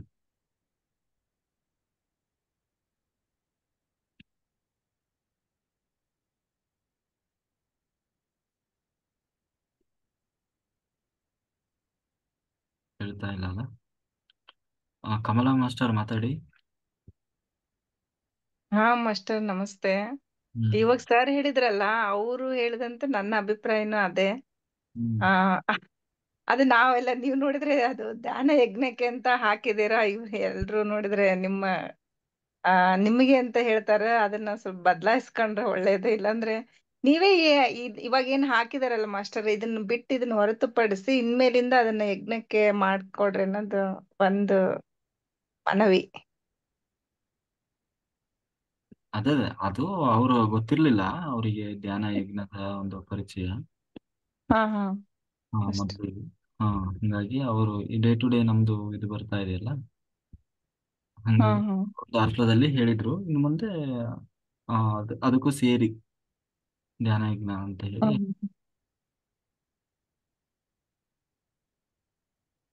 ಆಯ್ತು ಮಾಸ್ಟರ್. ಹಾ ಇನ್ ಮುಂದೆ ಅದನ್ನ ಅದೇ ರೀತಿ ಮಾಡಿದ್ರೆ ಆಯ್ತು, ಧ್ಯಾನ ಯಜ್ಞಕ್ಕೆ ಅಂತಂದೇಳಿ. ಅಷ್ಟೇ ಅಷ್ಟೇ. Okay madam. Thank you master. ಹಾ ದಿಲೀಪ್ ಸರ್ ಮಾತಾಡ್ತಾ ಇದ್ರಿ. ಸರ್ ಅದು 12 ಗಂಟೆ ಆದ ತಕ್ಷಣ ಸ್ವಲ್ಪ ಇಂಟರ್ನೆಟ್ ಚೇಂಜ್ ಓವರ್ ಆಗತ್ತಲ್ಲ ಹೊಸ್ದಾಗೆ, ಸೊ ಹಂಗಾಗಿ ಫುಲ್ ಆಫ್ ಆಗಿ ಆನ್ ಆಯ್ತಿದ್ದಕ್ಕೆ. ಸರ್ ಅದೇ ಮಾಸ್ಟರ್ಸ್ ನಾನು ಹೇಳ್ತಿದ್ದೇನು ಅಂದ್ರೆ ನಾವು ಕೊಟ್ಟಿರೋದು ಎಲ್ಲಾದು ಅವರು ಆಲ್ರೆಡಿ ಯಜ್ಞಕ್ಕೆ ಅಂತ ಹೇಳ್ಬಿಟ್ಟು ಅಲೋಕೇಟ್ ಮಾಡ್ಬಿಟ್ಟಿದ್ದಾರೆ, ಅದು ಮೆಸೇಜ್ ಇಂದ ಗೊತ್ತಾಯ್ತು. ಹಂಗಾಗಿ ಎಷ್ಟು ಜನ ಇದು ಗುರುದಕ್ಷಿಣೆ ಅಂತ ತಗೊಳ್ಳಿ ಅಂತ ನಾವು ಅದ ವರ್ಡ್ ಯೂಸ್ ಮಾಡಿದ್ರೆ ಅದು ಅದಕ್ಕೆ ಸೂಕ್ತ ಆಗಲ್ಲ, ಯಾಕಂದ್ರೆ ಅವ್ರೆಲ್ಲ ಎತ್ತಿ ಇಟ್ಬಿಟ್ಟಿದ್ದಾರೆ. ಅದೊಂದು ದೊಡ್ಡ ಗುಣನೇ ಹೇಳ್ಬೇಕು ಆಕ್ಚುಲಿ. ಏನೇ ಬಂದ್ರು ನಮ್ದಲ್ಲ, ನಂದು ಗುರುದಕ್ಷಿಣೆ ತಗೊಳೋದಿಲ್ಲ, ಎಲ್ಲದು ಧ್ಯಾನಕ್ಕೆ ಅಂತ ಅವ್ರ ಮೈಂಡ್ ಸೆಟ್ ಮಾಡ್ಕೊಂಡಿದ್ದಾರೆ ಅನ್ಸುತ್ತೆ, ಹಂಗಾಗಿ ಹಂಗ್ ಮಾಡಿದ್ದಾರೆ. ಅಷ್ಟೇ ಸರ್ ಅಷ್ಟೇ. ಇಲ್ಲಿ ಯಾವುದೇ ಪತ್ರಿಕೆ ಅವ್ರು ಹೇಳಿದ್ದಾರಲ್ಲ, ಅಂದ್ರೆ ಅದೇ ಖರ್ಚು ಬರ್ತದೆ ಅದರಲ್ಲಿ, ಅದಕ್ಕೂ ಯೂಸ್ ಮಾಡ್ತೀವಿ. ಜೊತೆಗೆ ಉಳಿದಿದ್ದೆಲ್ಲ ಧ್ಯಾನ ಯಜ್ಞ. Okay sir. Okay sir. Okay okay master, ಎಲ್ಲರೂ ನೀರಿಟ್ಕೊಳ್ಳಿ. ನಾವು ಸಂಕಲ್ಪ ಮಾಡಿ ಆಯ್ತಾ, ಇದನ್ನ ಸ್ಟಾರ್ಟ್ ಮಾಡೋಣ. ದೀಪ ಹಚ್ಕೊಳ್ಳಿ ಆಮೇಲೆ ಓಪನ್ ಮೆಡಿಟೇಷನ್.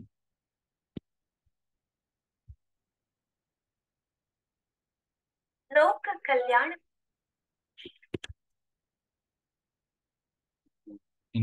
ಏನ್ ಈ ತರ ಚಳಿ ಇದೆ, ನನಗಷ್ಟೇ ಚಳಿನೋ ಎಲ್ಲರಿಗೂ ಚಳಿ? ಕ್ಕಾಗಿ ಬಂದು ಸಂಕಲ್ಪ ಮಾಡೋಣ ಮಾಸ್ಟರ್ಸ್. ಬ್ರಹ್ಮರ್ಷಿ ಪಿತಾಮಹ ಸುಭಾಷ್ ಪತ್ರಿಜಿಯವರ ಮತ್ತು ಗ್ರ್ಯಾಂಡ್ ಮಾಸ್ಟರ್